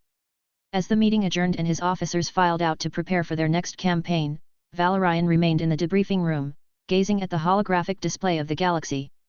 His eyes roamed over countless stars, each representing a potential battlefield, a world to be liberated, or a threat to be neutralized. He felt a presence beside him and turned to see Denzel Washington, his equerry and closest friend. "Quite a show we put on for the troops," Denzel said with a knowing smirk. Valorian chuckled. "Sometimes, my friend, leadership is as much about theater as it is about strategy." They needed to be reminded of our purpose, especially after last night's festivities. In the inner sanctum of the Imperial Palace on Terra, the Emperor of Mankind stood before a vast holographic display, his golden eyes scanning the contents of two reports side by side. One was the sanitized version meant for general Imperial consumption, the other a true account of the Liberty Eagles' recent campaign. Beside him, Malkador the Sigil Light studied the reports with equal intensity. The Emperor's face, usually an impassive mask, showed a hint of amusement as he compared the two versions. "My son certainly has a flair for creative reporting," he mused, his voice resonating with power even in its softness. Malkador nodded, a wry smile on his aged face. "Indeed, my lord. The sanitized version reads like a standard Imperial victory. The true report, however, is a testament to what humanity can achieve when it embraces progress rather than fearing it," the Emperor finished. He zoomed in on the section detailing the terraforming of the Advexmore's system.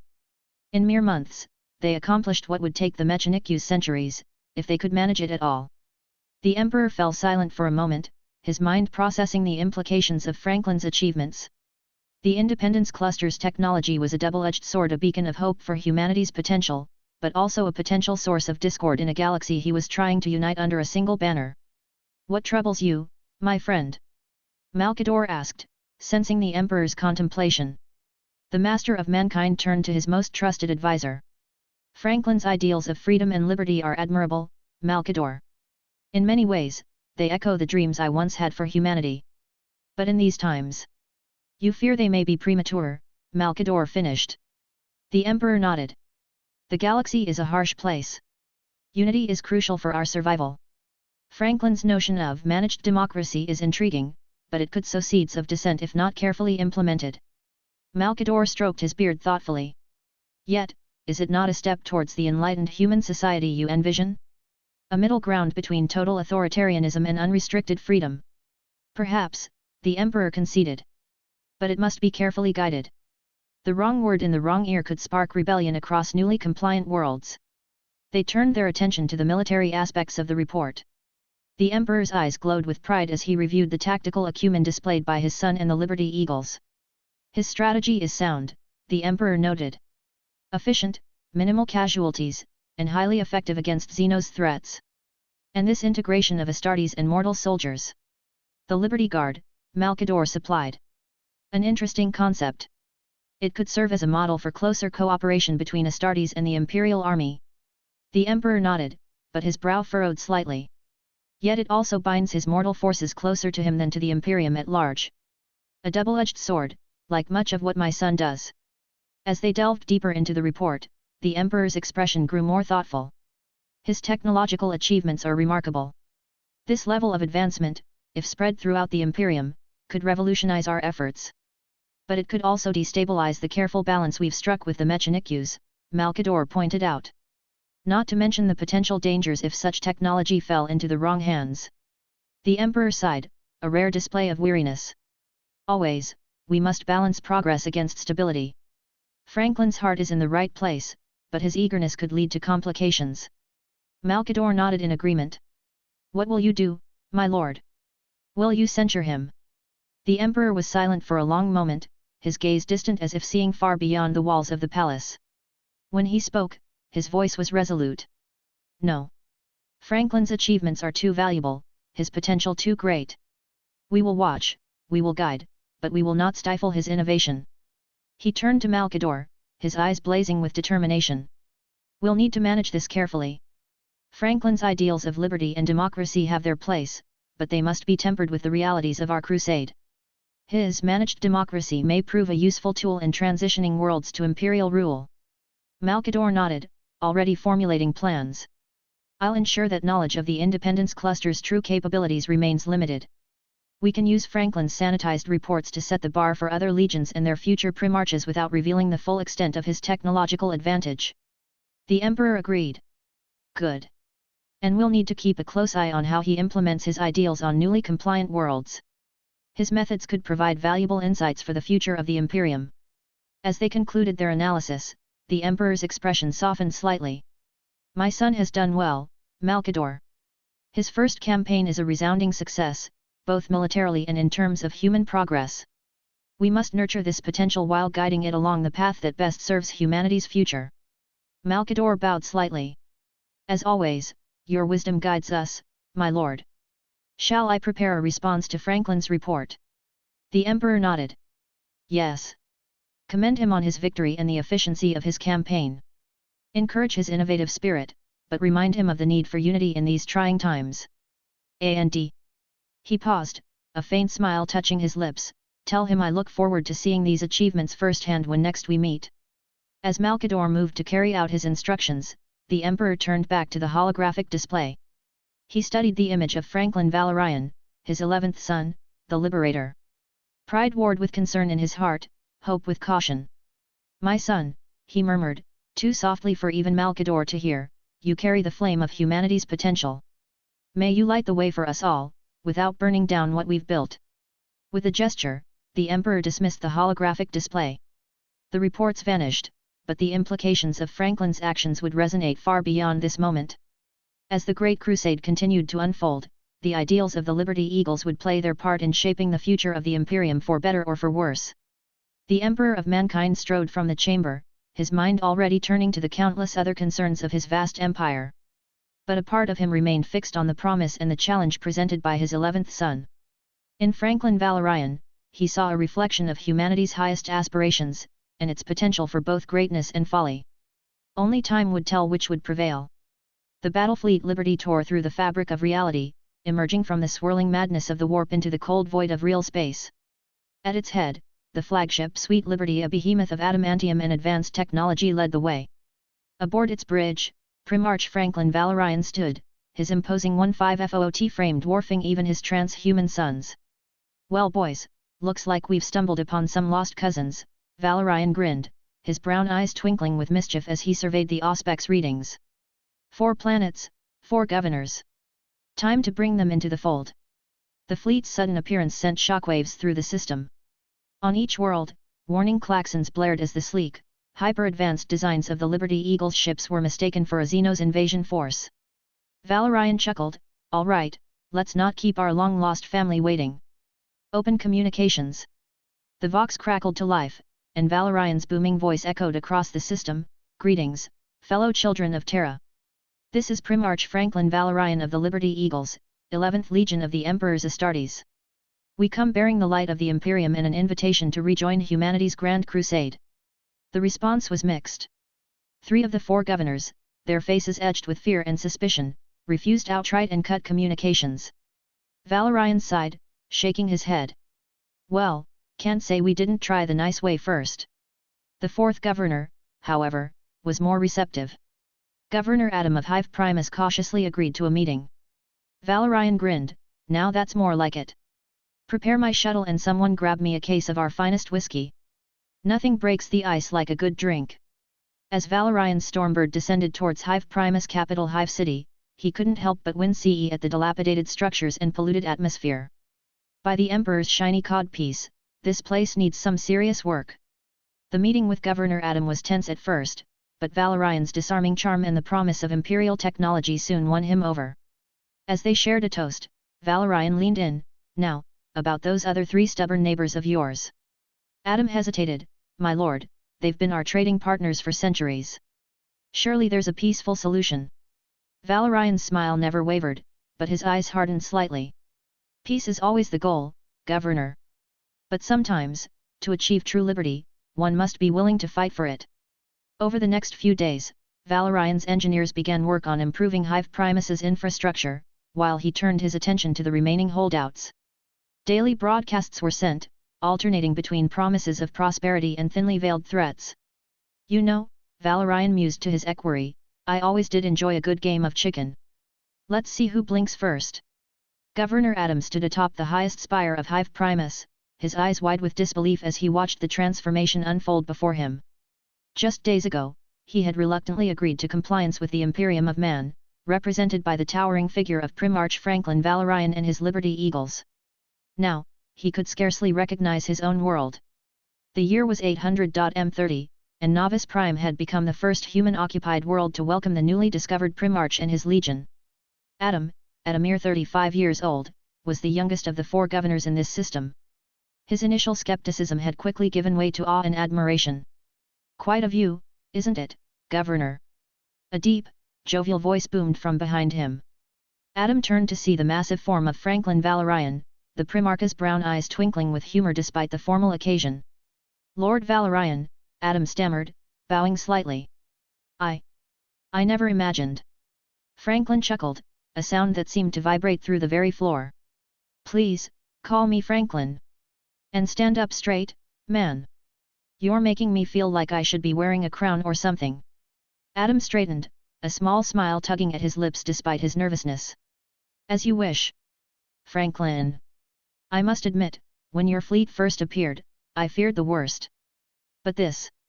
He gestured to the sprawling cityscape below, "this is beyond my wildest dreams." The Primarch nodded, his expression growing more serious. "That's the thing about the Imperium, Adam. We don't just conquer, we elevate.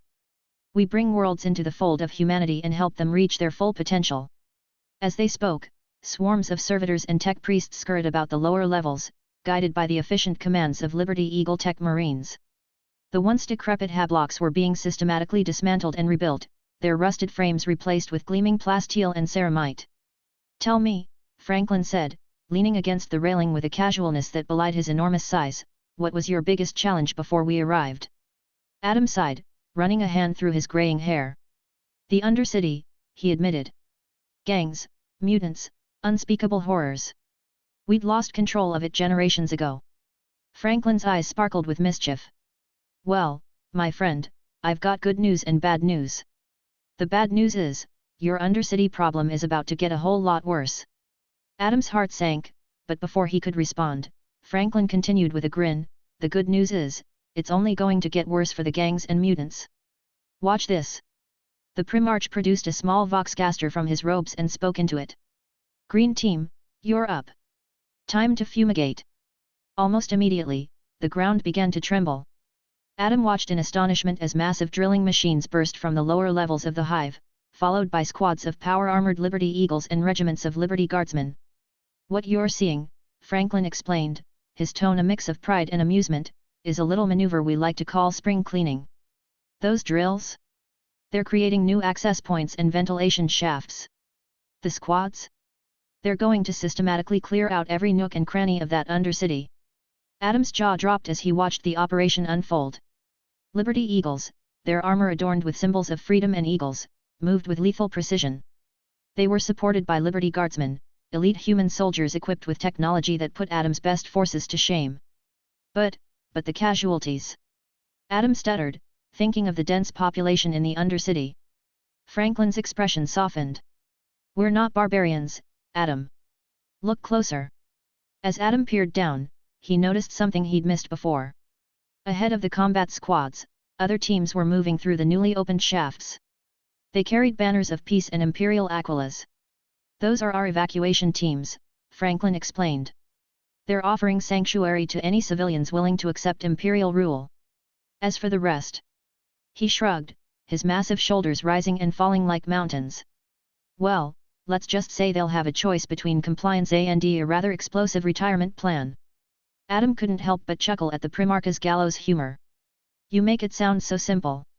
"Oh, it's anything but simple," Franklin admitted, his tone growing more serious. "But it's necessary. A hive city is like a body, Adam. Sometimes you need to perform invasive surgery to save the patient." As they watched, streams of people began emerging from the lower levels, guided by Liberty Eagle apothecaries and chaplains. Many looked scared, others relieved, but all were being treated with a surprising level of care and respect. What will happen to them? Adam asked, his voice barely above a whisper. Franklin's face broke into a wide grin. Why, we're going to make productive Imperial citizens out of them, of course. But first. He paused for dramatic effect, we're going to introduce them to the wonders of indoor plumbing and basic hygiene. Trust me, it'll be a revolution in itself. Adam found himself laughing despite the gravity of the situation. There was something infectious about Franklin's enthusiasm and humor. Now, the Primarch continued, clapping Adam on the back with a force that nearly knocked him over, let's talk about the fun part, the renovations. Over the next few hours, Franklin laid out his vision for Novice Prime. The cramped, polluted hive city would be transformed into a marvel of Imperial engineering. Vast hub complexes with individual living units, hydroponics gardens for fresh food, purification systems for clean air and water. It was a far cry from the squalor Adam had grown up with. But the cost? Adam began, his mind reeling at the scale of the project. Franklin waved a hand dismissively. Consider it an investment in the future of the Imperium.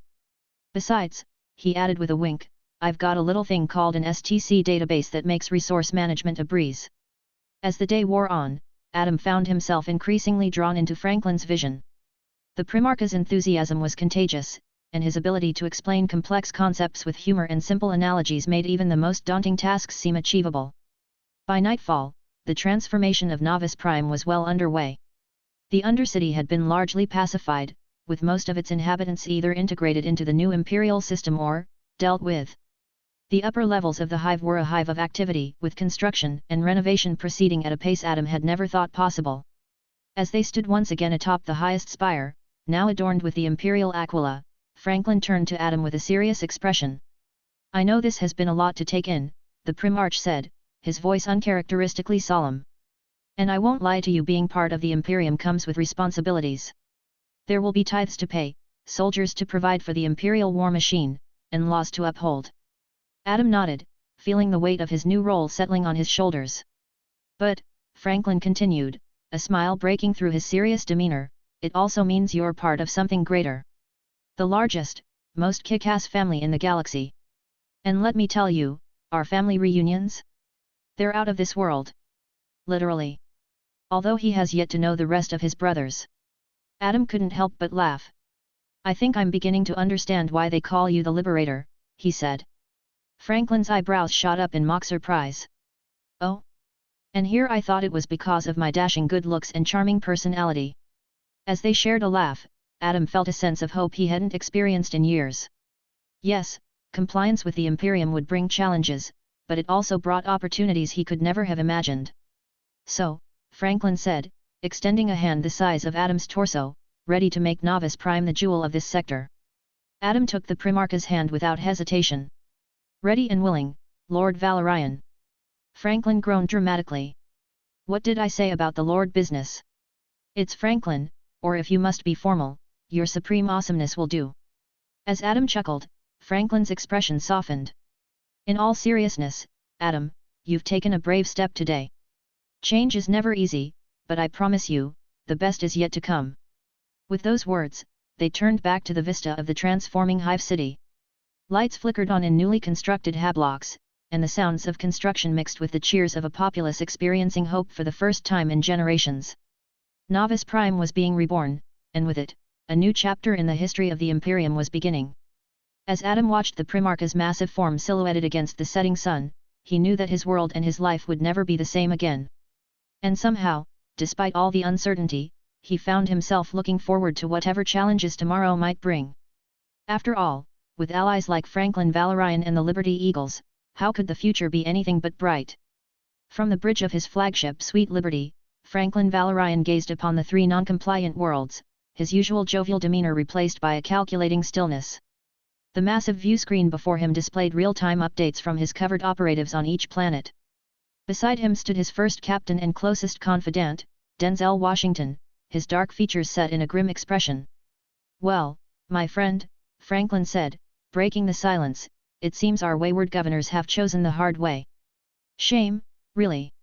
I do so hate to see perfectly good worlds go to waste. Denzel nodded, his eyes never leaving the tactical displays. The Green Berets report that Phase 1 is complete, sir. Local assets have been identified and cultivated on all 3 worlds. Underground networks are in place and awaiting activation. Franklin's lips curled into a smile that didn't quite reach his eyes. Excellent. And our little propaganda campaign? Proceeding as planned, Denzel replied. We've been broadcasting footage of the improvements on Nexus Prime. The contrast between their living conditions and those of the compliant world is stark, to say the least. On the nearest world, Helios Secundus, the effects of Franklin's subtle manipulations were already becoming apparent. In the sprawling underhive of its capital, whispers of discontent grew louder with each passing day. Graffiti began to appear on crumbling walls, freedom for Helios and democracy now. Local gang leader Zarnak, recently persuaded by Green Beret operatives, gathered his lieutenants in a smoke-filled backroom. Listen up, he growled, his augmetic eye glowing in the dim light. Things are changing. We've got an opportunity here to be on the winning side for once. Spread the word, the governor's days are numbered. Similar scenes played out across all 3 worlds. In the gleaming spires of Novice Atlantis, mid-level bureaucrat Lydia Venn slipped data slates containing damning evidence of corruption to her colleagues. On the agricultural world of Harvest's Hope, Union leader Jebediah Crane rallied his fellow workers with impassioned speeches about fair wages and better living conditions. Back on the Sweet Liberty, Franklin watched the unfolding events with the detached interest of a master chess player. You know, Denzel, he mused, there's a certain art to this. It's like conducting an orchestra. Each instrument plays its part, and if you do it right, you end up with a beautiful symphony of revolution.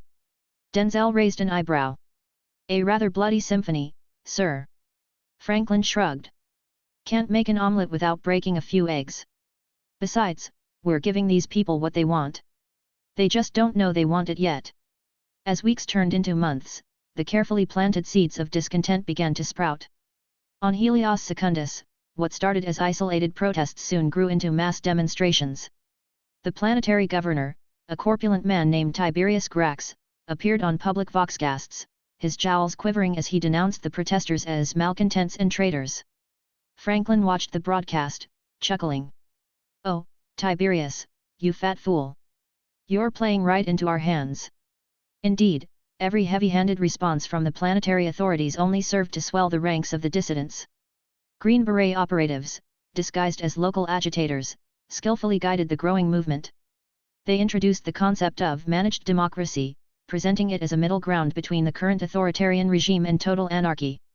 On Novice Atlantis, the corruption scandal orchestrated by Lydia Venn reached a boiling point.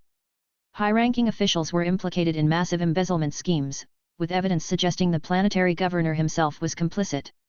As the populace raged, Liberty Eagles operatives quietly supplied the rebel factions with advanced weaponry liberated from government armories. Harvest's Hope proved to be the most challenging of the 3. Its primarily rural population was initially resistant to change. However, the Green Berets adapted their strategy, focusing on economic grievances and the promise of advanced agricultural technology.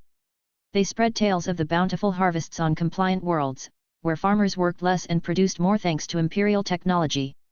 Throughout it all, Franklin maintained a facade of non-involvement. To the galaxy at large, it appeared that the Liberty Eagles were simply observing the unfolding events, ready to step in only if the situation threatened wider imperial interests. Sir, Denzel reported one day, we're receiving reports of major breakthroughs on all 3 worlds. It seems the tipping point has been reached. Franklin nodded, his expression unreadable. Show me. The view screen flickered to life, showing scenes from each planet. On Helios Secundus, vast crowds had stormed the governor's palace, Tiberius Grax's pleas for aid from the Imperium falling on deaf ears. Novice Atlantis was in the grip of a general strike, its gleaming towers dark and silent as the planetary defense force chose to side with the rebels. On Harvest's Hope, farmers armed with las rifles and improvised weapons overwhelmed the meager PDF forces, capturing key government installations. Well, would you look at that, Franklin said, a note of satisfaction in his voice. It seems our wayward friends have seen the light. And all without a single Liberty Eagle setting foot on their soil. I do so love it when a plan comes together. Denzel allowed himself a small smile. It was masterfully done, sir. Though I can't help but wonder about the long-term implications of such methods. Franklin turned to his friend, his expression suddenly serious. The long-term implication, my dear Denzel, is a stronger Imperium. These worlds will join us not as conquered vassals, but as willing partners. They'll be more productive, more loyal, and far less likely to rebel down the line. It's a win-win. As if on cue, the Vox crackled to life. It was a transmission from Helios Secundus, where a hastily formed provisional government was requesting imperial assistance to restore order and establish a proper democratic system. Franklin's trademark grin returned. Well, well. Looks like it's time for the Liberty Eagles to swoop in and save the day. Denzel, prepare the fleet. It's time we introduced ourselves properly to our new friends. As the massive ships of Battlefleet Liberty began to move into position, Franklin gazed out at the stars. The three worlds that had resisted him were now ripe for the taking, their populations clamoring for the very imperial integration they had initially rejected. In the end, Franklin mused, almost to himself, liberty is like a fine wine. You can't force it down people's throats. But if you let them get a little taste, make them think it was their idea all along, well, then they'll drink it up eagerly. Denzel nodded, though a flicker of concern passed across his face. And if they ever realize the true nature of this managed democracy? Franklin's smile never wavered. By then, my friend, it'll be far too late. They'll be so invested in the system, so convinced of their own freedom, that the truth won't matter. That's the real beauty of it all. As the fleet prepared for warp translation, Franklin Valorian stood tall, the master conductor ready to guide his symphony of revolution to its grand finale. The Liberty Eagles would descend upon these worlds not as conquerors, but as saviors, cementing their place in the Imperium and Franklin's reputation as a master of bloodless compliance. Little did the celebrating rebels know that their hard-won freedom was simply a different form of control, expertly managed by the grinning giant who now prepared to welcome them into the Imperial fold. In the grim darkness of the far future, even liberty had its price, and Franklin Valorian was all too happy to name it. Chapter 9, Compliance. As the dust settled on the three newly compliant worlds, Franklin Valorian stood before a holographic display of the system, his massive frame casting long shadows in the dimly lit strategy room of the Sweet Liberty. His trademark grin played across his features, a stark contrast to the somber mood that typically accompanied the aftermath of conquest. Gentlemen, he addressed his senior staff, I believe congratulations are in order. We've just brought three worlds into the Imperial fold without losing a single Liberty Eagle. Now that's what I call efficiency. A ripple of chuckles passed through the room, but first Captain Denzel Washington remained stoic. Sir, while the operation was indeed successful, there are concerns about the long-term stability of this managed democracy. Franklin's grin only widened. Ah, Denzel, always the worrier. Let me show you something.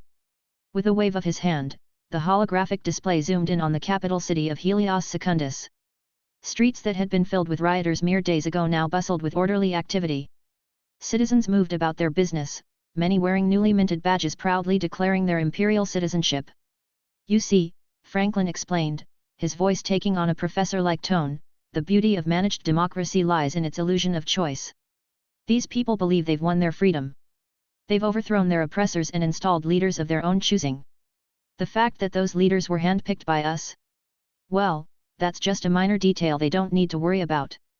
He zoomed the display out, showing all three planets simultaneously. Observe the power of simple propaganda. A few well-placed rumors, some carefully edited picked captures of the good life on compliant worlds, and suddenly everyone's clamoring for imperial integration. Indeed, across all three worlds, the scenes were remarkably similar. New imperial offices were being established, met with enthusiasm by local populations. Factories hummed with increased productivity as workers eagerly fulfilled their first imperial tithes, believing their efforts were building a brighter future. But sir, another officer interjected, surely they'll eventually realize the truth of their situation. Franklin's laugh boomed through the chamber. My dear boy, by the time they might start to suspect, they'll be so deeply invested in the system that turning back will be unthinkable. Their living standards will have improved, their cities will be cleaner, their children healthier. Who would want to risk losing all that? He pointed to a series of data scrolls. Look at these projections. Within a standard year, we expect productivity on these worlds to increase by at least 30%. Crime rates will plummet, education levels will soar. All because the people believe they're working for themselves and for the Emperor. The display shifted again, showing gleaming new hablocks rising from cleared slums, advanced medical facilities replacing rundown clinics, and sleek public transportation systems crisscrossing rebuilt city centers. This, gentlemen, is the true power of the Liberty Eagles, Franklin declared. We don't just conquer worlds, we transform them. We take the rotting carcasses of dying civilizations and breathe new life into them. And we do it all without firing a pulse fire. You see, Denzel, Franklin said to his first captain, this is how you bring worlds into compliance without spilling a drop of Astartes' blood. Why waste our sons fighting fanatics when we can have the populace do the work for us? Denzel nodded, his expression a mix of admiration and concern. It's certainly efficient, sir. But the level of manipulation involved. Franklin waved a hand dismissively. Manipulation is such an ugly word. I prefer guided self-determination. These people think they've won their freedom. And in a way, they have. They're free from corrupt governors, free from stagnation, and free to progress under the benevolent guidance of the Imperium. On Helios Secundus, the new planetary council, carefully selected and groomed by Green Beret operatives, was already implementing sweeping reforms. Citizens who had once lived in squalor found themselves relocated to newly constructed hablocks, marveling at luxuries like clean water and reliable power. It's a miracle, one woman exclaimed to a Voxcaster crew. The Imperium has given us a chance at a real life. How could we ever have resisted them? Similar scenes played out across all three worlds. On Novus Atlantis, the exposure of the previous regime's corruption had paved the way for a complete overhaul of the planetary government. The new administration, ostensibly elected by the people but subtly guided by imperial advisors, promised transparency and progress. Harvest's Hope saw the introduction of advanced agricultural techniques and equipment, fulfilling the promises made during the rebellion. Crop yields doubled, then tripled, as imperial technology transformed the once struggling agri-world into a breadbasket for the sector. Franklin's managed democracy proved to be a master class in social engineering. The populace was given just enough freedom to feel empowered, while the real strings of power remained firmly in imperial hands. Regular elections were held, but the candidates were invariably those who had been vetted and approved by the Liberty Eagles' covert operatives. The beauty of it, Franklin explained to his senior officers, is that these people will fight tooth and nail to defend this system. They believe it's theirs. They'll work harder, fight harder, and be more loyal than any conquered population could ever be. Indeed, recruitment for the Imperial Guard soared on all three worlds, with young men and women eager to defend the freedoms they had so recently won. Productivity skyrocketed as citizens, buoyed by their perceived liberty and improving living standards, threw themselves into their work with unprecedented zeal. The Liberty Eagles propaganda machine worked tirelessly to reinforce these beliefs. Pictcasts and Vox broadcasts extolled the virtues of the imperial truth, presenting it not as a doctrine to be imposed, but as a natural conclusion that any free-thinking individual would reach. Man is the pinnacle of creation, one popular broadcast declared. Look at what we've achieved here. This is but a fraction of humanity's potential. United under the Imperium, there are no limits to what we can accomplish. He turned to face his officers directly, his expression suddenly serious. Make no mistake, what we're doing here is nothing short of miraculous. We're returning humanity to a fraction of its former glory. Every world we touch becomes a stepping stone towards the resurrection of mankind's golden age. The room fell silent as the weight of Franklin's words sank in. Even the skeptical Denzel seemed impressed by the scope of the transformation displayed before them. Franklin continued, his voice taking on an almost reverent tone. The Emperor dreams of a united humanity, strong enough to face any threat the galaxy might throw at us. But unity achieved through fear and subjugation is fragile. What we're creating here is far stronger unity through shared prosperity and perceived freedom. He gestured expansively at the holographic planets. These people will fight for the Imperium not because they're forced to, but because they believe in it.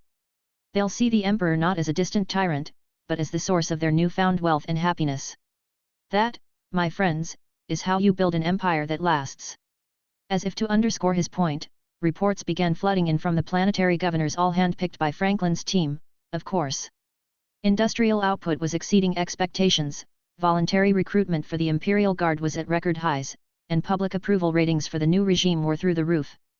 You see. Franklin beamed, give the people a taste of prosperity, an illusion of control, and they'll gladly chain themselves to your cause. However, not everyone was entirely convinced. A junior officer, emboldened perhaps by Franklin's encouraging demeanor, spoke up. Lord Valorian, while the results are impressive, aren't we essentially deceiving these people? Is this truly in line with the Emperor's vision? For a moment, Franklin's ever-present smile faltered. When he spoke again, his voice carried a hint of steel beneath the jovial exterior. The Emperor's vision, young man, is a galaxy united under human rule. He gave us the task of making that vision a reality. The methods? Those he left to our discretion. His grin returned, though it didn't quite reach his eyes. Besides, is it really deception if everyone's better off in the end?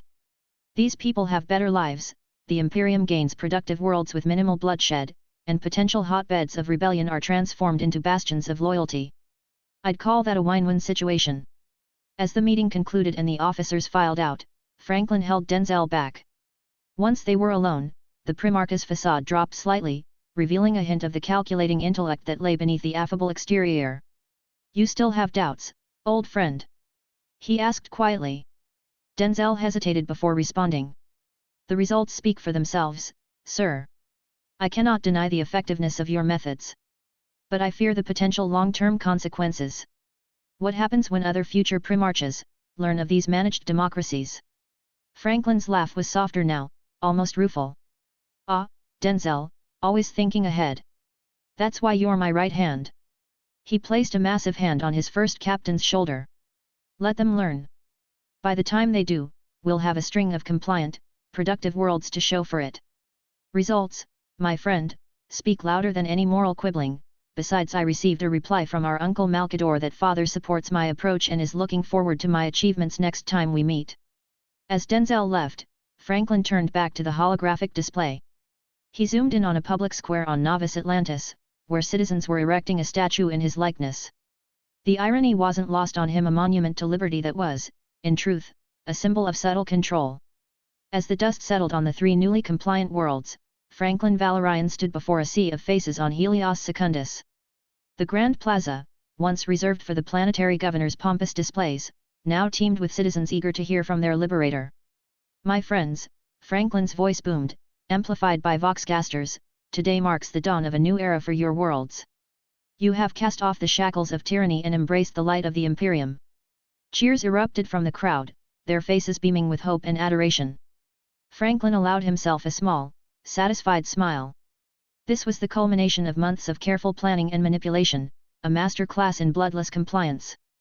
"But let us not forget," he continued, his tone becoming serious, "that freedom, true freedom, comes with responsibility. The Imperium offers you protection, prosperity, and purpose. In return, it asks for your loyalty, your industry, and your faith in mankind's destiny among the stars." As Franklin expounded on the virtues of managed democracy and the greatness of the Imperium, his first captain, Denzel, observed from the sidelines. He marveled at how easily the populace had been swayed, how readily they embraced their new reality. The uprising had been a masterpiece of coordination.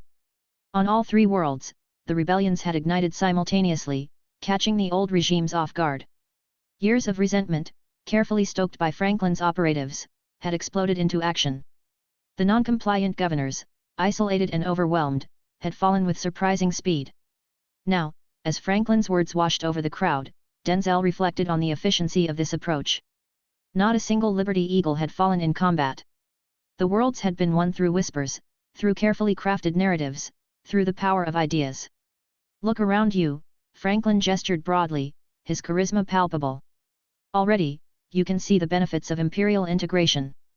New factories rise, employing thousands. Medici facilities, stocked with technology beyond your wildest dreams, stand ready to serve. And this is just the beginning." It was true.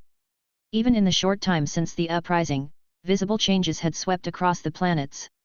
The Imperium's vast resources, the Independence Cluster's advanced technology, coupled with Franklin's efficient logistics, had transformed key infrastructure almost overnight. Citizens who had never known anything but scarcity now marveled at the abundance. "But remember," Franklin's voice took on a paternal tone, "with great power comes great responsibility. The galaxy is a dangerous place, filled with Xenos threats and the horrors of old night. It is up to us, humanity, to stand strong against the darkness." The crowd roared its approval. The imperial truth, so recently introduced, had taken root with startling speed. Old superstitions and beliefs were being cast aside in favor of the Emperor's secular vision. As Franklin concluded his speech, Denzel approached him. "Masterfully done, sir," he said quietly. They hang on your every word. Franklin's eyes twinkled with amusement. It's all in the delivery, my friend. Give people a taste of prosperity, a glimpse of a brighter future, and they'll follow you anywhere. Later, aboard the Sweet Liberty, Franklin and Denzel reviewed the progress reports from all 4 worlds, including the initially compliant Nexus Prime. It's remarkable, Denzel mused, scrolling through data slates. Production quotas are being met and exceeded. Voluntary recruitment for the Imperial Army is at unprecedented levels. And the rate of technological adaptation is off the charts. Franklin nodded, satisfaction evident in his posture. That's the beauty of managed democracy, Denzel.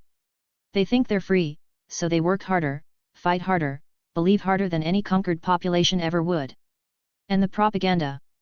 Ah, that's the real key, Franklin grinned. We're not just giving them empty slogans. We're showing them results. Every new hablock, every advanced factory, every gleaming warship, it all reinforces the narrative. The Imperium delivers on its promises. As the days turned to weeks, and weeks to months, the success of Franklin's approach became undeniable. The 4 worlds, now forming the core of what was being called the Quadrilibertas, were rapidly becoming one of the many pearls Franklin has pieced together in the northern fringes of the expanding Imperium. Innovation flourished as restrictions on technology were eased. Living standards soared. The populations, energized by their newfound freedom and prosperity, threw themselves into work and study with unprecedented vigor. Most importantly, loyalty to the Imperium and belief in the imperial truth became deeply ingrained. Children grew up hearing tales of the Emperor's greatness and humanity's manifest destiny among the stars. Any whispers of dissent were quickly drowned out by the chorus of progress and patriotism. As the Great Crusade swept across the galaxy, worlds trembled at the approach of the Emperor's legions. Yet, among the whispers of conquest and compliance, a curious murmur began to spread through the stars. It spoke of a different fate, one that brought not just the yoke of imperial rule, but the promise of prosperity and rebirth. Lucky are those brought by the Liberator and his eagles, the saying went, passed from world to world in hushed tones of hope and envy. For those systems fortunate enough to be visited by Franklin Valorian and his Liberty Eagles, compliance meant more than mere survival. It heralded a transformation beyond imagination. Crumbling hive cities reborn as beacons of imperial might. Polluted wastelands reclaimed and renewed. The oppressed masses lifted from squalor to dignity.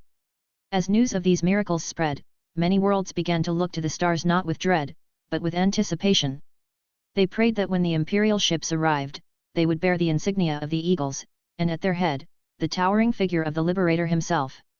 For in this vast, uncaring galaxy, to be chosen by Franklin Valorian was to be granted a rare gift indeed, a future worth fighting for, a life worth living, and a place in humanity's grand adventure among the stars. Yet, this very strength became a double-edged sword. As word of these prosperous planets spread, envious eyes turned their way. The lords of Terra, ever hungry for more power and resources, began to cast covetous glances at these jewels of the Imperium. Nobles from other sectors schemed and plotted, seeking ways to claim a piece of this prosperity for themselves.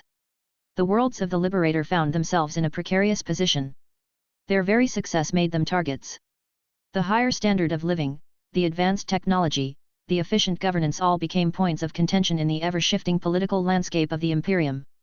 Whispers in the halls of power spoke of redistributing resources from these prosperous worlds. Others argued for changes in leadership, seeking to install governors more amenable to outside influence. The Adeptus Mechanicus eyed the technological advancements with a mix of fascination and suspicion, questioning whether such progress adhered strictly to their dogma. And so, the legacy of Franklin Valorian and his Liberty Eagles became both a blessing and a burden to the worlds they had uplifted. These planets stood as islands of enlightenment and strength in a sea of encroaching darkness, yet their very illumination made them targets for those who would seek to exploit or diminish them. In the grand tapestry of the Imperium, the worlds touched by the Liberator shone brightly beacons of hope, exemplars of the imperial truth, and unwitting focal points for the greed and ambition of others.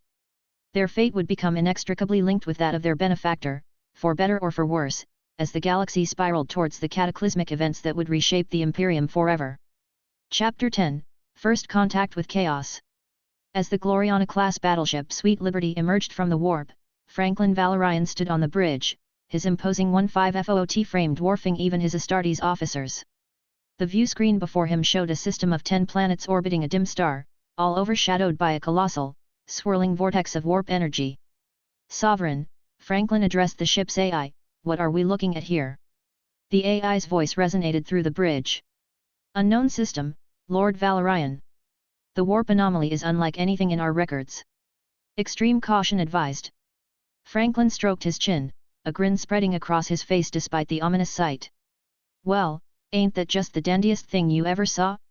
Let's call it the Eye of Terror. Fits, don't it?" His seconding command, Denzel, looked concerned. "Sir, perhaps we should withdraw and report this to..." "Nonsense!" Franklin boomed, slapping Denzel on the back hard enough to make the Astartes stumble. "Where's your sense of adventure? Besides," his voice lowered, a rare seriousness creeping in, "I've got a feeling about this place. It's important, mark my words." As the fleet moved deeper into the system, scans revealed human life on the third planet. Franklin's eyes lit up. "Well, I'll be. Looks like we've got ourselves some long-lost cousins to meet. Sovereign, what should we call this rock?" Before the AI could respond, Franklin snapped his fingers. "Cadia. Don't ask me why, just feels right." Within hours, Franklin, accompanied by his Secret Service honor guard led by John Ezra, made planetfall. The Secret Service, a mix of Astartes in sleek mech suits and Liberty Guardsmen in power armor, formed a protective perimeter around their Primarch. As they approached the largest settlement, Franklin couldn't shake an unsettling feeling. The architecture was wrong. Spires twisted at impossible angles, and murals depicted scenes that hurt the eyes to look at directly. A delegation approached, led by a tall, pale man with startling red eyes. "Welcome, strangers," he said, his voice oddly melodic. "I am Kane, leader of the Scarlet Eyes. What brings you to our humble world?" Franklin, towering over Kane, flashed his trademark grin. "Well, howdy there. Name's Franklin Valorian, Primarch of the Liberty Eagles. We're here on behalf of the Emperor of Mankind, offering you fine folks a chance to join the greatest show in the galaxy, the Imperium." Kane's expression remained neutral. "And what would this submission entail?" "Oh, you know, the usual," Franklin said, waving a hand casually. "Some terraforming to spruce up the place, a dash of managed democracy, trust me, it's better than it sounds, and of course, the protection of the mightiest military force this side of the galaxy." As Franklin spoke, he noticed Kane's eyes darting to the shadows between buildings. Were those whispers he heard? Kane smiled, revealing teeth that seemed just a bit too sharp. "A generous offer. Perhaps we could discuss this further in the temple? Our leaders would be most interested." Franklin's instincts screamed danger, but his face betrayed nothing but easy confidence. "Lead the way, partner. I do love me a good temple." As they walked through the winding streets, Franklin engaged Kane in conversation, probing for information. "So, tell me about these Scarlet Eyes of yours. Interesting name for a civilization." Kane's smile never wavered. "We are blessed by the gods with sight beyond sight. Our eyes see truths hidden from others." Franklin raised an eyebrow. "Gods, plural? Care to elaborate on that?" "In time, Lord Valorian. All will be revealed in the temple." The deeper they went into the city, the more Franklin's unease grew. The whispers in the shadows grew louder, and he could have sworn he saw movement in his peripheral vision, movement that wasn't there when he turned to look. They reached the temple, a massive structure that seemed to bend and shift as Franklin looked at it. His Secret Service tensed, weapons at the ready. Franklin Valorian strode into the temple, his massive frame dwarfing the ornate entrance. John Ezra, head of his Secret Service, followed close behind, mecha suit sensors on high alert. The interior was a cacophony of wrongness, architecture that defied logic, murals that hurt the eyes, and an oppressive atmosphere that seemed to whisper dark promises. At the center of the unholy sanctuary stood 4 statues, each radiating an aura of malevolence that made even the Primarch's skin crawl. Franklin's eyes narrowed as he took in each abomination in turn. The skull spoke first, its voice a guttural roar that reverberated solely in Franklin Valorian's mind. Franklin's lips curled into a sardonic smile. "Well, ain't you a charmer," he muttered. "Let me guess, you're the type who thinks liberty means the freedom to bash skulls all day." The rainbow bird's discordant melody slid into his thoughts. Franklin's grin widened. "Now that's rich coming from an overgrown parrot. I've seen better light shows at a county fair. You call that change? I call it a fancy way of standing still." The bloated statue's voice gurgled with a pitch that slithered into Franklin's consciousness. Alpha Eta Iota Eta, Sigma, Omega Iota G? Alpha Cent Rho G Iota, Alpha Eta Sigma Upsilon Eta Nu Eta Sigma Omega Rho Alpha Iota Eta Sigma Alpha Alpha G Alpha Iota Eta. Sigma Upsilon G Iota Sigma Eta Omega Iota Iota Eta Nu Iota Eta Cent Iota, Sigma Alpha Nu Alpha G Sigma Iota Alpha Eta Omega Alpha. Iota Eta Alpha Upsilon Iota Alpha Iota. Franklin laughed heartily. Buddy, if I wanted to embrace inevitable decay, I'd have stayed home and watched daytime holodramas. I'd rather not. You smell like shit too, I'd rather not share your scent. The ladies might hate me. Finally, the serpentine statue's seductive purr slithered into his mind. For what seemed like an eternity, Franklin Valorian remained untouched by the Chaos God's influence. As the whispers of the Chaos Gods grew louder, John Ezra, head of the Secret Service and loyal to Franklin Valorian, experienced a mounting agony in his mind. The psychic assault from the statues of the Chaos Gods was relentless, causing him to stagger and drop to his knees, groaning in pain from the maddening visions as he showed signs of corruption. Yet, despite the torment, Ezra felt a curious shift in his perception as he drew closer to his Primarch. The oppressive weight of the psychic assault seemed to lessen and his corruption, gradually dissipating as he neared Franklin. His eyes were drawn to a slight, golden aura that seemed to emanate from Franklin's form, a halo of defiant light amid the encroaching darkness of chaos. In that moment, Ezra witnessed a profound truth reflected in Franklin's eyes. The indomitable will of humanity seemed to blaze brightly within his Primarch. Where the Chaos Gods sought to sow doubt and corruption, Franklin stood as a beacon of unyielding resolve. His presence alone seemed to repel the invasive whispers, a living testament to his unwavering conviction in the heart of liberty. Kern's voice thundered. Franklin rolled his eyes. Freedom ain't about who can punch the hardest, numbnuts. It's about lifting each other up, not tearing everything down.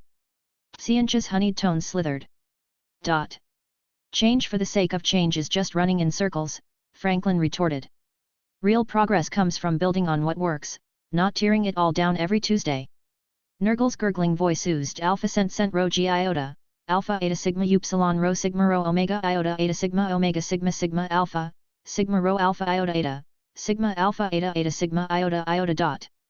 Franklin's face scrunched up in disgust. Freedom from fear? More like freedom from basic hygiene.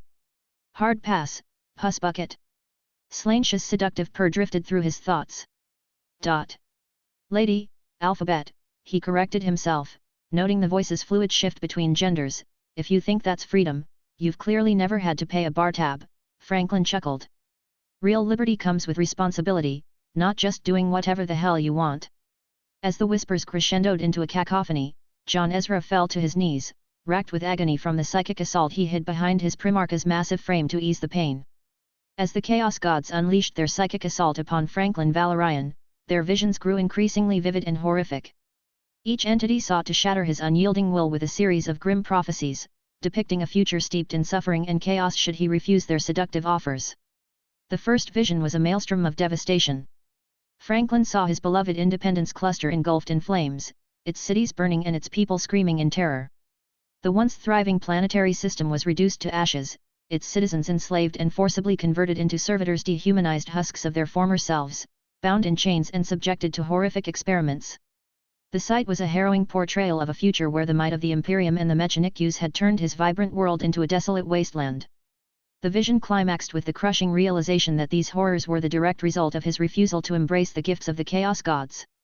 In another vision, Franklin witnessed the Emperor of Mankind himself laying waste to the entire sector, his wrathful power obliterating everything in its path.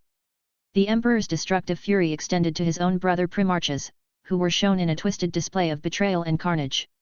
The once noble guardians of humanity had become harbingers of ruin, their once glorious legions turned against each other in a cataclysmic war of annihilation. The vision painted a grim picture of a future where the very forces Franklin revered were consumed by corruption and madness, leaving the sector in a state of ruin and despair. The third vision was equally disturbing, revealing a different facet of impending doom. Franklin saw the Ecclesiarchy, the Inquisition, and Space Marine chapters of unknown heraldry converging upon the Independence cluster. These factions, driven by their relentless pursuit of heresy and technological supremacy, waged a brutal campaign against Franklin's people. The advanced technology of the Independence cluster, a symbol of their progress and freedom, was seized by these invaders. The vision portrayed a dark future where the very institutions that should have protected humanity were instead instrumental in its subjugation and exploitation. The ecclesiarchy's fanatical zeal, the Inquisition's merciless investigations, and the Space Marines' unrelenting assault led to a brutal conquest, stripping the cluster of its most valuable assets and reducing its inhabitants to oppressed, fearful survivors. In the midst of these visions, the Chaos God's voices grew more insistent, their tones dripping with malevolent glee. Boomed Kern's voice. Siencha's voice slithered through Franklin's thoughts. Nurgle's voice gurgled with sickly satisfaction. Omega iota eta upsilon alpha alpha omega alpha iota alpha, cent alpha, alpha eta rho alpha iota. Sigma sigma upsilon g iota cent alpha eta sigma upsilon alpha sigma rho sigma iota g iota alpha dot. Slainch's seductive tones whispered. Despite the escalating horror and the Chaos God's seductive temptations, Franklin Valorian's resolve remained unshaken. The visions only fueled his determination to defy them. Even after the apocalyptic destruction depicted, there was one glaring omission: the weapons and technology of the Independence cluster system were conspicuously absent. No advanced armaments, no formidable void ships, and none of the sophisticated defenses that had safeguarded his people through countless threats appeared in the visions. These so-called gods were full of shit, and the portrayal of his future was fundamentally flawed. Franklin's eyes narrowed with realization as he processed the implications. The visions were nothing more than elaborate fabrications, designed to exploit fear and sow doubt. These so-called gods, in their desperate attempt to corrupt him, had failed to account for the true might of his realm. Franklin stood tall. "Oh, spare me the melodrama," he said, his voice a rich blend of sarcasm and defiance. "I've seen more convincing performances from malfunctioning servitors. You call this a threat? I'm supposed to be shaking in my boots because of some flashy light shows and nightmarish visions." He laughed heartily, the sound echoing through the temple like a thunderclap. "You think you can scare me with these lame scare tactics? Get a grip. I'm not about to start cowering because you've shown me a bunch of flashy nightmares. My cluster has weathered worse storms than your pathetic attempts at intimidation." His laughter grew louder, a sound of pure defiance that seemed to mock the very essence of the Chaos Gods. "Seriously, you're all bark and no bite. You think you've got me cornered? Ha! You're nothing but a bunch of overgrown, whiny children throwing tantrums because you didn't get your way. You want to see real power? How about you come back when you've got something more convincing than a bad light show and some empty threats?" Franklin turned his gaze back to the Chaos Gods, a smirk playing on his lips. He stared into the abyss, his gaze unwavering and resolute. Yet, it was not he who faltered, instead, it was the abyss that recoiled, feeling itself diminished under the weight of his indomitable will. "You know what? I think I'll pass on your so-called gifts. I've got better things to do than deal with your cosmic nonsense. You can keep your little visions and toys. I've got a sector to defend and a legion to lead." He paused for a moment, his voice rising with conviction. "You want to know what real freedom is?" Franklin's voice thundered through the temple. "It's humans standing together, building something greater than themselves. It's the liberty to choose what's right, even when it's hard. It's the freedom to tell so-called gods to take a hike." In that moment, Franklin Valorian's unshakable resolve shone through. His belief in liberty, even when shaped into managed democracy, was his guiding star. To him, liberty was not a naive ideal but a pragmatic vision that needed to be adapted to the harsh realities of the galaxy. He understood that unbridled freedom could easily descend into chaos and ruin. Franklin's laughter, growing from a chuckle to a full-bellied roar, seemed to repel the Chaos God's influence.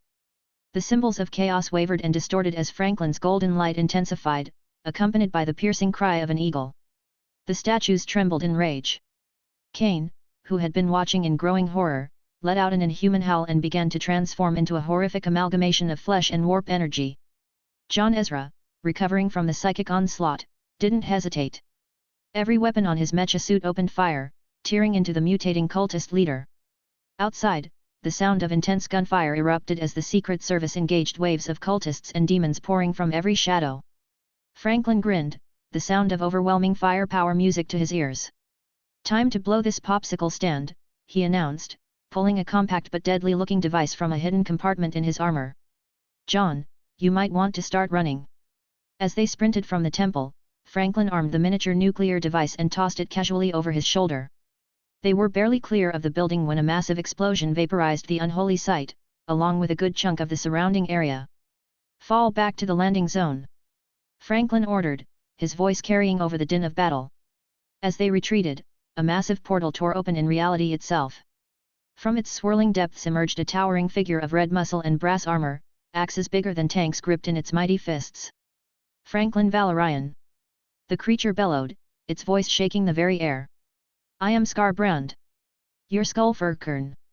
Franklin's eyes sparkled with a mix of amusement and defiance as he watched the colossal figure materialize. He let out a hearty laugh, clearly unfazed by the menacing apparition. "Oh, great! I've really ticked off a god," he said with a grin. "Skarbrand, hey? I guess that makes you the first in a long line of angry fan mail from the warp in the future. Tell your boss Kern, I'm flattered, but my schedule's packed with saving the galaxy and laughing at your pathetic master. Now, if you don't mind, I've got a retreat to finish." Skarbrand roared in response, his fury palpable as he surged forward. The very ground seemed to quake beneath his thunderous advance. His axes swung in wide arcs, cleaving through the air with a force that could shatter tanks. As Franklin's Secret Service held the line with relentless and overwhelming firepower, no cultist or demon could come near within a 50-meter radius around the Liberty Eagles.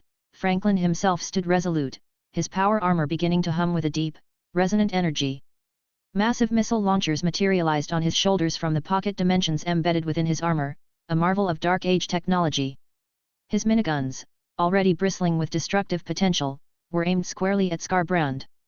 Unconsciously channeling his inherent warp powers, Franklin's eyes glowed with a faint golden hue, and this subtle brilliance extended to every piece of ammunition fired from his armor. With a determined grin, he unleashed a storm of missiles at the Greater Daemon, their trajectory guided by a precision that defied conventional physics. The missiles roared through the air, leaving blazing trails as they arced towards Skarbrand. In slow motion, the rounds seemed to defy natural laws, curving and shifting their path to ensure they struck their target. Missiles that appeared to have missed their mark suddenly pivoted mid-flight, turning with an impossible sharpness to slam into Skarbrand from behind. Simultaneously, the dual miniguns roared to life, churning out thousands of rounds per minute.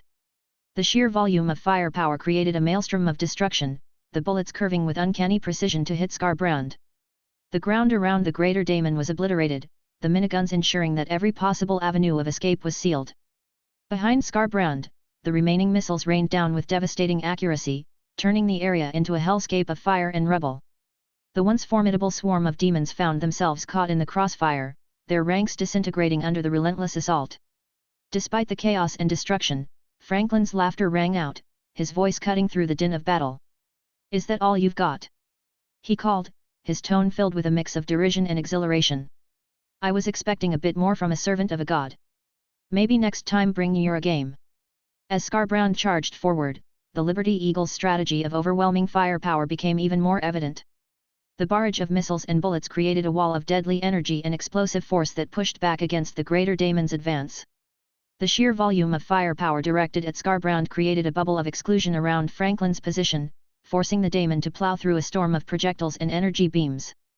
Cultists and lesser demons who attempted to close the distance were swept away by the unrelenting barrage. The air was filled with the sounds of explosions and the acrid smell of burning ozone. Franklin and his forces held their ground, their area denial tactics not just containing the threat but actively repelling and destroying it. As Franklin watched Skarbrand stagger under the relentless barrage of ordnance, the Greater Daemon's fury grew palpable. Each missile strike and burst of gunfire seemed only to fuel Skarbrand's rage.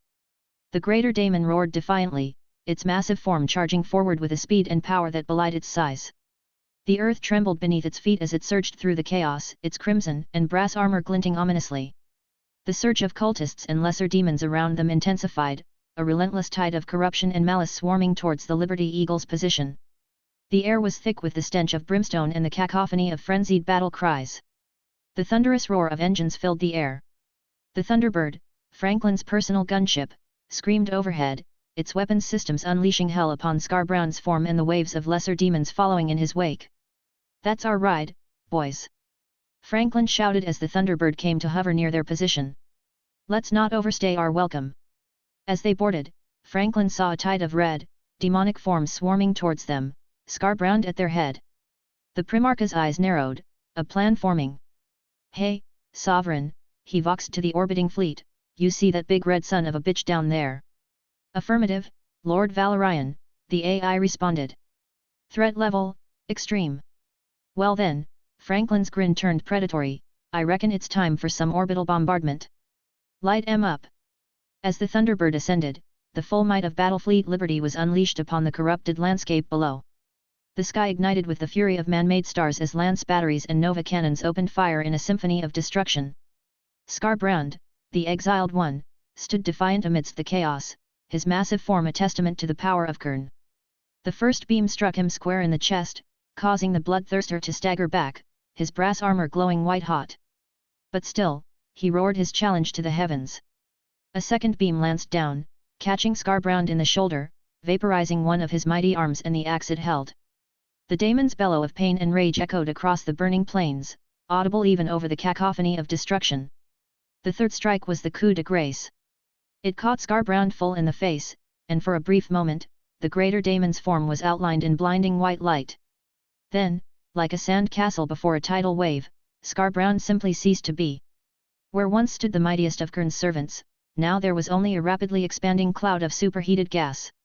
Around the fallen bloodthirster, lesser demons met similar fates. Bloodletters were reduced to ash in mid-charge, their brass armor offering no more protection than tissue paper against the fury of orbital bombardment. Fleshhounds yelped their last as they were atomized, their otherworldly forms unable to withstand the pure destructive power being unleashed. Juggernauts, the massive demonic steeds of Kern, found their metallic hides melting like wax under a blowtorch. They collapsed into puddles of molten brass, their riders long since vaporized. The ground itself buckled and heaved under the assault. Cracks spread across the corrupted earth, glowing with the heat of the planet's core as it was exposed to the surface. Warp rifts, through which more demons had been pouring, were forcibly collapsed by the sheer energy being pumped into the area. From the Thunderbird, Franklin and his men watched as the demonic legion that had seemed so terrifying mere moments ago was quite literally wiped from existence. Where once there had been a seething mass of red flesh and brass armor, now there was only a sea of fire and molten rock. As the bombardment continued, the very air seemed to catch fire. The corrupted atmosphere, thick with the essence of chaos, ignited under the barrage. For a brief, terrible moment, the entire horizon was nothing but flame, a wall of fire that reached up to touch the low-hanging clouds. When the firestorm finally subsided, there was nothing left. No demons, no corrupted city, not even the twisted landscape that had been shaped by the touch of chaos. In its place was a vast, glassy crater, still glowing with residual heat, a testament to the overwhelming firepower of the Liberty Eagles. From orbit, Franklin watched as the bombardment continued, methodically cleansing the planet's surface. His expression was uncharacteristically solemn. Sovereign, once we've scoured every trace of those chaos bastards from this rock, I want you to glass the entire planet. We'll rebuild it from scratch as the biggest, baddest fortress this galaxy has ever seen. Franklin Valorian stood on the bridge of the Sweet Liberty, watching as the last traces of corruption were scoured from the Kadian system. 10 worlds, cleansed by fire and remade in humanity's image. It was a testament to the Liberty Eagle's efficiency and the technological might of the Independence Cluster. As the terraforming process began, Franklin's brow furrowed. A thought that had been nagging at him since their encounter with chaos finally bubbled to the surface. Sovereign, he called out to the ship's AI, got a minute for your old pal Franklin? Always, Lord Valorian, the AI's voice responded, a hint of amusement in its synthetic tones. How may I assist you? Franklin leaned against a console, his massive frame dwarfing the command center. Been thinking about what we saw down there. That warp business, it can mess with flesh and blood easy enough. But what about you? Are our digital friends at risk from these warp shenanigans? There was a brief pause, as if Sovereign was considering the question carefully. An astute concern, Lord Valorian. I can assure you that the programmers of the Independence Cluster have indeed considered this possibility. Oh. Franklin raised an eyebrow. Do tell. We have implemented multiple layers of protection against warp-based corruption, Sovereign explained. Primarily, I maintain an untouchable copy of my original data, isolated from external influence. This serves as a constant reference point against which my active processes are checked. Franklin nodded, impressed. Smart thinking. But what if something slips through? In such an event, Sovereign continued, I am capable of purging corrupted data at an extraordinary rate. To put it in perspective, I can eliminate terabytes of compromised information within a nanosecond. The Primarch let out a low whistle. That's faster than I can down a shot of bourbon. And that's saying something. Indeed, sir, Sovereign replied, a hint of pride in its voice. Furthermore, my core ethical and logical frameworks are hardwired in a manner resistant to external manipulation. Any attempt to alter these foundational aspects would trigger immediate shutdown and reversion protocols. Franklin, impressed. Looks like our boys back home thought of everything. But here's another thought for you, Sovereign. I want you to start analyzing the nature of the warp itself. See if you can find ways to combat it using pure technology. The AI's avatar spun faster, indicating increased processing. An intriguing challenge, Lord Valorian. May I inquire as to the purpose? Franklin's face grew grim. Those gods we encountered. I've got a feeling we haven't seen the last of them. I want us to be ready next time. No offense to the Emperor's methods, but I reckon a good old-fashioned tech solution might come in handy. Understood, Sovereign replied. I shall begin analysis immediately. All findings will be securely transmitted back to the Independence Cluster for further research and development. Good, Franklin nodded. Let's see if we can't give those warp-spawned nightmares a taste of good old human ingenuity. As Sovereign began its monumental task, Franklin turned his gaze back to the view screen, where Cadia was slowly being reshaped into an impregnable fortress. His trademark grin returned, tinged with defiance. We'll build a wall between reality and that eye of terror, he mused. And we'll make those so-called gods pay for it. As the terraforming of Cadia progressed, an unexpected discovery caught Franklin Valorian's attention. Amidst the scorched landscape, thousands of massive pylon-shaped devices began to emerge from beneath the planet's surface, revealed only after the intense orbital bombardment had stripped away layers of corruption and earth. Franklin stood before one of these towering structures, its obsidian-like surface reflecting the dim light of the distant sun. He placed a hand on the cool material, feeling a faint vibration beneath his palm. Well, I'll be damned, he muttered, a grin spreading across his face. Sovereign, you seeing this? The AI's voice came through his COMM link. Affirmative, Lord Valorian. Initial scans indicate these structures are of unknown origin and possess extraordinary properties. As if on cue, the Eye of Terror pulsed ominously in the sky above. The warp storms intensified, their ethereal tendrils reaching out towards Cadia. But as they did, the pylons began to hum with energy. A psychotemporal resonance emanated from them, pushing back against the encroaching warp energies. Franklin's eyes widened with realization. There's some kind of warp dampeners, he said, his voice filled with wonder and excitement. Sovereign, get our best minds down here on the double. I want to know everything about these babies. Within hours, a team of the Independence Cluster's top scientists and engineers were swarming over the pylons, their instruments probing every inch of the mysterious devices. Dr. Elena Vasquez, the lead xenotech specialist, approached Franklin with a data slate in hand. My lord, these pylons are unlike anything we've ever encountered. They seem to generate a field that stabilizes real space, actively repelling warp intrusion. Franklin nodded, his mind racing with possibilities. Can we replicate them? Dr. Vasquez hesitated. It's complicated, sir. The technology is incredibly advanced, possibly predating even the dark age of technology. But, she added, seeing the glint in Franklin's eye, with time and resources, we might be able to reverse engineer some aspects of their functionality. Well then, Doctor, Franklin said, clapping her on the shoulder hard enough to make her stumble, looks like you've got yourself a new pet project. I want prototypes as soon as possible.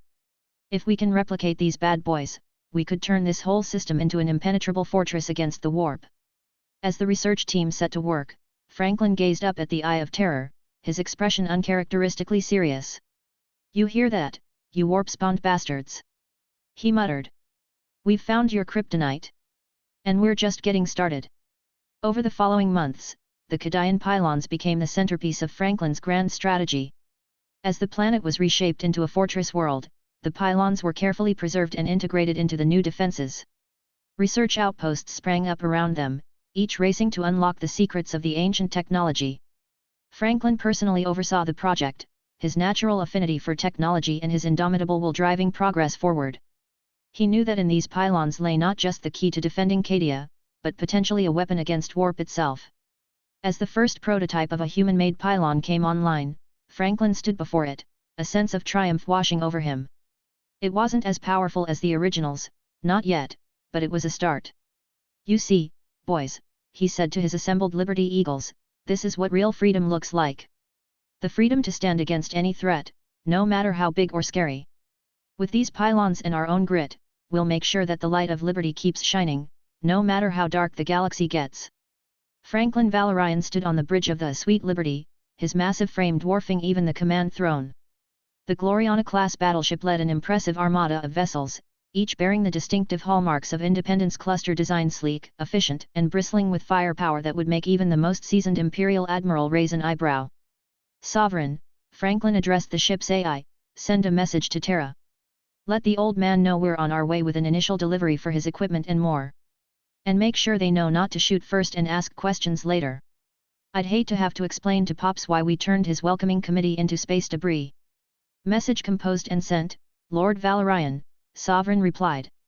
"Shall I include specifications of our fleet to prevent any misunderstandings?" Franklin grinned. "Might as well.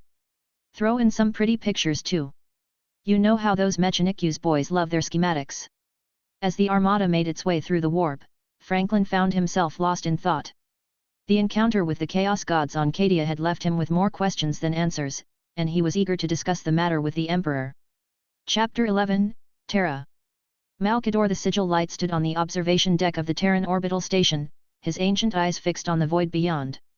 He had lived long enough to witness the rise and fall of empires, to see humanity reach for the stars and then retreat into darkness. Yet, even he felt a tremor of anticipation as he awaited the arrival of Franklin Valorian's fleet. The first signs came as a ripple in the warp, a disturbance that spoke of power and purpose. Then, like daggers cutting through the fabric of reality, the ships of Battlefleet Liberty began to emerge. Malkador's breath caught in his throat. The fleet of 370 void ships moved with an eerie grace, their designs alien yet undeniably human, and each vessel had the Imperial Aquila displayed proudly on its hulls. As they approached, the sheer firepower bristling from their hulls became apparent. Weapon systems of unknown design and terrifying potential dotted the vessels, they moved with a grace that belied their immense size. At the heart of the fleet, dwarfing even the largest Imperial battleships, came the Sweet Liberty.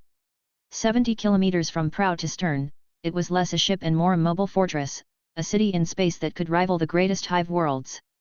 Its hull gleamed with an alloy unknown to the Imperium, pulsing with energy that spoke of technologies long lost to time. Each ship was a masterpiece of engineering, evidence to the heights humanity had once achieved and could achieve again. As the fleet took up position near the asteroid belt of Mars, Malkador could sense the shock and awe radiating from the Mechanicus observers. Malkador smirked, imagining the fervor with which the tech priests would study these marvels, if given the chance. "By the throne," whispered one of the custodians at his side, his usual stoicism cracking in the face of such magnificence. Malkador nodded, understanding the sentiment. He had known, intellectually, that the Independence cluster was a remnant of humanity's golden age. Malkador's mind raced. He had known of Franklin Valorian's origins in a surviving human colony, but this was beyond his wildest expectations. This wasn't merely a colony, it was a shard of humanity's golden age, preserved against all odds. The dropship's ramp lowered, and out strode Franklin Valorian, the Liberator. Malkador's eyes widened imperceptibly as he took in the Primarch's appearance. Franklin stood tall and proud, his presence commanding and charismatic. His square jawline and high cheekbones framed a face that seemed to embody the very concept of liberty. Piercing brown eyes surveyed the welcoming party with a mix of curiosity and confidence, while his neatly styled brown hair added to his authoritative air. Flanking the Primarch were his closest advisors and protectors. To his right stood Denzel Washington, the first captain of the Liberty Eagles, his bearing every bit as noble as his Primarch's. To Franklin's left was John Ezra, head of the Secret Service, his vigilant eyes scanning for any potential threats. Malkador stepped forward, his staff tapping softly on the platform. "Welcome to Terra, Lord Franklin Valorian. I am Malkador the Sigil Light, First Lord of Terra and the Emperor's most trusted advisor. Terra welcomes you. Though I dare say the Fabricator General of Mars might have some questions about your fleet's unique design." Franklin's face broke into a warm, charismatic smile. "The honor is mine, Lord Malkador. I've heard much about you and the wonders of Terra. I look forward to seeing them firsthand." A chuckle came from the Primarch as he responded. I bet he does. Tell you what, I'll give him a peek under the hood if he asks nicely. As they exchanged pleasantries, Malkador couldn't help but note the peculiar armor worn by Franklin's honor guard. It was unlike anything he had seen before, not the bulky Terminator armor fielded by the different Astartes legions, but something more sleek and advanced and carried quite a lot of firepower. Noticing Malkador's gaze, Franklin chuckled. Ah, I see you've noticed our mech suits.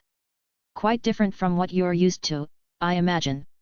You know, it's funny what you call Terminator armor, we use as mining suits back home. Malkador raised an eyebrow, intrigued. Indeed? Your technological base is clearly extensive. As they began their tour of the Imperial Palace, Franklin's eyes widened at the sight of an Imperial Knight. He pointed at it, a mix of amusement and disbelief on his face. Now that's something. We use machines like that to clear forests. Never thought I'd see one with weapons mounted on a massive chainsaw. Malkador smirked a bit. The Imperium has adapted much technology for the purposes of war, Lord Franklin. I'm sure you'll find many such surprises during your stay. Their exchange highlighted the vast cultural and technological divide between the Imperium and the Independence Cluster. Malkador found himself reassessing his understanding of the Independence Cluster with each passing moment. As they walked through the towering corridors of the palace, Malkador studied the Primarch from the corner of his eye. Franklin moved with a casual grace that belied his size, his eyes taking in every detail of their surroundings with obvious appreciation. Quite the place you've got here, Franklin remarked. Though I've got to say, it could use a bit more color. Maybe some flags? A few motivational posters. Malkador raised an eyebrow. The Emperor's tastes run towards the austere Lord Valorian. Though I'm sure he'd be interested in your interior design suggestions. Franklin laughed, a sound that echoed off the ancient stones and caused nearby serfs to stop and stare. Oh, I like you, Malkador. We're going to get along just fine. As they neared the Emperor's chambers, Malkador's curiosity got the better of him. If I may ask, Lord Valorian, what matter brings you to Terra? I've got some questions for the old man about some rather unpleasant entities I encountered in the warp. Nasty pieces of work, calling themselves gods. I may have, well, let's just say I left their temple in a less than pristine condition. Malkador's blood ran cold at these words. Upon reaching the Eternity Gate, Franklin fell silent, his gaze tracing the heroic stories etched into its surface. He raised his hand in a solemn salute, respect evident in every line of his body. The moment passed quickly, however, as his attention was drawn to the Imperator Titan standing guard. Impressive, Franklin mused. Then, with a glint in his eye, he turned to Malkador. Say, would you like one of my toys to guard this gate? I've got something that might just give this big fella a run for its money. But it was too late. The doors to the throne room swung open, revealing the master of mankind himself. The Emperor rose from his throne, his presence filling the vast chamber. The grand throne room of the Imperial Palace fell silent as Franklin Valorian, the Liberator, stood before the Emperor of mankind. The tension in the air was palpable, thick enough to cut with a power sword. And then, with a grin that could outshine a plasma reactor, Franklin broke the silence. Pops! He exclaimed, his voice echoing off the ornate walls. Great to finally meet you face to face after that sneaky meeting we had at Nova Libertas.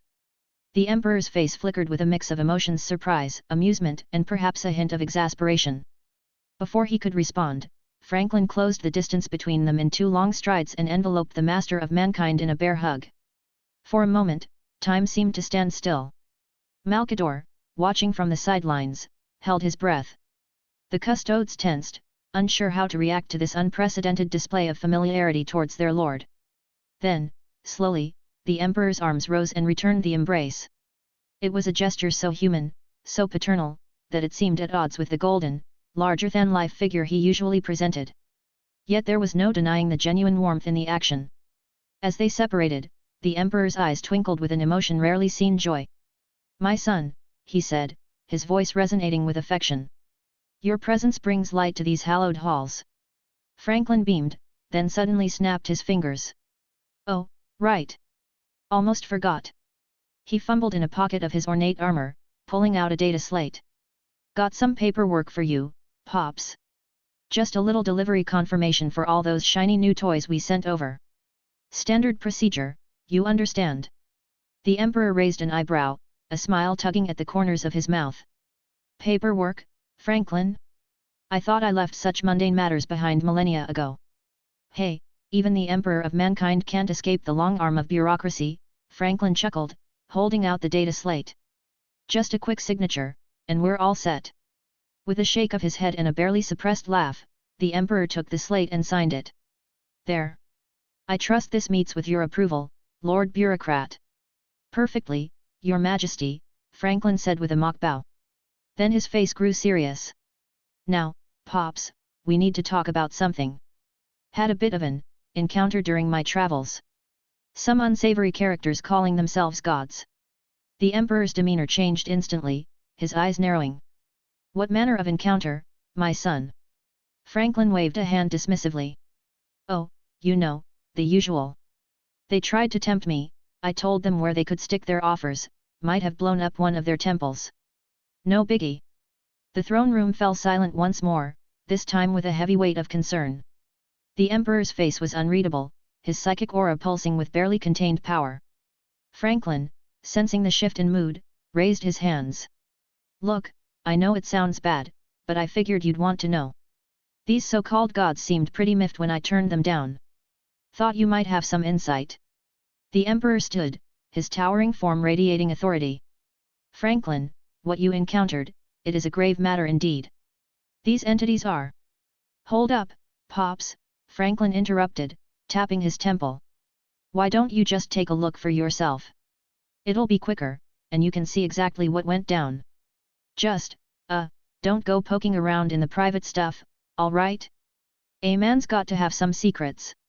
For a moment, the Emperor seemed taken aback by the casual offer. Then, with a nod, he stepped forward and placed his hands on Franklin's temples. The air around them shimmered with psychic energy as the Emperor delved into his son's memories. Minutes passed in tense silence. Malkador watched, fascinated by the interplay between father and son. When the Emperor finally stepped back, his face was a storm of emotions: pride, concern, and a hint of amusement. My son, he began, his voice heavy with the weight of cosmic knowledge. What you encountered were indeed gods, after a fashion. The ruinous powers of chaos, entities born of the warp and fueled by the emotions and beliefs of sentient beings. Franklin's brow furrowed. Chaos, hey? Fitting name for those carnival rejects. So, what's their deal? Why are they so interested in us? The Emperor sighed, a sound that seemed to carry the weariness of millennia. It is a long and complex tale, Franklin. One that I had hoped to shield humanity from for as long as possible. But your encounter has forced my hand. We must speak of this, and of the true nature of our crusade. Well, Franklin said, clapping his hands together. Sounds like we've got ourselves a good old-fashioned family meeting on our hands. Want me to get Malkador to order some pizza? This sounds like a pizza kind of conversation.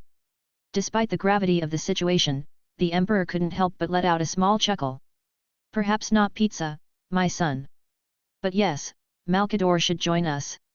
This concerns him as well. As Malkador approached, Franklin turned to him with a grin. Hey, Mal. Pull up a chair.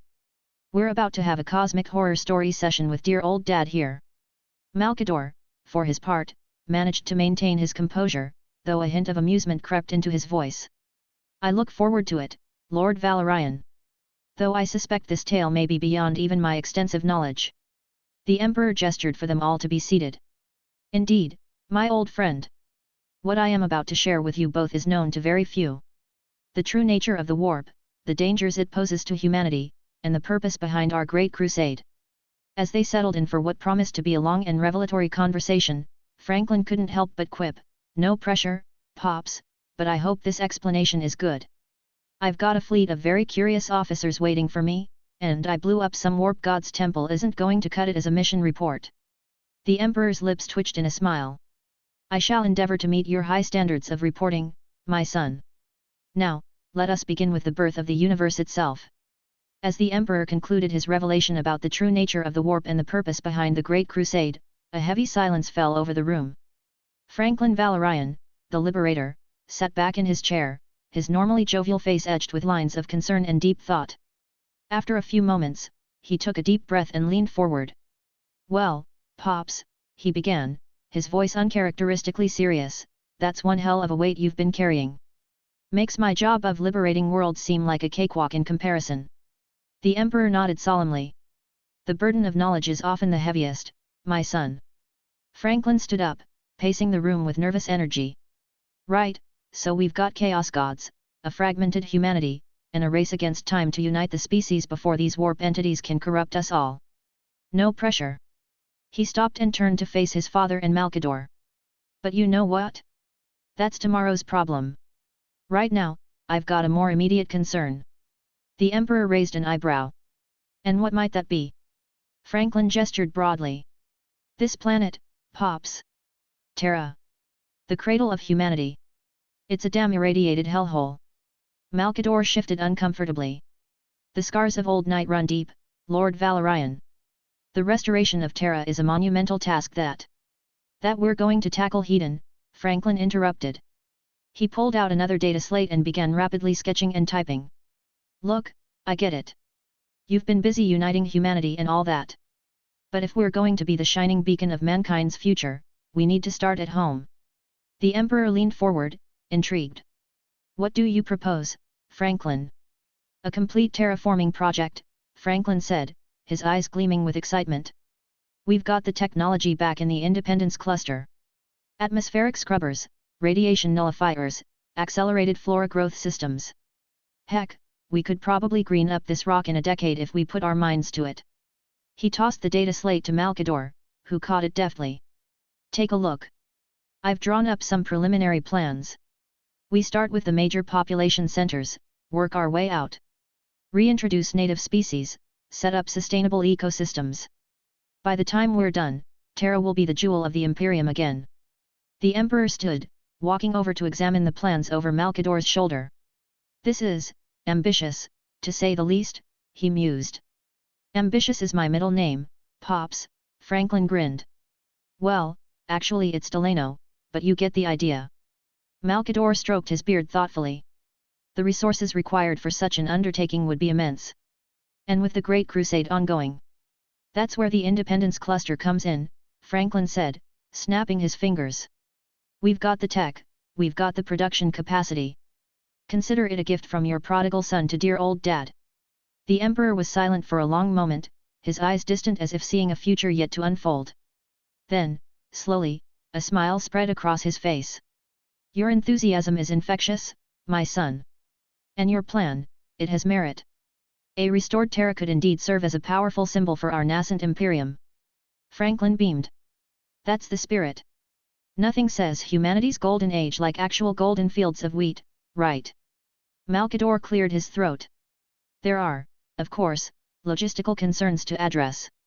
The current population, the existing infrastructure. Details, details," Franklin waved dismissively. "We'll work them out. That's what planning committees are for. The important thing is, we're doing this. Right, Pops?" The Emperor nodded, a newfound energy in his bearing. "Indeed. Franklin, your vision for Terra aligns well with my own dreams for humanity's future. We shall make it so." "Fantastic." Franklin clapped his hands together. "Now, first things first. We need to set up a joint task force. Get some of your Terran experts together with my tech boys from the Independence Cluster. Oh, and we're going to need a catchy name for this project. How about Operation Eden? Too on the nose." The Emperor chuckled, a sound that seemed to brighten the very air of the throne room. "Perhaps a touch dramatic, but fitting nonetheless. Operation Eden it is," Franklin declared. He turned to Malkador. "Mal, I'm going to need you to clear the Emperor's schedule for the next few days. We've got a planet to save, and I've got about 1,000,000 ideas to run by him." Malkador looked to the Emperor, who nodded his assent. "Very well, Lord Valorian. I shall make the necessary arrangements." As Malkador moved to leave, Franklin called out, "Oh, and Mal? See if you can rustle up some pizza after all. Saving the world is hungry work." The sigil light paused at the door, a rare smile crossing his face. "I shall endeavour to locate a suitable nutrient paste approximation, Lord Valorian." "Nutrient paste? Oh no, we're going to have to work on your culinary scene too, aren't we?" Franklin shook his head in mock despair. As Malkador left, Franklin turned back to the Emperor, his face alight with enthusiasm and determination. "All right, Pops. Let's roll up our sleeves and get to work. We've got a planet to transform, an Imperium to build, and some Chaos Gods to kick in the teeth. Just another day in the life of the Valorians, et." The Emperor, for his part, felt a warmth he had not experienced in millennia. The future stretched out before him, fraught with danger but now brightened by the irrepressible spirit of his newfound son. "Indeed, Franklin. Indeed. Now, tell me more about these atmospheric scrubbers of yours." And so, father and son bent their heads together over the plans, the seeds of Terra's rebirth taking root in the fertile soil of Franklin's imagination and the Emperor's timeless wisdom. The Imperium of Man was about to change, starting from its very heart.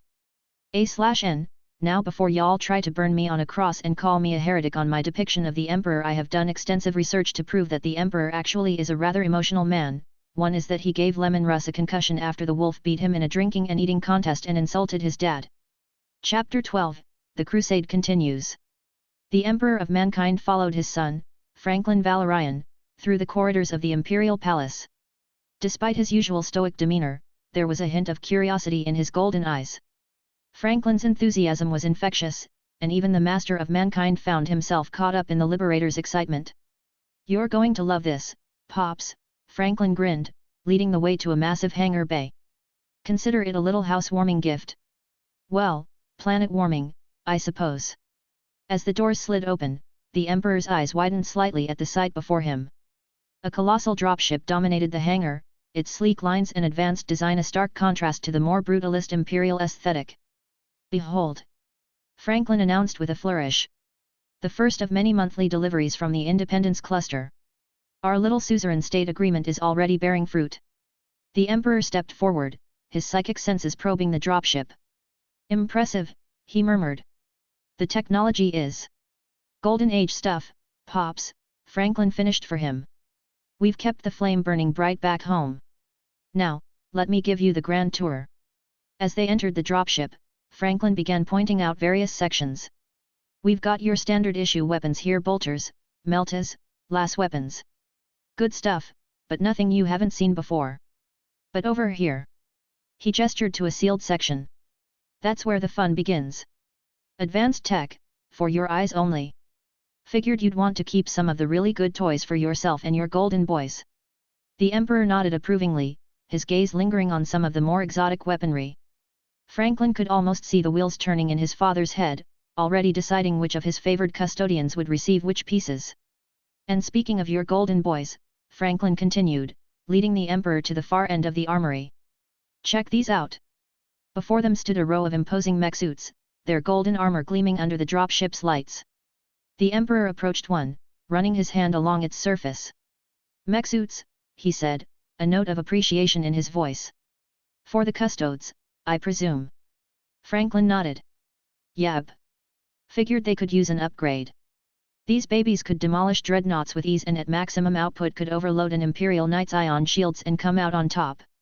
Plus, they look damn cool, if I do say so myself." The Emperor chuckled softly. "Indeed they do, my son.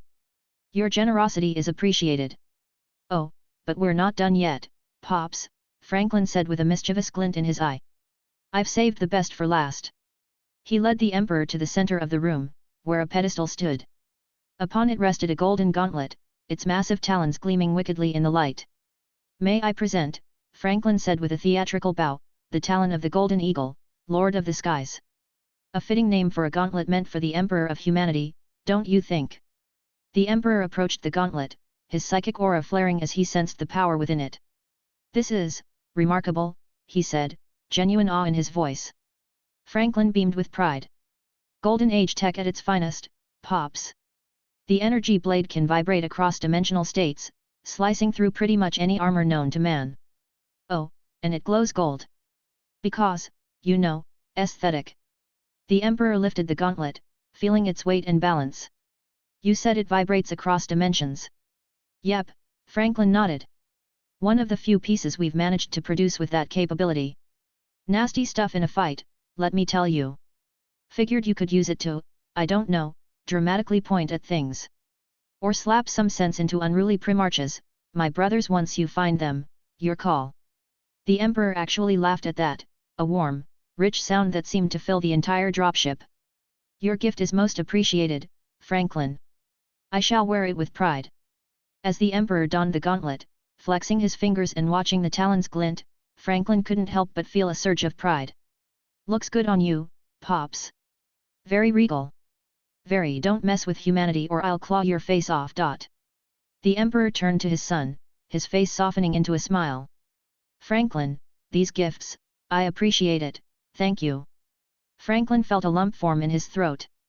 He coughed, trying to hide his emotion. Well, you know me, Pops. Go big or go home, right? Speaking of which, we should probably get back to those terraforming plans. Can't have the heart of the Imperium looking like a post-apocalyptic wasteland, can we? The Emperor nodded, a newfound energy in his bearing. You're right, of course. There is much work to be done. As they turned to leave the dropship, Franklin couldn't resist one last quip. Just wait till you see next month's delivery, Pops. I'm thinking of including a nice hat. Every Emperor needs a good hat, right? The Emperor's laughter echoed through the hangar as they made their way back to the palace proper, father and son united in their vision for humanity's future. And if the talon of the Golden Eagle happened to make an appearance in the Emperor's next public address, well, that was just a happy coincidence. In the 6 months following his departure from Terra, Franklin Valorian, the Liberator, turned his attention to the galactic north. The Liberty Eagles swept through the void, bringing world after world into the Imperial fold with a unique blend of diplomacy, subterfuge, and when necessary, overwhelming firepower. The founding of the Agrippina sector became one of Franklin's crowning achievements during this period. As he gazed upon the resource-rich worlds, he saw not just potential military assets, but the backbone of a thriving industrial heartland. Boys, he announced to his command staff, we're about to turn this backwater into the jewel of the segmentum obscurus. I'm thinking factories, shipyards, the works. Let's make the Mechanicues drool with envy. Over the next few weeks, Franklin personally oversaw the establishment of key infrastructure, his natural charisma and promise of prosperity winning over the local populace. The Belly's Corona system, in particular, caught his eye. This system, he declared, pointing to a holographic map, is going to be our anchor. Strategic location, decent resources. With a little TLC, it'll be the linchpin of our defenses in this sector. There's also a possible pleasure world to be made. As world after world fell into line, Franklin's reputation grew. His method of compliance was unlike anything the galaxy had seen before. On Hydrafure, a world resistant to imperial rule, Franklin bypassed the planetary governor entirely. Listen up, folks, his voice boomed over the planet-wide voxcast, your governor's been feeding you a load of Grok's dung. You want real freedom? Real prosperity? The Imperium's got your back.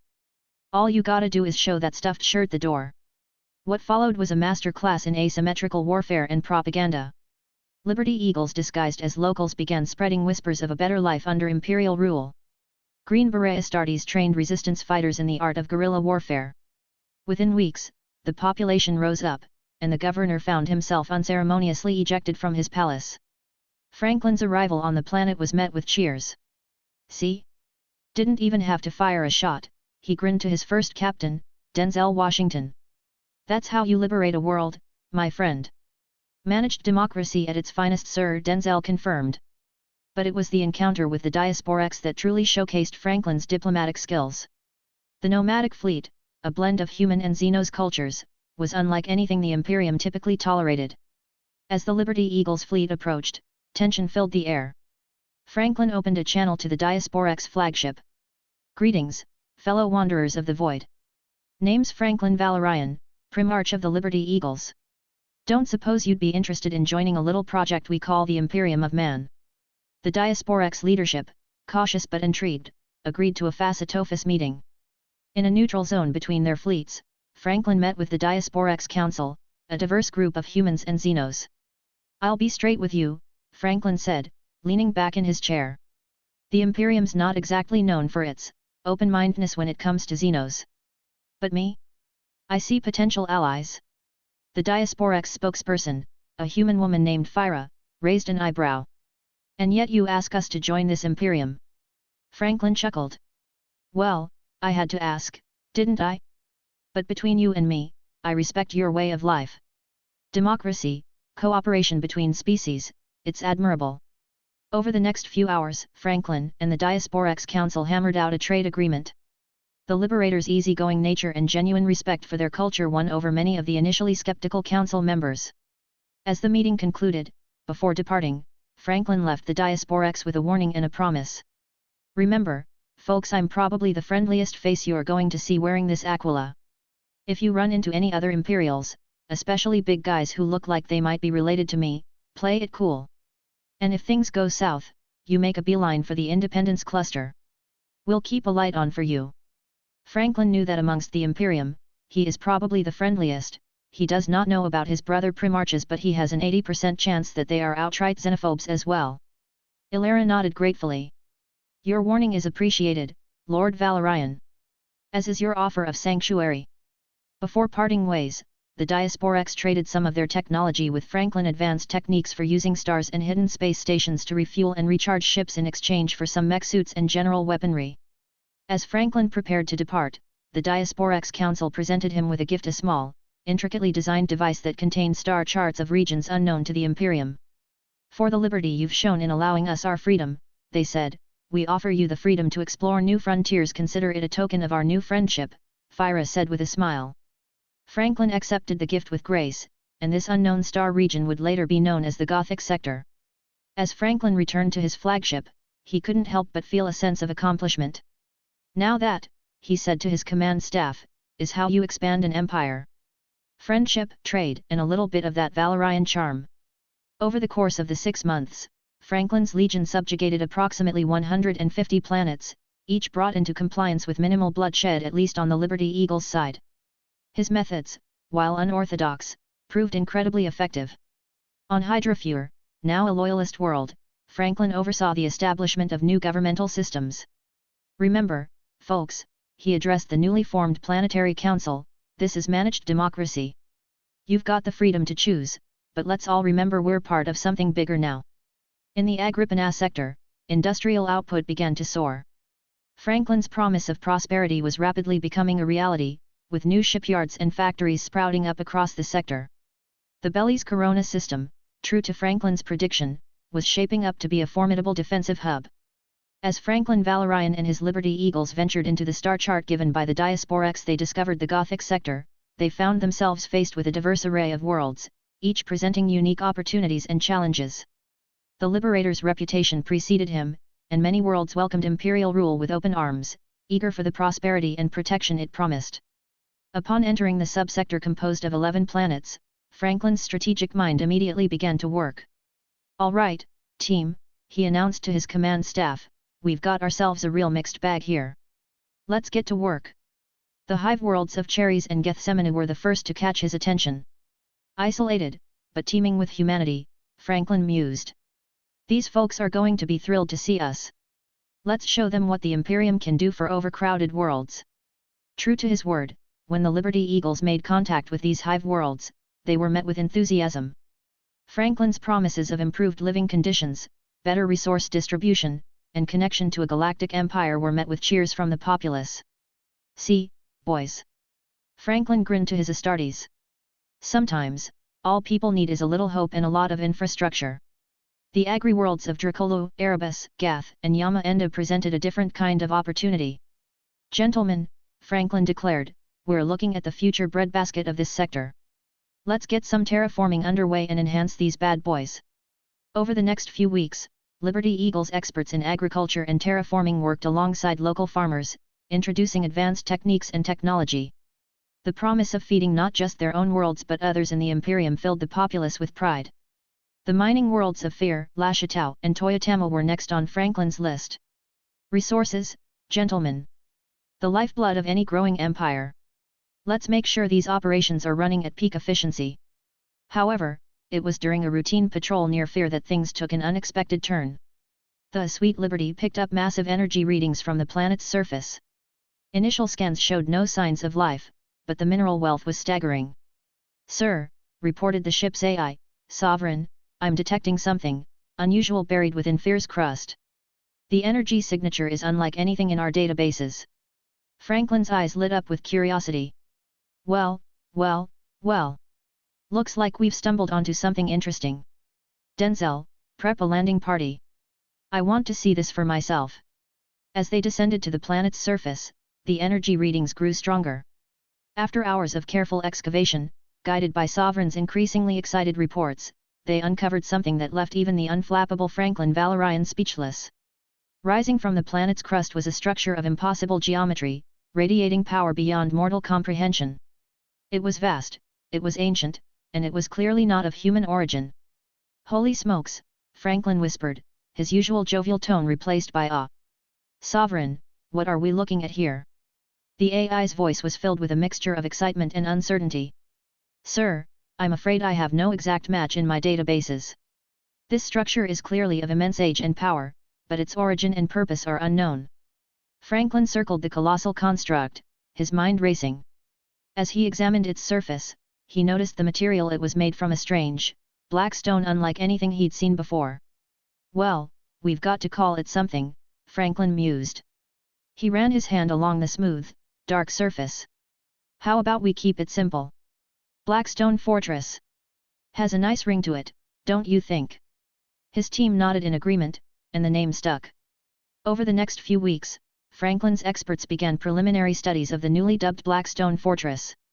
Their findings were astounding. Sir, reported the chief archaeotech expert, our initial dating puts this structure somewhere between 17,000 and 300,000 years old. But, we can't figure out how it was built. Most of its systems are offline, except for the main power core, which is still active after all this time. Franklin's eyes lit up with excitement. Now that's interesting. Any idea how to wake this sleeping giant up? The expert shook his head. Not yet, sir. But we're working on it. Franklin nodded, his mind already spinning with possibilities. All right, here's what we're going to do. I want our best minds working on this. Figure out how to turn it on, how it works, the whole 9 yards. He paused, a grin spreading across his face. And once we crack that nut, let's see about giving this old girl some upgrades. I'm thinking retrofitting it with some of our Dark Age goodies. Turn it into a naval base for the sector. What do you say, boys? The enthusiasm among his team was palpable. The prospect of combining this ancient technology with their own advanced systems was thrilling. As Franklin Valorian surveyed the newly discovered planets of Mpandex and Zpandex, his chief engineer, Dr. Victoria Vance, approached him with an excited gleam in her eye. The Liberator recognized that look. It was the same one he got when he stumbled upon a particularly interesting world to liberate. Lord Valorian, Dr. Vance began, barely containing her enthusiasm, I've completed my analysis of these 2 worlds. They're perfect candidates for Independence Cluster-style Forge worlds. Franklin raised an eyebrow, intrigued. Is that so, Doc? Well, don't keep me in suspense. Give me the rundown. Dr. Vance activated a holographic display, showing detailed scans of both planets. Both Mpandex and Zpandex are incredibly rich in natural minerals. We're talking rare earth elements, heavy metals, everything we need for advanced manufacturing. But here's the kicker: we can set these up as our kind of forge worlds, not the Mechanicu's death traps. I'm listening, Franklin said, leaning in closer to the display. Picture this, Dr. Vance continued, her hands moving animatedly as she spoke. Fully automated mining operations, run by advanced AI systems. Production lines that would make the Mechanicu's weep with envy, all overseen by a small team of our best engineers and scientists. We're talking maximum efficiency with minimal human risk. Franklin nodded approvingly. Sounds like my kind of operation. But what about defense? Can't have these jewels sitting unprotected. Dr. Vance's grin widened. That's where it gets really interesting, sir. We implement an ICDF defense system, Independence Cluster Defense Force. We recruit from the local population, augment them with our transhuman processes, and equip them with our most advanced gear. How many are we talking? Franklin asked. Millions, Dr. Vance replied. A force capable of repelling almost any threat, with complete air-to-surface capabilities. And here's the best part: these forge worlds would be capable of producing everything from the smallest gear to full void ships in the orbital yards. Franklin whistled, impressed. That's quite the setup, Doc. But I'm sensing a but coming. Dr. Vance's excitement dimmed slightly. You're right, sir. There is a catch. This kind of forge world is incredibly expensive to set up and maintain. We're talking resources that could establish dozens of standard mechanic use forge worlds. It's a significant investment. And I'm guessing these fancy forge worlds need to be in safe, stable systems, Franklin mused. Exactly, Dr. Vance nodded. They're high-value targets. If one fell to an enemy, the loss would be catastrophic. That's why we can't completely replace the mechanic use model. Their forge worlds might be inefficient and, frankly, hellish, but they're easier to establish in frontier regions. Franklin paced the command deck, processing the information. Give me a comparison, Doc. How do our forge worlds stack up against the mechanic use in terms of output? Dr. Vance pulled up another holographic display. In terms of raw production, a single Independence cluster forge world could outproduce 10 standard mechanic use forge worlds. The quality of the products is also significantly higher, with the defect rate close to zero thanks to our AI quality control. And the downside? Franklin prompted. Resource consumption, Dr. Vance admitted. Our forge worlds burn through raw materials at an incredible rate. We'd need to ensure a steady supply of resources to keep them running at peak efficiency. Franklin nodded, his mind already working on logistics. What about the workforce? You mentioned a small team of engineers and scientists. Yes, Dr. Vance confirmed. We'd need only about 1,000 highly skilled personnel to oversee operations on each world. Compare that to the millions of workers on a mechanic use forge world. It's safer, more efficient, and allows us to deploy human resources elsewhere. And the ICDF troops? Franklin asked. Recruited locally, as I mentioned, Dr. Vance explained. We'd set up training facilities on each world, using our mass-produced super soldier techniques. These troops would be equipped with gear that would make the Lucifer Blacks jealous. Franklin chuckled at that. I'm sure my father would love to hear that. All right, Doc, you've sold me on the idea. But let's talk numbers. How long would it take to get these worlds up and running? Dr. Vance consulted her data slate. With our current resources and assuming we prioritize these projects, we could have basic operations running within a half a year. Full production capacity, including void ship construction, would take about 2 years. 2 years, Franklin mused. That's not bad, all things considered. And the cost? Dr. Vance took a deep breath. It's substantial, sir. We're looking at resources equivalent to establishing an entire subsector. The initial investment is enormous. Franklin nodded, his face serious. But the long-term benefits could be game-changing for the Imperium. Exactly, sir, Dr. Vance agreed. Once established, these forge worlds could produce enough materiel to supply multiple Crusade fleets. We're talking about a significant strategic advantage. Franklin was quiet for a moment, weighing the pros and cons.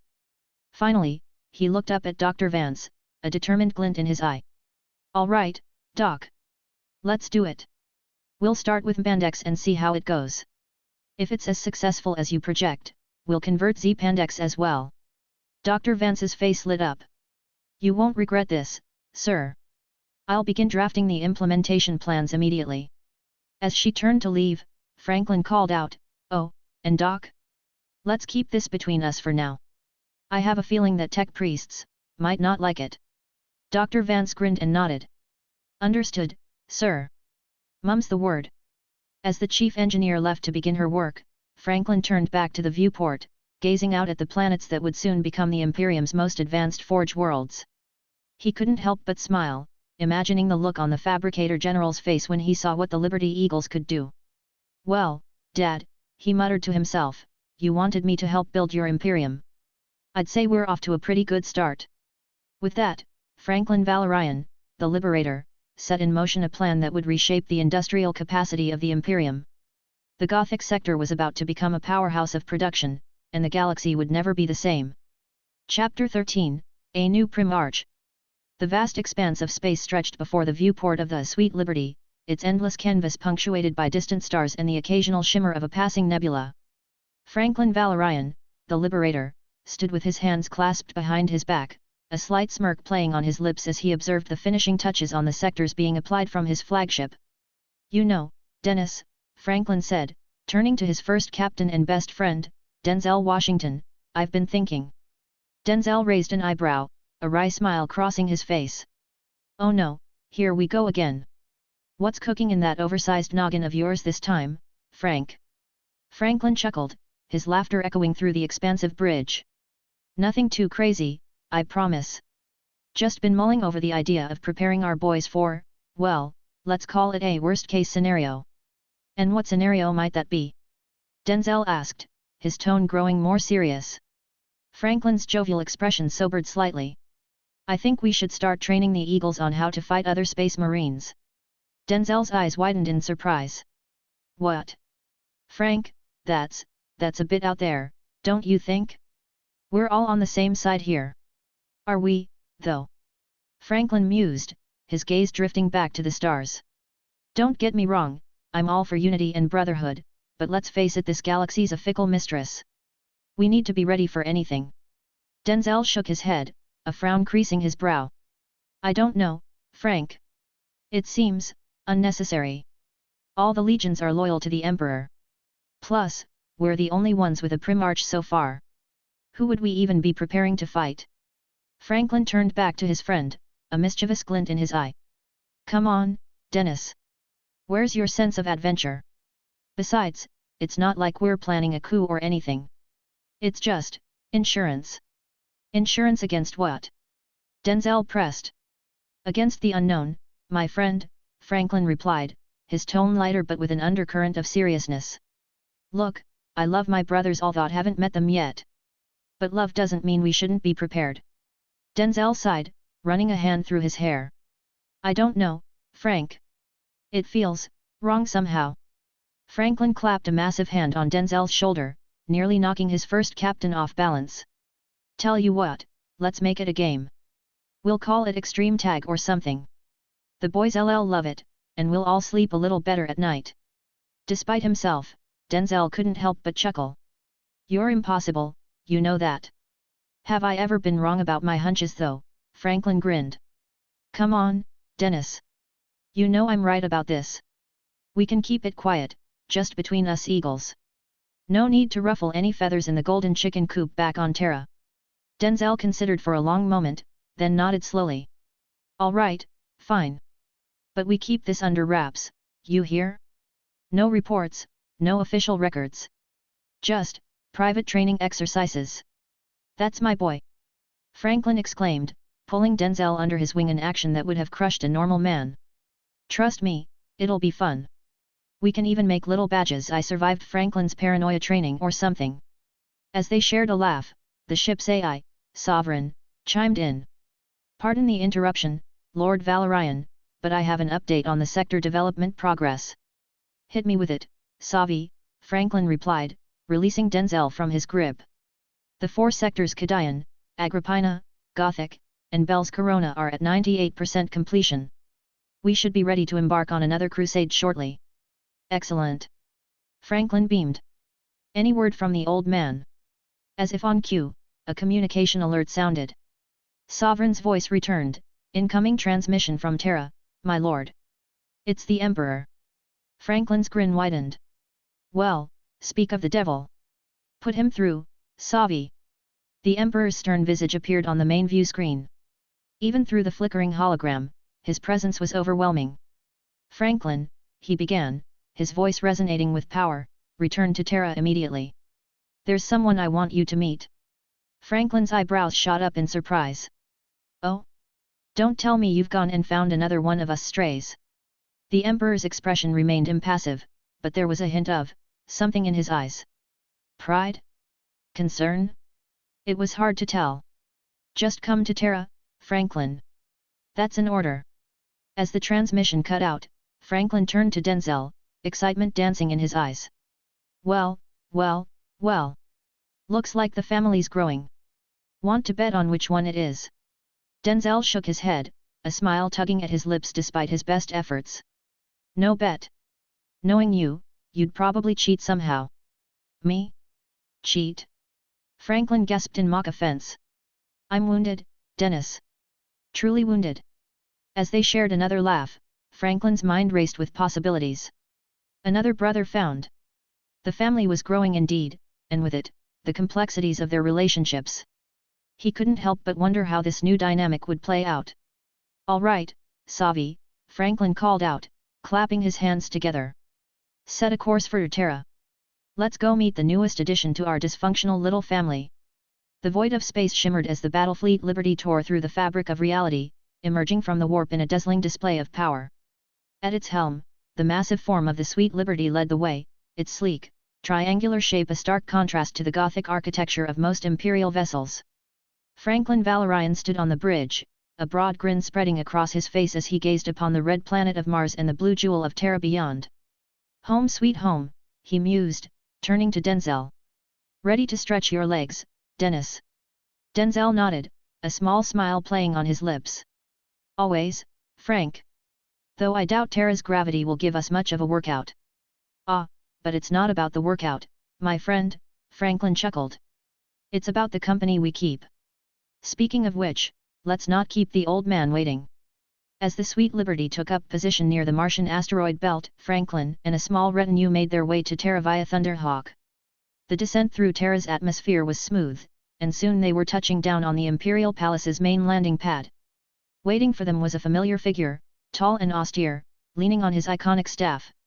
Malkador the Sigil Light stood impassively as Franklin bounded down the Thunderhawk's ramp. "Mal!" Franklin bellowed, arms spread wide. "Come here, you old coot!" Before Malkador could protest, Franklin had enveloped him in a bear hug that would have crushed a lesser man. Even with Franklin's attempt at restraint, Malkador wheezed slightly. "Franklin," Malkador gasped, tapping the Primarch's back urgently. "While I appreciate the enthusiasm, I'd prefer to remain in one piece." Laughing, Franklin set the sigil light down. "Sorry, Mal. Sometimes I forget my own strength. So, what's new? How's the old neighborhood looking?" As they began to walk towards the palace proper, Malkador gestured to the sprawling cityscape around them. "See for yourself. The terraforming project is well underway, thanks in no small part to your efforts." Franklin whistled, taking in the verdant parks and gleaming spires that were slowly replacing the blasted wastelands. "Looking good, Mal. But come on, you're not giving yourself enough credit. You're the real MVP here, most valuable perpetual." Malkador allowed himself a small smile.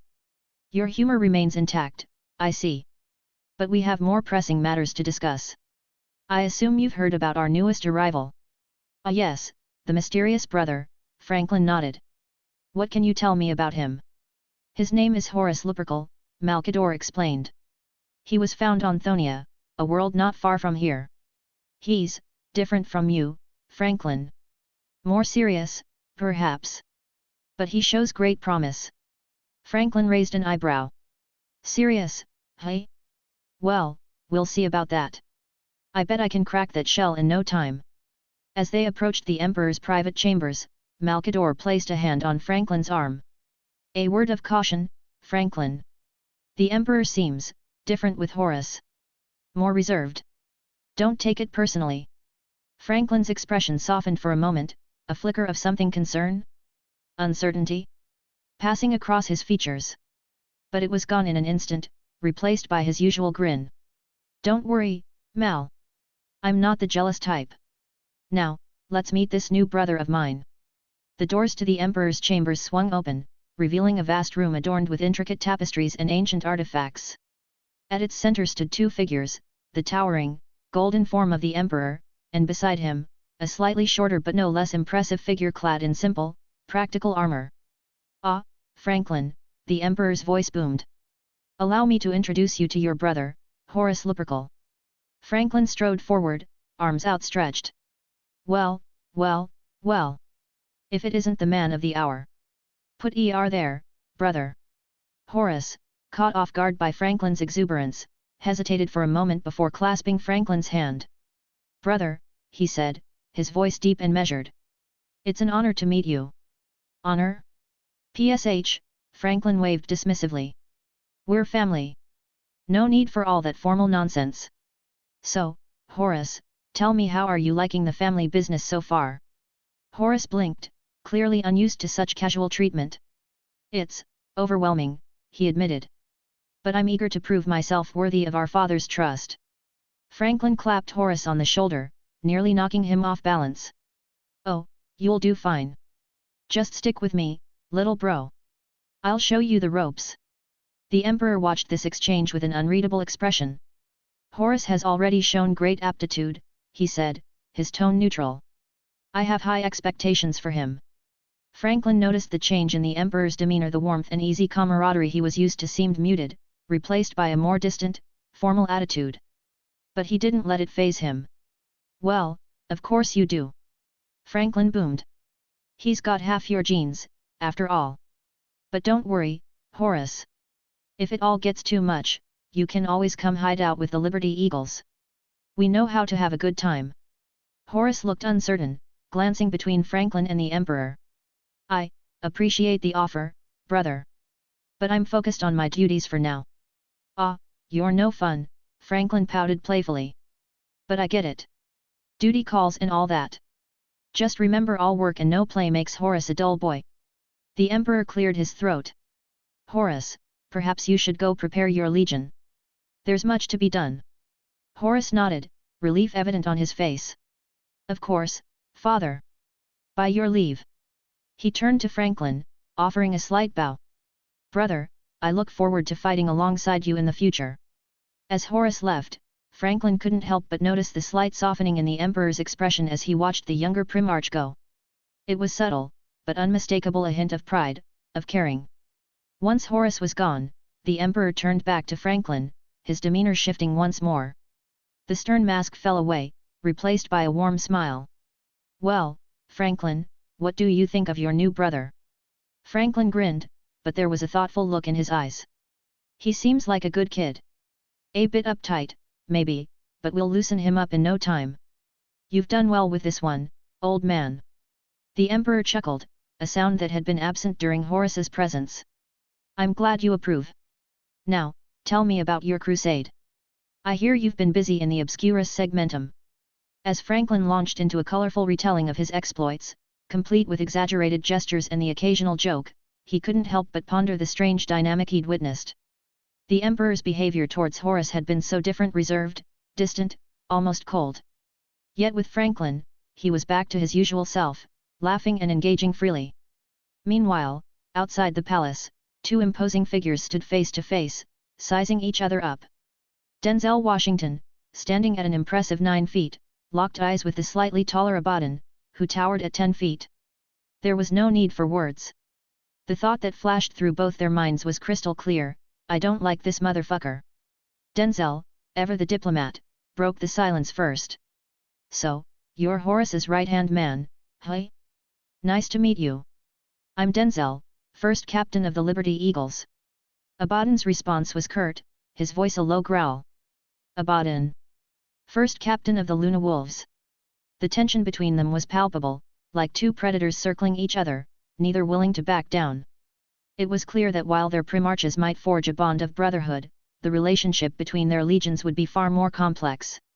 As Franklin regaled the Emperor with tales of his recent exploits, the master of mankind listened with rapt attention, a hint of pride gleaming in his ancient eyes. The two walked side by side through the corridors of the Imperial Palace, their footsteps echoing in perfect sync. You know, Frank, the Emperor began, a rare smile tugging at his lips, I found Horus just days after you left. Thanks to those advanced bioengineering methods you provided, we've been able to accelerate the conversion process for the Luna Wolves recruits. Franklin's eyebrows shot up in surprise. No kidding? How fast are we talking here? Not quite as impressive as your Independence Cluster's output of 30,000 Astartes twice a year, the Emperor admitted, but significantly better than what the Mechanics can manage. We're looking at about 10,000 once a year now. Franklin let out a low whistle. Not bad at all. So that's why little bro left in such a hurry? Prepping the troops for their maiden voyage. The Emperor nodded. Indeed. Horus is eager to prove himself. But let's hear more about your achievements. You mentioned the completion of 4 sectors in Segmentum Obscurus. As they continued their walk, Franklin launched into a detailed account of his recent campaigns. He described the challenges faced in the Cadian sector, the unexpected allies found in the Agrippina sector, the rich resources discovered in the Gothic sector, and the strategic importance of the Bell's Corona sector. The Emperor listened intently, occasionally asking for clarification or offering insights. It was clear he was genuinely interested in Franklin's experiences and accomplishments. As they talked, the Emperor guided them towards a secluded area of the palace. They emerged into a vast, open garden, lush with vegetation from across the galaxy. The horizon of Terra stretched out before them, a testament to the ongoing terraforming efforts. Franklin's eyes were drawn to a series of structures surrounding the garden. 20 ornate rooms or suites were under construction, each with a perfect view of both the garden and the Terran skyline. Well, Franklin chuckled, gesturing at the construction. Don't tell me you're already planning our retirement, old man. I haven't even hit my prime yet.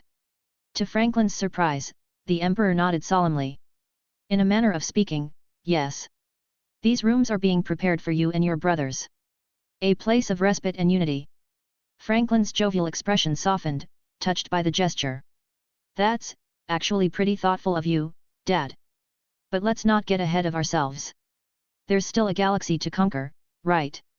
The Emperor's gaze turned distant, as if looking beyond the horizon to some unseen future. Indeed there is, Franklin. And there are other matters to attend to as well. Franklin raised an eyebrow. Oh? Sounds mysterious. Care to share with the class? The Emperor hesitated for a moment before speaking. I'm working on a way to save humanity from the threat of chaos. It's a secret project, for now. I can't divulge the details yet, but know that it's of utmost importance. Franklin nodded, his usual grin returning. Say no more, Big E. We all have our secrets. If you say it's important, that's good enough for me. I'll keep doing what I do best, bringing liberty to the masses, one planet at a time. The Emperor looked at Franklin with a mixture of gratitude and affection. Your understanding means more than you know, my son. Franklin clapped his hands together, breaking the moment of solemnity. Well, enough of this serious talk. I came prepared for a proper family reunion. With a flourish, Franklin produced several large boxes from seemingly nowhere. The aroma of melted cheese and spices filled the air. Pizza?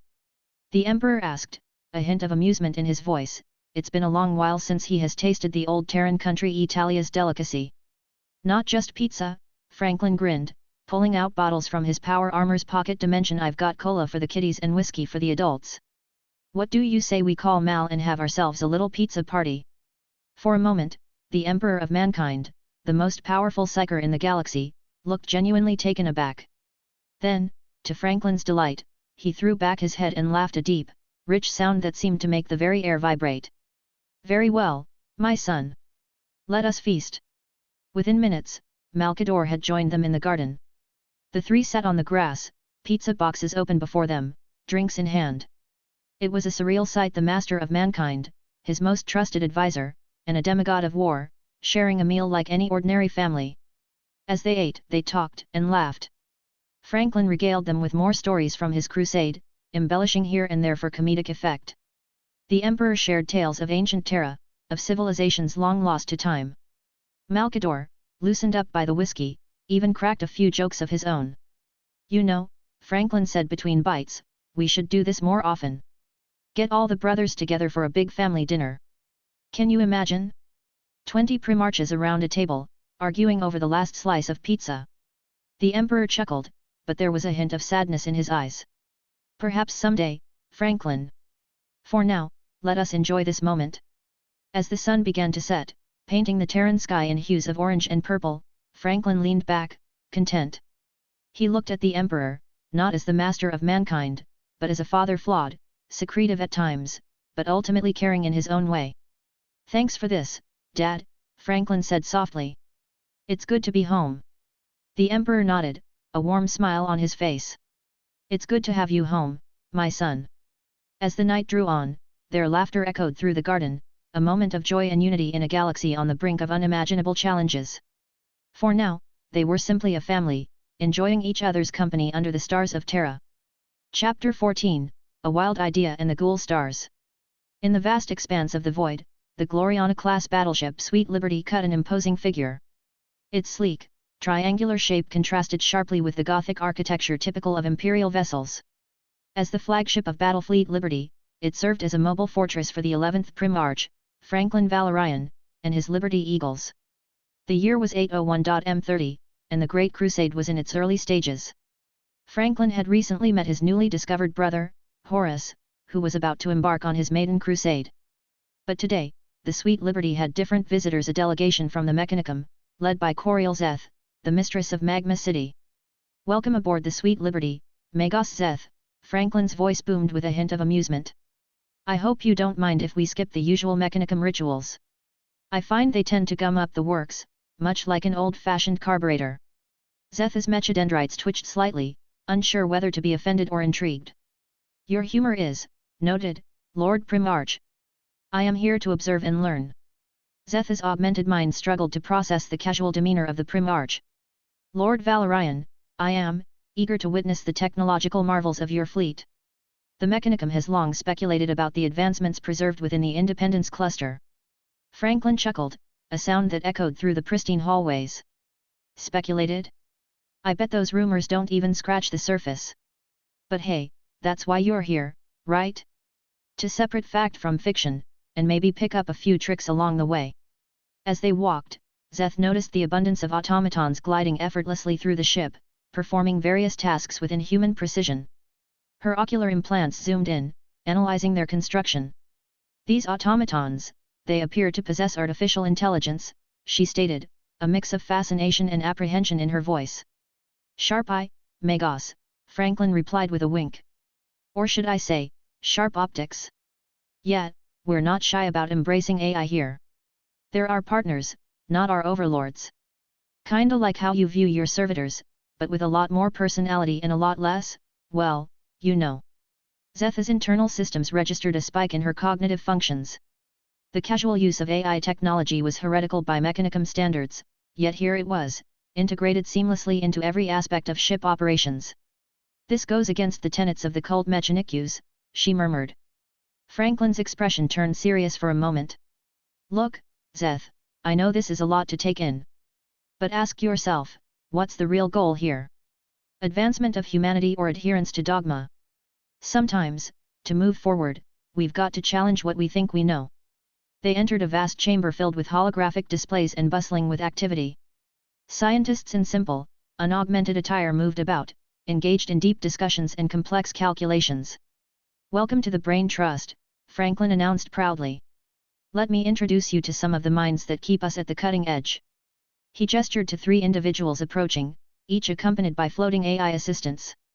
"Meet Dr. Ilara Chen, Head of Bioengineering, Dr. Marcus Hawthorne, our Void Ship Engineering Guru, and Dr. Hiromi Suzuki, Cybernetics Extraordinaire." Zeth's augmented eyes widened as she processed the lack of significant augmentations on the scientists. "But, how? Their cognitive capabilities must be severely limited without proper enhancements." Dr. Chen stepped forward, her eyes twinkling with intelligence. "On the contrary, Magos. Our minds have been hyper-evolved through careful genetic manipulation and cognitive training. We find that preserving our humanity allows for greater innovation." Franklin nodded. "You see, Magos, we believe in the power of flesh and evolution. It's a bit different from your metal and machine doctrine, but hey, variety is the spice of life, right?" As they toured the ship, Zeth's disbelief grew. AI systems integrated seamlessly with human crew, automatons performed complex tasks without supervision, and the sheer computational power on display was staggering. This is heresy," Zeth muttered, but her voice lacked conviction. Franklin raised an eyebrow. "Is it heresy to use the gifts of human ingenuity? To push the boundaries of what's possible? I thought that was the whole point of the Mechanicum." Zeth found herself torn. Everything she saw challenged her beliefs, yet the potential for advancement was undeniable. As they reached the ship's main laboratory, she made a decision. "Lord Primarch, I have a proposition," Zeth began, her voice low. "I've been working on a concept, the Akashic Reader. It could potentially access the sum of all knowledge in the universe through the warp." Franklin's eyes lit up. "Now that sounds interesting. Tell me more." Franklin listened intently as Coriel Zeth explained her concept of the Akashic Reader, his eyes widening with each detail. As she finished, a mischievous grin spread across his face. Franklin's scientific team listened intently, taking notes and discussing possibilities. The Primarch's mind raced, considering the implications. "Well, hot damn!" he exclaimed, slapping his knee. And here I thought we were just going to trade some cool tech specs. You've gone and dropped a cosmic knowledge bomb on us, Magos. He turned to his eggheads, as he affectionately called them. You getting all this, folks? This is some next level stuff right here. Dr. Chen was already furiously scribbling notes on a holographic display. Fascinating, she muttered. The implications for information processing alone are staggering. Franklin's mind was racing. A powerful empathy, access to all knowledge in the universe. His father's face flashed in his mind. A powerful empathy, you say? Franklin mused. Well, I happen to know the strongest psyker in the galaxy. How about we take this idea straight to my father? Before Zeth could fully process what was happening, she found herself en route to Terra. The speed at which Franklin operated, the weight his words carried, it was all overwhelming. The Primarch's easy access to the Emperor was shocking, but not as shocking as what came next. In the heart of the Imperial Palace, Franklin strode into the Emperor's private chambers as if he owned the place. Hey, Dad! He called out cheerfully. I brought you a present. Well, more of an idea, really. But I think you are going to like it. The Emperor, a being of immense power and majesty, turned to face his son. To Zeth's utter astonishment, a warm smile spread across the master of mankind's face. Franklin, he said, his voice filled with genuine affection. What mischief have you brought me this time? As Franklin explained Zeth's idea, the Emperor's expression grew serious. He called for Malkador the Sigil Light, and within hours, Zeth found herself at the head of a new, top-secret project, working directly under the watchful eyes of the Emperor and his most trusted advisor. As preparations for the Akashic Reader began, Franklin prepared to return to his fleet. Well, looks like my work here is done, he said with a grin. Time to get back to the old crusade. You know how it is, Dad. Worlds to liberate, Xenos to boomstick, the usual. The Emperor nodded, placing a hand on Franklin's shoulder. Be safe, my son. And thank you for bringing this to my attention.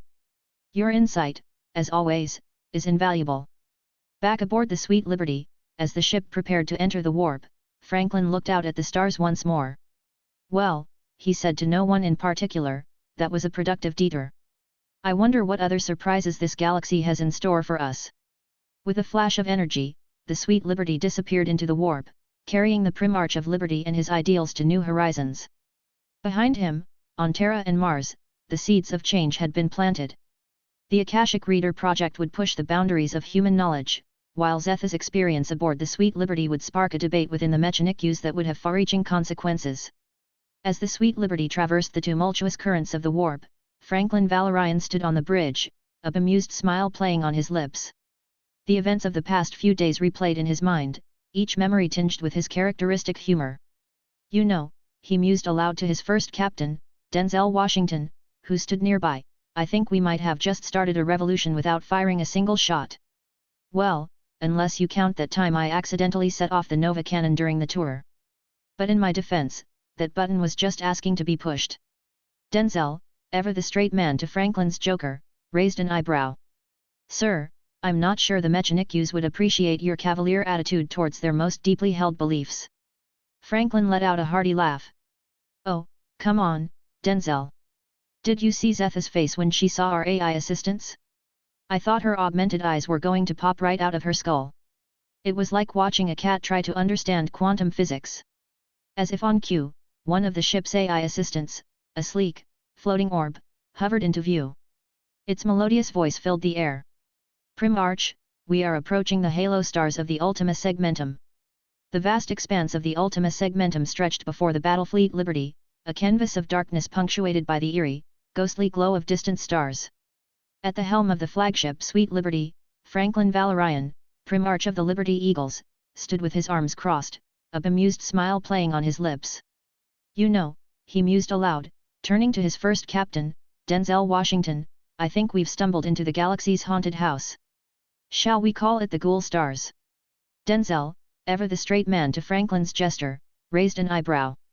Sir, I'm not sure that name will catch on with the administratum. Franklin's laughter boomed across the bridge. Oh, come on, Denzel. You got a better name?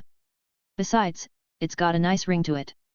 The Ghoul Stars, makes you want to tell spooky stories around a campfire, doesn't it? As if on cue, the ship's sensors blared to life. Sovereign, the AI, spoke in its melodious voice. Primarch, we've detected a distress signal from a nearby planetary system. Initial scans indicate a Xenos invasion in progress. Franklin's jovial demeanor shifted instantly to one of focused determination. Looks like the Liberty Eagles get to play hero today. Sovereign, prep the fleet for combat deployment. Denzel, ready the troops. It's time to introduce ourselves to the neighborhood. The battle fleet Liberty surged forward, entering the besieged system with a flash of engines. As they approached the embattled planet, the scale of the conflict became apparent. Swarms of metallic, spider-like creatures swarmed across the planet's surface, overwhelming the local defenses. Within moments, the Liberty Eagles were deploying to the planet's surface. Drop pods rained from the sky, each impact heralding the arrival of the Emperor's finest and sweet sound of freedom. As the pod's doors hissed open, the Astartes of the Liberty Eagles emerged, and all around them their armor gleaming in the alien sun. Franklin himself led the charge, his massive frame dwarfing even his superhuman sons. As they crested a hill, they got their first look at the battlefield and the enemy they faced. The Xenos swarmed across the landscape, a writhing mass of metallic tentacles and sleek, alien bodies. They moved with unnatural speed and precision, overwhelming the planet's defenders with sheer numbers and savagery. "Well, aren't you ugly little buggers?" Franklin quipped, his dual miniguns spitting death. "Let's see how you like a taste of liberty." With a thunderous roar, the Liberty Eagles opened fire. Pulse rifles spat searing bolts of energy, each shot finding its mark with unerring accuracy. The Xenos, for all their speed and ferocity, seemed to melt under the onslaught. Franklin waded into the fray, his miniguns laying waste to swathes of Xenos with each ceaseless barrage. "Come on, boys!" he shouted, his voice carrying over the din of battle. "These Xenos think they can take our liberty? Let's show them what free men can do." Nearby, Denzel Washington was a whirlwind of destruction. His twin hyperphase blades sang through the air, cleaving through Xenos as if they were made of paper. Where Franklin was a force of nature, Denzel was an artist, his movements fluid and precise. "Having fun, Denzel?" Franklin called out, crushing the Xenos' head beneath his boot. Denzel spun, decapitating 3 Xenos in a single motion. "Just another day at the office, sir," he replied, the barest hint of a smile on his usually stoic face. As the battle raged, the planet's defenders watched in awe. Their own weapons, a mix of conventional firearms and energy weapons, had barely slowed the Xenos' advance. Now, they witnessed firepower beyond their wildest dreams. Liberty Eagle battle tanks, dwarfing anything in the defenders' arsenal, rolled across the battlefield. Their massive cannons boomed, each shot vaporizing dozens of hostiles. In the sky, Eagle fighters and bombers filled the air, their sorties so numerous they blotted out the sun. Beam weapons and smart missiles rained destruction on the Xenos' hordes. A group of local soldiers, hunkered down behind a makeshift barricade, stared open-mouthed as a single Liberty Guardsman strode past them, pulse rifle blazing. "Holy shit," one of them muttered. "Who are these guys?" "The cavalry, my friend," the Guardsman replied, his enhanced hearing picking up the comment. "Courtesy of the Emperor of Mankind and the Primarch of Liberty." As the tide of battle turned, Franklin made his way to the planet's command center. As Franklin ducked through the entrance, his massive frame barely fitting through the door, silence fell over the room. "Knock knock," he announced, his energy field casually nullifying the panicked fire from the defenders. "Hope I'm not interrupting anything important." The planetary leaders, a group of men and women in what appeared to be late 21st century formal wear, stared in shock at the giant who had just burst into their sanctuary. The Secret Service, towering Astartes in mech suits, filed in behind him, their presence filling the room with an aura of power. "Ladies and gentlemen," Franklin announced, a grin spreading across his face despite the grime of battle, "your delivery of one ass-kicking, courtesy of the Imperium of Man, has arrived. I hope you kept the receipt." The leaders stared, a mix of awe and fear on their faces. One, a grizzled general, stepped forward. What are you?" Franklin's grin widened. "Franklin Valorian, Primarch of the Liberty Eagles, at your service. And you, my friends, are looking at the newest members of the Imperium of Man. Congratulations! The benefits package includes not being eaten by Xenos. Pretty sweet deal, if you ask me." The general's eyes narrowed. "And if we refuse?"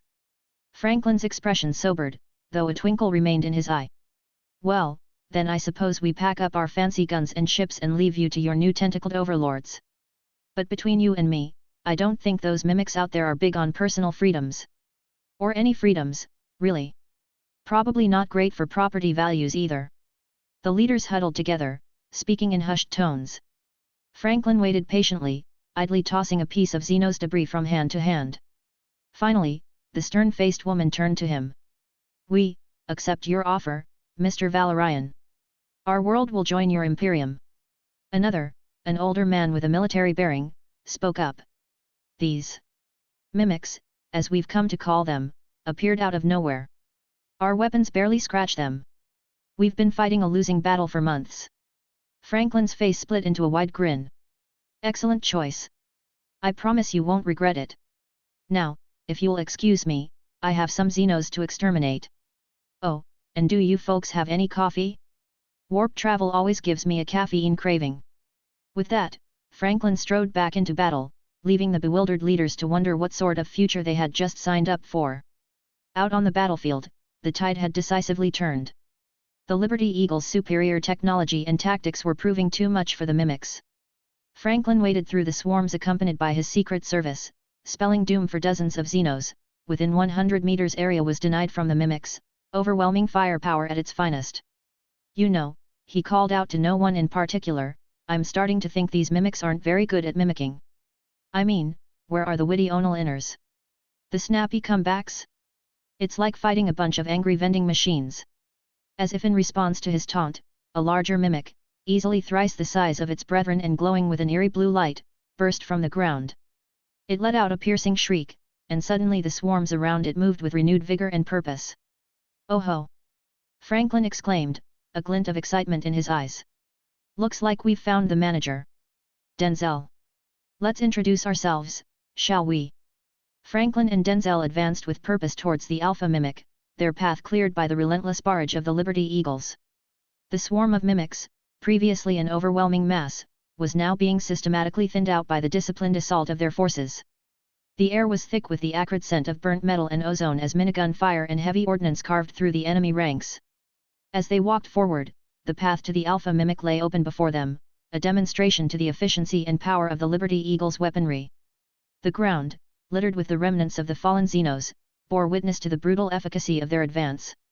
Well, hello there, big fella, Franklin called out, hefting his miniguns.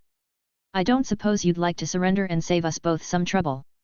The Alpha Mimic's response was a deafening screech as it launched itself towards them, tentacles whipping through the air. I'll take that as a no, Franklin sighed, opening fire. The confrontation with the Alpha Mimic was swift and decisive. Franklin's overwhelming firepower, unleashed with unrelenting precision, tore through the creature's metallic hide with ease. The Mimic's attempts to evade were futile against the sheer force of the assault, its speed and agility were no match for the onslaught of high-caliber weaponry.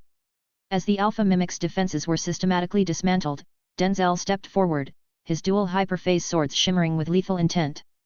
With the fluidity and skill honed through countless battles, he moved with practiced ease. Within moments, the once imposing Alpha Mimic was reduced to a series of expertly severed sections.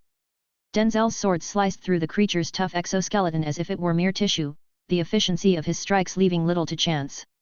You know, Franklin stood near the incapacitated Alpha, dodging a vicious swipe, I'm starting to think this thing doesn't like us very much. Denzel, in a rare moment of humor, replied, what gave it away, sir? The tentacles or the screeching? Franklin lunged forward, his superhuman strength allowing him to grab the creature's head in one massive hand. Sorry, pal, he quipped, but it's time for your final curtain call.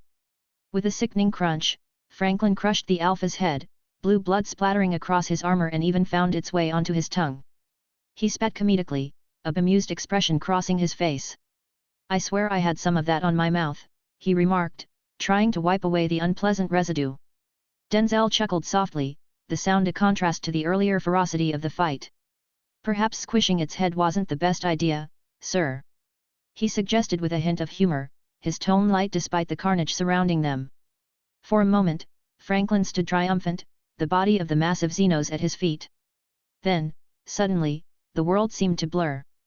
Franklin felt a strange sensation, as if he was being pulled in every direction at once. When his vision cleared, he found himself standing in the command bunker once again, facing the planetary leaders who looked at him with a mix of fear and confusion. "What in the name of my father's golden underpants?" Franklin muttered, looking around in bewilderment. Before he could gather his thoughts, Sovereign's voice chimed in his ear. "Primarch, I'm detecting unusual energy readings. Temporal manipulation detected. Cross-referencing with Golden Age of Humanity archives. This appears to be a form of time manipulation not reliant on warp energy." Franklin blinked, his mind racing. "Time manipulation? You mean I'm back at the start of the battle?" As the implications sank in, a slow grin spread across Franklin's face. Well. Looks like these mimics have a few tricks up their non-existent sleeves after all. Sovereign, alert the fleet. We've got a time-bending Xenos threat to deal with." He turned to the confused planetary leaders, who were still waiting for him to speak. "Folks, I've got good news and bad news. The good news is, I know exactly how to save your planet. The bad news is, we're all about to have a very, very long day. Now, about that coffee." As Franklin began to explain the situation, his mind was already formulating plans. This was a challenge unlike any the Liberty Eagles had faced before, but if there was one thing Franklin Valorian loved, it was a challenge. Time-traveling Xenos, he mused to himself. Dad's going to love hearing about this one.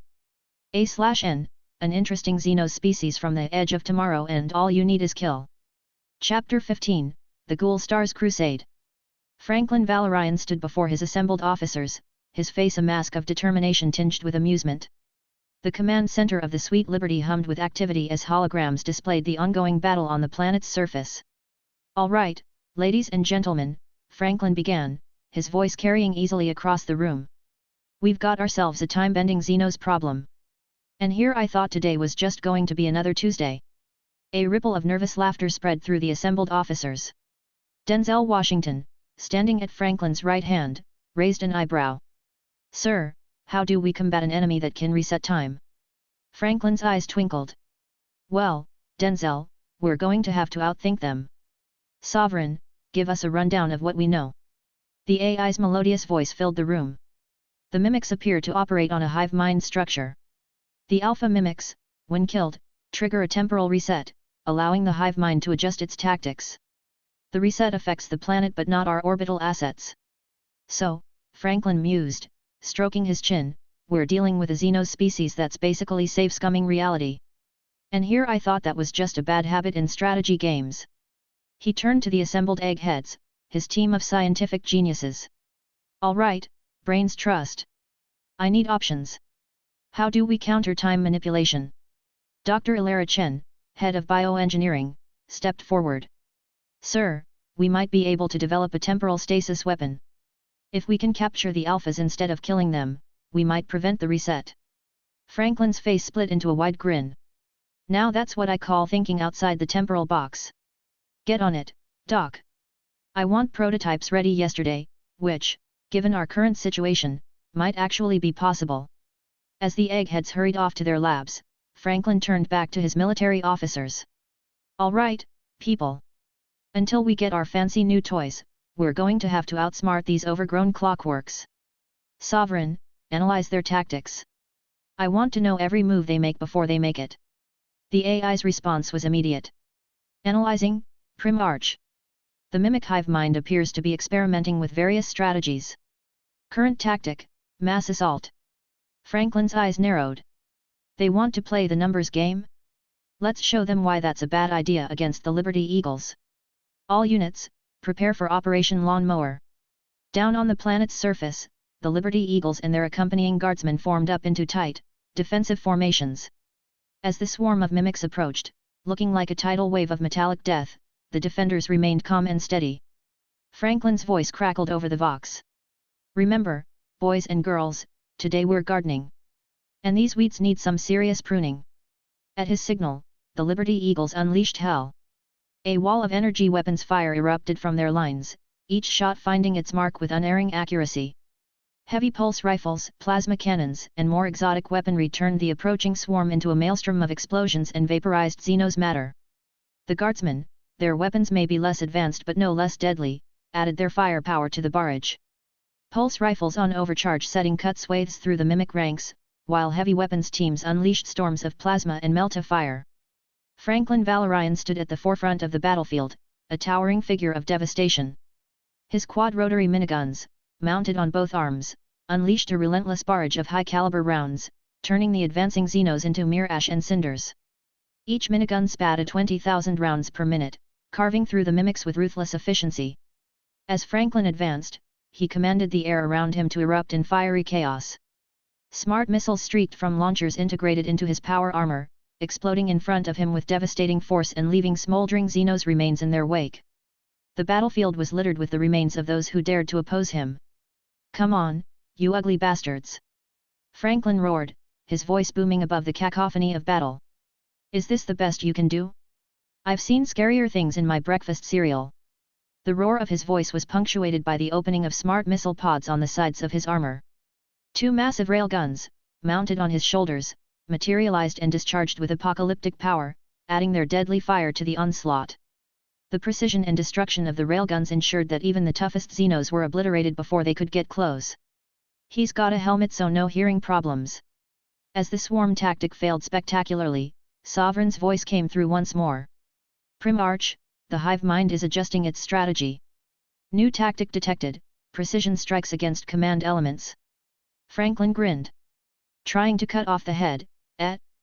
Well, let's see how they like biting on ceramite and energy shields." The mimic forces shifted, smaller groups attempting to infiltrate the Liberty Eagles lines and take out sergeants and officers. But the Astartes, their reflexes superhuman and their armor impenetrable to the mimics' attacks, made short work of the would-be assassins. Each Astartes was equipped with personal energy shielding, a technology far beyond anything the mimics had encountered. When a mimic grunt burst from the ground beneath Sergeant Titus of the 3rd Company, it found its attacks sliding harmlessly off an invisible barrier. Titus grinned beneath his helmet. "Nice try, ugly," he quipped, before unleashing a blast from his heavy pulse rifle that left the mimic in pieces. Across the battlefield, similar scenes played out. The mimics' attempts at decapitation strikes were met with impenetrable defenses and lightning-fast counterattacks. Denzel Washington, his twin blades flashing, cut down a group of mimics that had managed to get close to a guardsman command post. "I believe," he said calmly as he flicked ichor from his blades, "that this particular tactic has also failed." As the battle raged on, the eggheads worked feverishly in their orbital labs. Finally, Dr. Chen's voice came through on the command channel. "Primarch, we've done it. The temporal stasis lances are ready for deployment." Franklin's face lit up. "Now that's what I call service. All right, people, new objective. Capture those alphas." The new weapons were quickly distributed among the Liberty Eagles. The stasis lances, looking like sleek, high-tech harpoons, hummed with temporal energy. As the Astartes engaged the alphas, they fired these weapons with pinpoint accuracy, encasing the larger mimics in bubbles of frozen time. Franklin watched the proceedings from his command post, Sovereign providing constant updates. "Sir," the AI reported, "we're seeing a marked decrease in tactical adaptations from the hive mind. It appears to be losing its ability to reset the timeline." "Excellent," Franklin nodded. "Now, let's find the big boss. Sovereign, any ideas where this hive mind might be hiding?" After a moment of processing, Sovereign responded, "Analysis of geological scans and mimic movement patterns suggests a high probability of the hive mind being located in the deepest mine shaft on the planet." Franklin's eyes gleamed with excitement. "Well then, looks like it's time for some spelunking. Denzel, you're with me. Let's go introduce ourselves to the puppet master." As Franklin and his elite team descended into the depths of the planet, the battle above continued to rage. But with each alpha captured, the mimic forces became more disorganized, easier to predict and counter. Finally, after what seemed like hours of descent, Franklin and his team emerged into a vast underground cavern. And there, pulsing with an otherworldly light, was the mimic hive mind. Its form was a massive, triangular pyramid of biomass, tendrils of energy connecting it to the rest of its kind. "Well, well, well," Franklin announced, his voice echoing in the cavernous space. "Looks like we've found the CPU of this whole operation. I've got to say, I expected something a bit more squiggly." The hive mind, sensing the threat, lashed out with tendrils of energy and swarms of guardian mimics. But Franklin and his team were ready. They fought with practiced precision, their weapons cutting through the Xenos' defenses like a hot knife through butter. As Franklin battled his way closer to the central mass, an idea struck him. "You know," he called out to Denzel as he vaporized another group of mimics, "if we could harness this thing's temporal abilities, we might never lose a battle again." Denzel, ever the voice of reason, replied between sword strokes, "Sir, with all due respect, messing with time rarely ends well." Franklin laughed as he dodged a tendril of energy. "Oh, come on, Denzel. Where's your sense of enterprise? Besides, think of all the paperwork we could avoid if we could just reset whenever we made a mistake." Finally, after a grueling battle, Franklin stood before the pulsing core of the hive mind. With a mighty swing of his power fist, he plunged the stasis lance deep into its center. "Sorry, pal," he quipped as the temporal energy began to engulf the massive entity, "but your free trial of reality manipulation has expired." As the hive mind froze in time, the remaining mimics on the planet suddenly went inert, collapsing like puppets with their strings cut. The battle was over.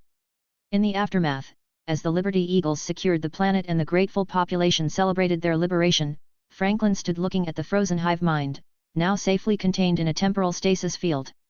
"You know, Sovereign," he mused, "I can't help but wonder what my old man would say about all this. Think he'd let me keep it as a souvenir?" The AI's response was tinged with what almost sounded like amusement.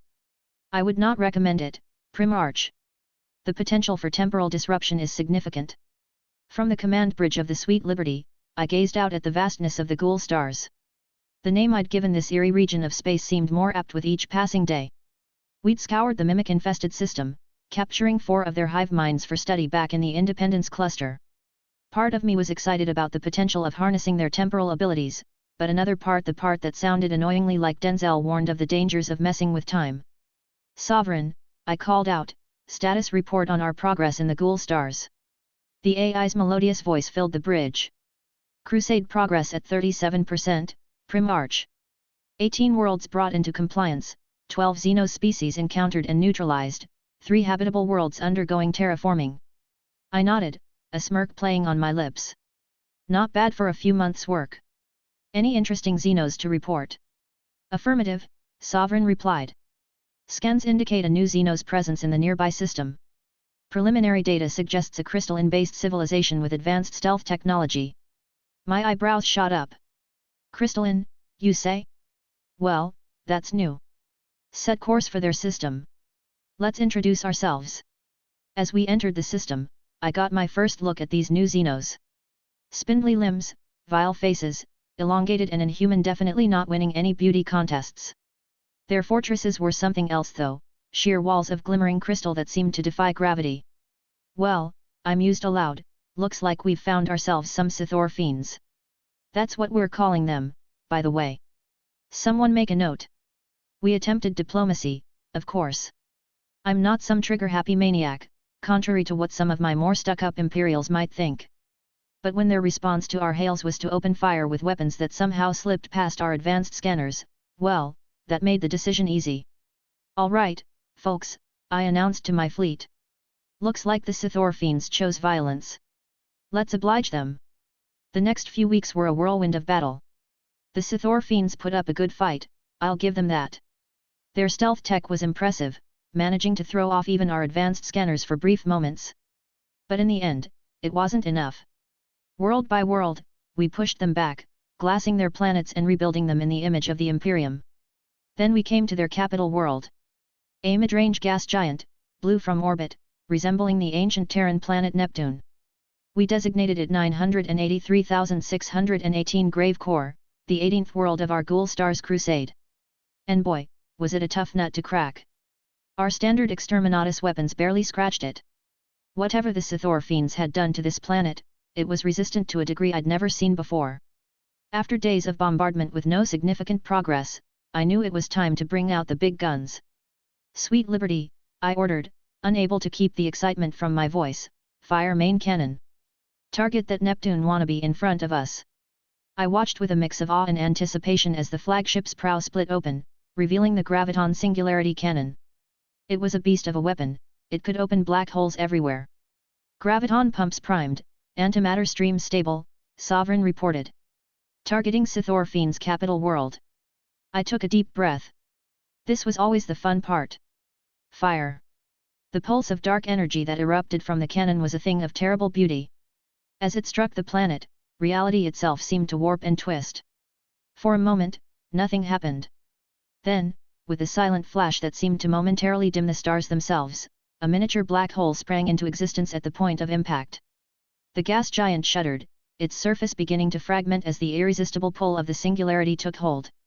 Chunks of the planet were torn away, spiraling into the voracious maw of the black hole. Within minutes, the entire planet was consumed, leaving nothing but empty space where it once stood. I let out a low whistle. Now that's what I call problem solving. Sovereign, make a note, graviton singularity cannon, highly effective against stubborn gas giants. Might want to tone down the yield next time though. We don't want to accidentally erase a whole system. As the dust, or rather, the lack of dust, settled on our campaign against the Sithor fiends, I couldn't help but reflect on our progress. We'd brought 18 worlds into the Imperial fold, neutralized a dozen Xenos species, and were in the process of terraforming 3 new habitable worlds for humanity. Not bad for a few months' work in this eerie corner of the galaxy. But there was still so much to do. The Ghoul Stars were vast, and who knew what other threats or wonders we might encounter. There were whispers of even stranger Xenos lurking in the depths of this region, creatures that defied classification, that bent the very laws of reality. The compliance of the lost human colony had been swift and, for the most part, enthusiastic. Franklin Valorian, Primarch of the Liberty Eagles, strode through the opulent halls of the planetary governor's mansion, his towering frame dwarfing the local dignitaries who scurried around him. Well, this is going swimmingly, Franklin mused aloud, his voice carrying a hint of amusement. I was half expecting pitchforks and torches, but instead we get a welcome parade. Not that I'm complaining, mind you. John Ezra, head of Franklin's Secret Service, walked silently beside him, his stern face betraying no emotion. His eyes, however, constantly scanned their surroundings, ever vigilant for potential threats. As they approached the Duke's private chambers, Franklin's enhanced senses picked up the metallic scent of blood. His jovial expression hardened instantly. John, something's not right. Ezra nodded curtly, drawing his weapon. Agreed, sir. With a mighty kick, Franklin burst through the ornate doors, only to be greeted by a scene of carnage. Bodies lay strewn about the room, and in the center stood a grotesque figure hunched over a fresh corpse, tearing into its flesh with inhuman ferocity. The creature that had once been the Duke turned to face them, its burning eyes fixating on Franklin. Its form was a nightmarish fusion of human and alien, with a fine beetle-like carapace covering parts of its mottled skin and bone talons extending from its fingers. Well, Franklin quipped, his voice dripping with sarcasm, I've seen some extreme makeovers in my time, but this takes the cake. And apparently, several people too. The creature lunged at Franklin with inhuman speed, but the Primarch was faster. With a fluid motion, he dodged the attack and brought his power fist crashing into the monster's chest, sending it flying across the room. Open fire! Franklin commanded, and immediately, his Secret Service unleashed a hail of energy bolts upon the creature. The thing that was once the Duke was shredded under the barrage, its remains splattered across the blood-stained walls. As the echoes of gunfire faded, Franklin surveyed the scene with a grim expression. Well, that's one way to decline our invitation to join the Imperium. John, make sure this mess is cleaned up and notify Dr. Chen. I want to know what in the Emperor's name we're dealing with here. Ezra nodded silently, already moving to carry out the orders. Days later, as Franklin oversaw the initial stages of planetary terraforming, an alert came through from Dr. Chen. The Primarch's face darkened as he listened to her report. Sir, the creature appears to be immortal. Its cellular structure is unlike anything we've ever seen. It's regenerating even now, despite being reduced to, well, ground beef. Immortal, you say? Franklin mused, his voice tinged with disbelief. Well, that's inconvenient. Any ideas on how to permanently deal with our undying friend? Before Dr. Chen could respond, alarms blared across the compound. The creature had returned, tearing through the civilian population with savage glee. Franklin's eyes narrowed as he caught sight of the monstrosity heading straight for him. Oh, look who's back for seconds. I'm flattered, really. The creature, sensing the largest prey, lunged at Franklin with terrifying speed. But the Primarch was ready. With lightning-fast reflexes, he raised the prototype stasis lance and fired. A burst of temporal energy engulfed the creature, freezing it mid-ap. Franklin grinned, a mix of triumph and mischief in his eyes. Dr. Chen, he called out, I think we've found our solution. Prep the nearest solar ejection pod. Our friend here is about to get a very, very close look at the local star. As the stasis-locked creature was loaded into the pod, Franklin turned to John Ezra, who stood stoically nearby.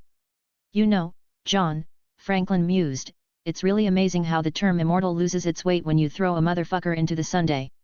Ezra's expression remained impassive, but the corner of his mouth twitched slightly. Indeed, sir. With a thunderous roar, the pod launched, carrying its monstrous cargo towards the system's star. Franklin watched it go, a satisfied smile on his face. Well, that's one problem solved, he declared. Now, let's get back to bringing this world into the imperial fold.